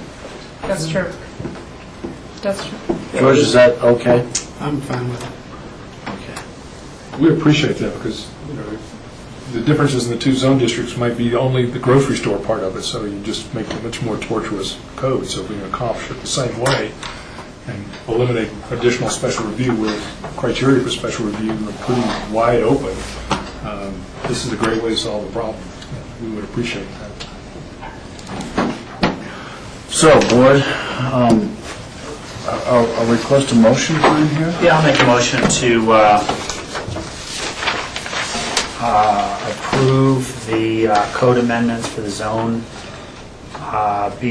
B2 zone district, first reading, with the changes that we've kind of adapted through our discussion.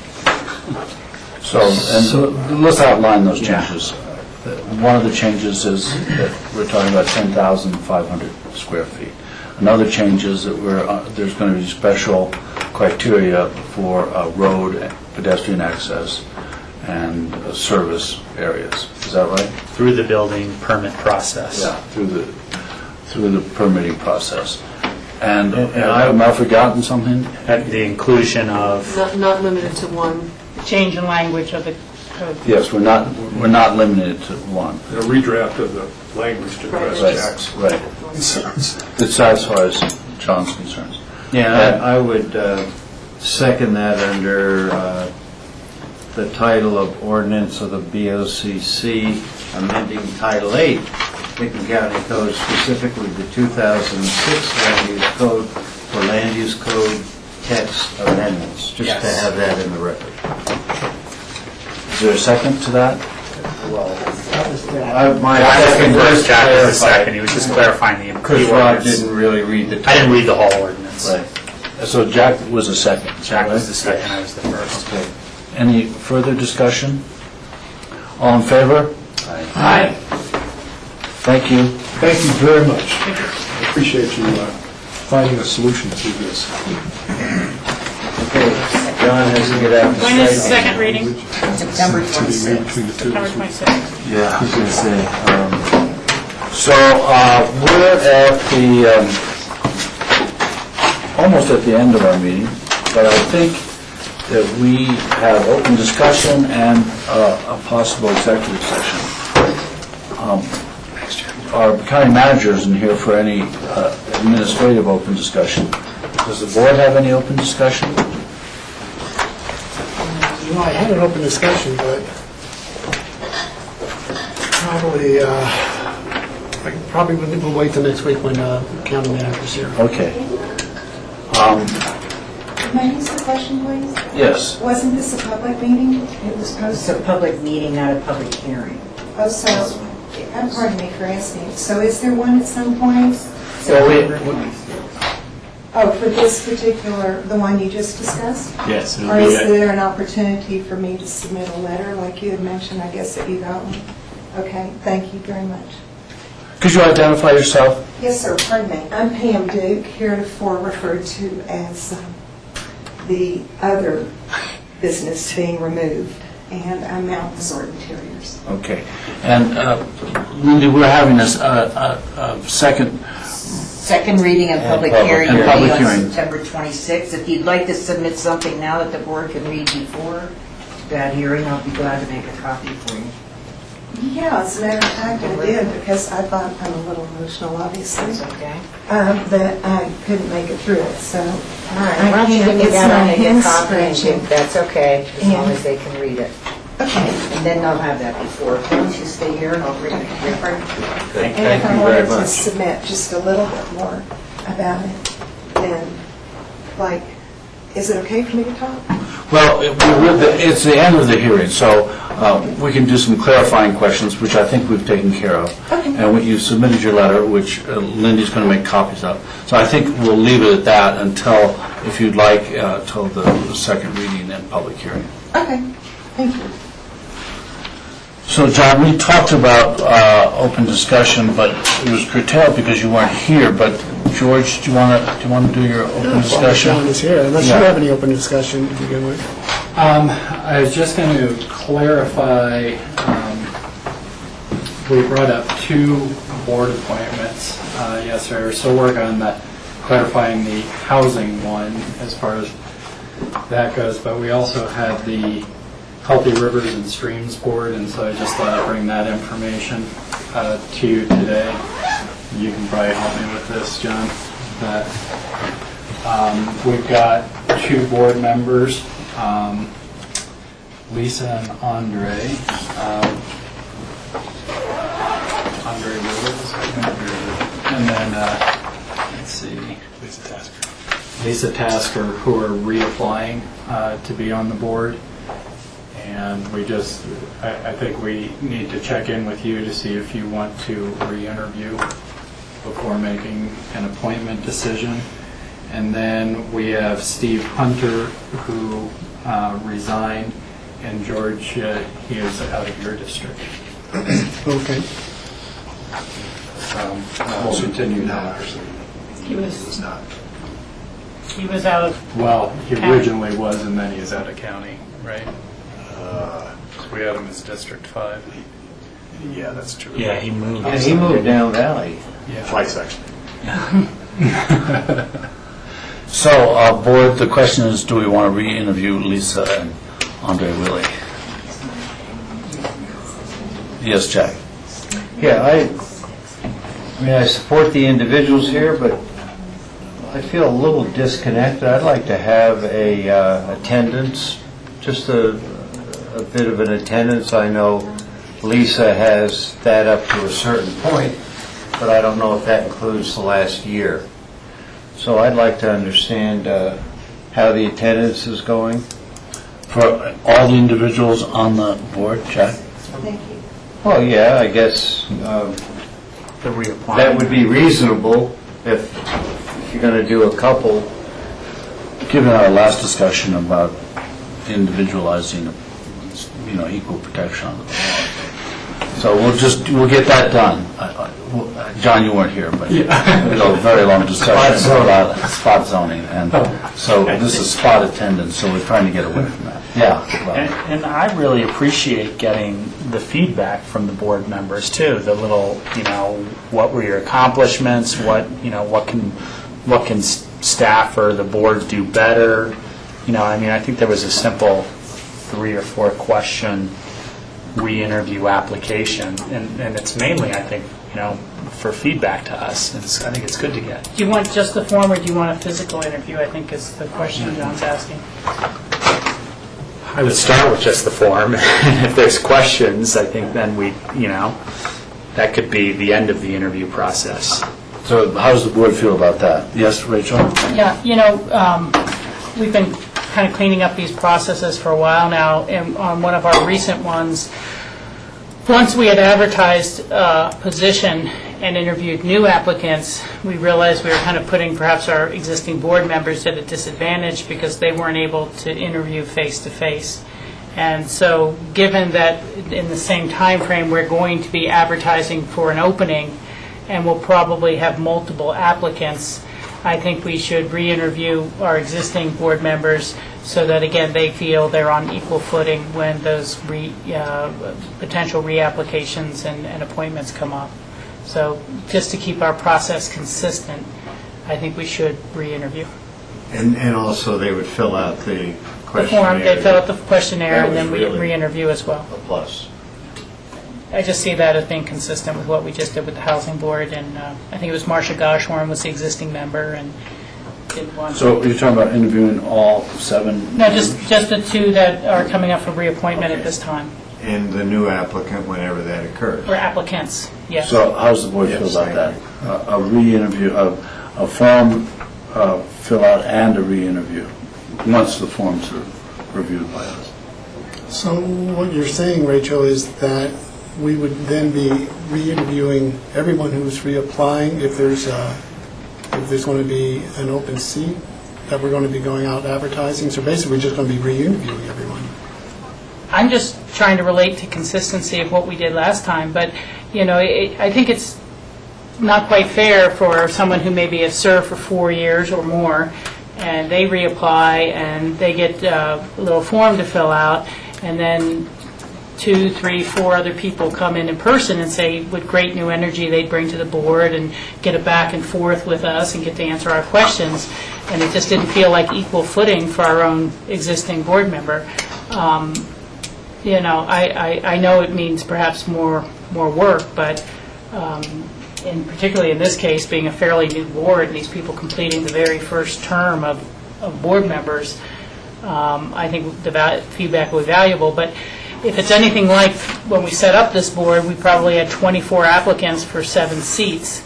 And when we advertised the 1 seat for Steve Hunter, I wouldn't be surprised if we're not interviewing 5 or 6 applicants. And so how do you reappoint potentially Andre and Lisa without re-interviewing them as well? Okay, I'm fine with that explanation. Yes, Jack? So I have a question about, because we did, one of the original intents of this board was to have district representatives as well as a couple possibilities of out of county. Well, Steve has resigned. He was, quote unquote, representing District 5, but then he moved out, and so there was some flexibility. Are we going to, because Bill Yocums is already District 5, are we going to advertise for District 4? It's being advertised countywide. We just didn't have, I believe, enough folks stepping up from the various districts to fill a seat. The limitation in appointment is only for individuals residing in the county and individuals residing outside of the county. We are not limited to appointing folks to the board based upon commissioner districts like the Open Space and Trails Board. However, there is an expression by the BOCC in the formulation of the bylaws for the Healthy Rivers and Streams Board that to the greatest extent possible we will appoint people from the different commissioner districts. But if that's not achieved, then that's fine too. But when have we advertised for anyone new on this board? Last year. Last year the terms for Ruthie Brown and Greg Pushman were up, and they were advertised. And those 2 seats are, well, obviously in county seats. So is the board comfortable with a re-interview and form as a majority? Yes. I just want to move on. So were you just interviewing Lisa and Andre? Yes, at this time.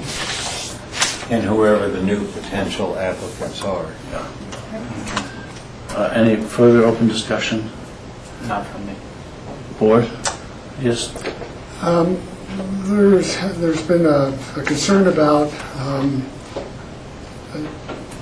regarding medical marijuana in terms of dispensaries and grow sites, because we're now in the process of having to have those people who have dispensaries or grow sites to fill out an application for a permit vis-a-vis the ordinance we passed this past fall.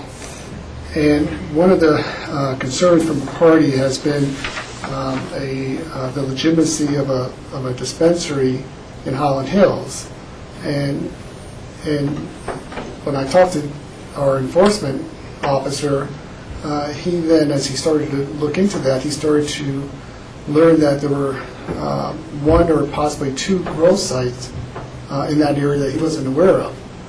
And so the question then became, well, how do we know who are we sending out these permits to if we're not sure where and who has these grow sites?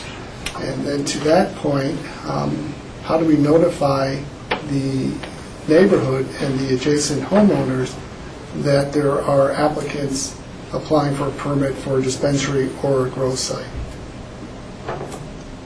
Well, I don't believe we are notifying the neighbors per ordinance. That's right. And so that is not happening, George. We're relying primarily on the state's process. What I am doing at this point, though, is preparing kind of a form letter that we'll be sending out to remind at least those areas that we are aware of, George, and it is a challenge because we don't have our own enforcement capability that we've developed, particularly around this issue. But we have been made aware of dispensaries that may be active that currently aren't even on the state list, to my knowledge. So we are preparing a letter to remind folks of the licensing requirements, and following that, then making the state aware of the grow activities that we're aware of. But right now, George, I don't know that those meet the difference between a grow site or a caregiver or what have you as far as the regulatory environment goes. So that's something that we're relying on the state to sort out and enforce. So then I guess my concern is, and I know we had this discussion that Michael and I were on the losing vote on this, but if someone is coming in for a permit for a grow site in a neighborhood, the neighbors won't necessarily know about that. And so they won't have the opportunity to voice their opinions, whether positive or negative, regarding the permitting of that grow site. And so there's no way to communicate that we have formally to let people know, here's an application for a permit for grow site in your neighborhood. That we are, again, we tried to rely on the state rules and state standards to the greatest degree possible. So then if a neighborhood homeowners become aware of a potential grow site in their neighborhood, they would then have the opportunity to come before the county to express their concerns, and that may help you base a decision whether you're going to actually permit that grow site or not? No. The decision whether to permit are based on a limited number of criteria once satisfied the permit issues. An initial permit is not subject to a public hearing, but merely an administrative action. And a reapplication? A reapplication is subject to a public hearing if there have been any complaints registered or any reports received by the sheriff's office or any other law enforcement. So at this point, there really won't be any reapplications because we haven't actually started the permit process. And a permit, again, just for my memory, is it a 1 year within it? Yes. Yes. I still believe that's very unfortunate for neighborhoods that are not aware that they may have multiple grow sites and not have the ability to voice any concern about that. Are the letters going out on very thin, fine paper?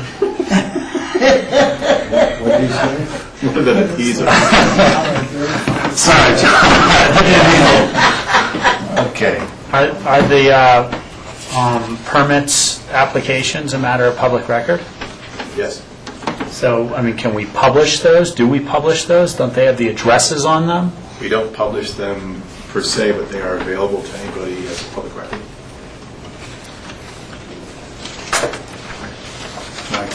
Yes, Jack, I'm sorry. Yeah, no problem. We have state law, we have our licensing authority that we evolved into, and I stick by all of that. If there are sites that have been identified, whether they're grow sites, dispensaries, that have been identified that are not on the state list, I'm committed to enforcing and bringing it up to the state's attention. I mean, you have a process, you either follow it or you're illegal. And I supported what we did because we followed the rules. We're going to be consistent with the state, and we're going to have our own licensing authority. That evolved with this, we had a little difference. We had a difference of an opinion about how initially that got off the ground. But and George has brought up another point. But I'm committed to what we've done, and if there is anyone out of context of the state law or our licensing requirements, we notify the proper authorities. Have we had applications submitted?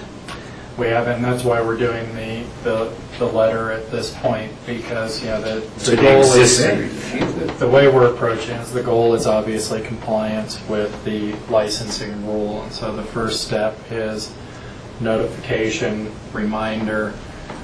We'll be setting a timeline, that we need to hear back from you in so many days. We're going to be letting the state know that we believe we have these operations after that time. Make sure we get the ball rolling. I do think, legitimately, because this is such a new environment and what have you, there could be some confusion out there about who needs to be approached at what point under the licensing. And so our goal is compliance. Our first step is to reach out to those,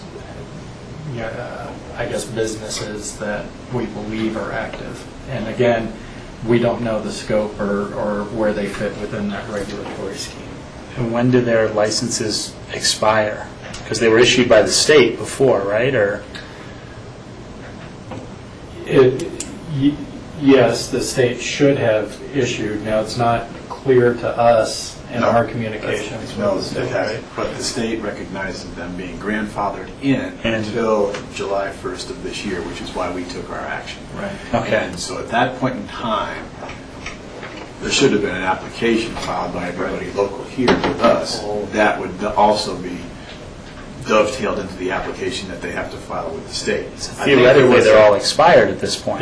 Theoretically, but I'm assuming, as John said, there was a miscommunication and probably a belief that if there was something on file with the state, that they were satisfying the local requirement as well. And so we're going to send out a letter, make sure we're all on the same page, and go from there. And if there is, as Jack mentioned, quite frankly, if there's a violation, it gets reported to the state.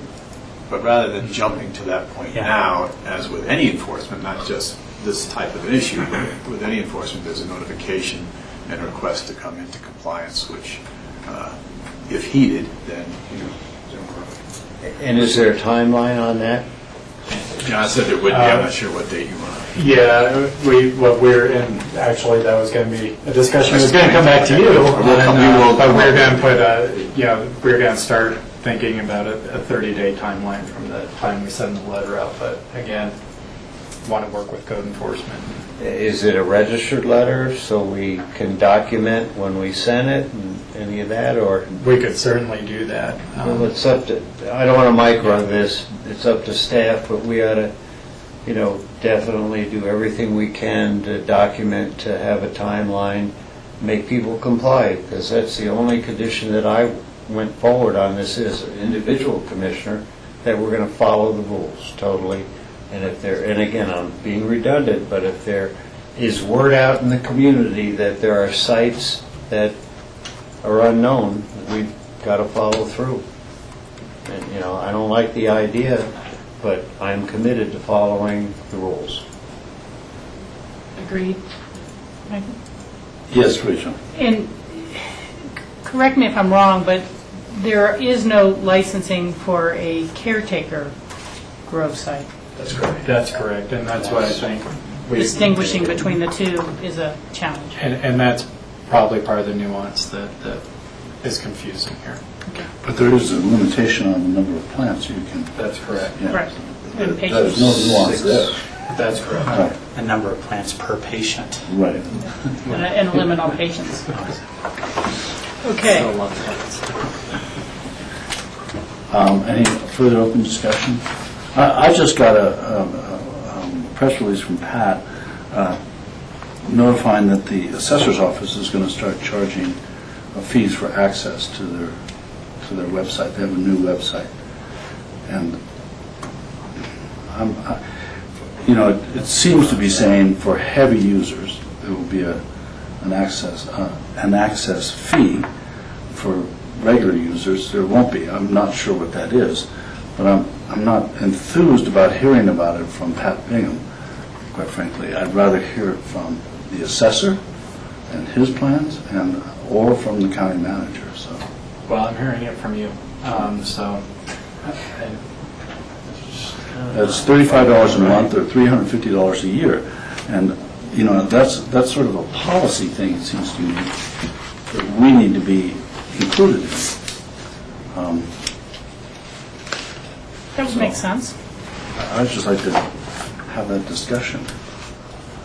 It's going online October 1st, according to Pat. Equal access. Yeah, that seems, I would agree, it seems to be a budgetary line item consideration that the assessor's office would have to present to us at budget time versus just arbitrarily. Well, it's our website, so I think there's a lot of questions to be asked about it, and I just don't want to hear from Pat what's happening at the assessor's office.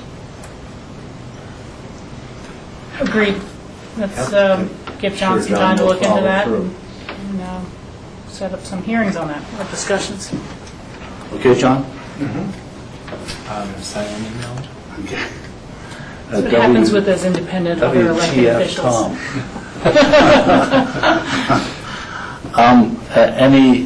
Any further open discussion?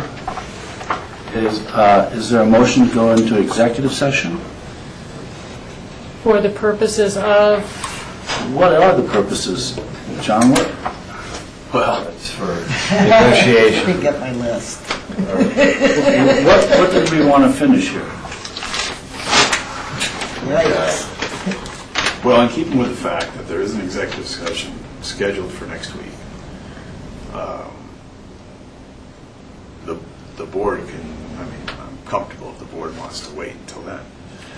There was an indication yesterday you might want to take a stab at a couple of items, and two of them, or possibly three, were open space acquisitions. I'm not sure if Dale is still upstairs. And two others that I had involving a county's right of first refusal and a potential action on a parking easement that the county holds were the other two. So how's the board feel? How long to tackle the last two? Your estimate, which is we can triple it probably. Yeah, what's our default multiplier? I don't know. Because we discovered next week, we already mostly have Housing, which we're going to need a lot of time for that. Our broker. So it's continue working. So is the feeling that we should have executive session? Dale is There here. it is. I think we should set a time limit, like maybe try to do as much as we can by 5:30, 5:45. I'm just throwing that out there. And then whatever we don't, we boot, and you can give us the most important ones in sequence. So, John, I guess we're going to try to address those three items, and that's under CRS. It would be a motion to go into executive session to discuss open space acquisitions, the ANTHES application for TDRs, a right of first refusal. Those two items would be pursuant to CRS 246402-4E, and then also and then also the the right of first refusal and parking easements held by the Pickens County, and that would be pursuant to CRS 24-6-4024B. So moved. Is there a second? Second. Is there any further discussion? All in favor? Aye. So Caitlin, thank you very much. Thanks, Grassroots, and we'll see you next week. We'll take 2 minutes while they break. Yeah.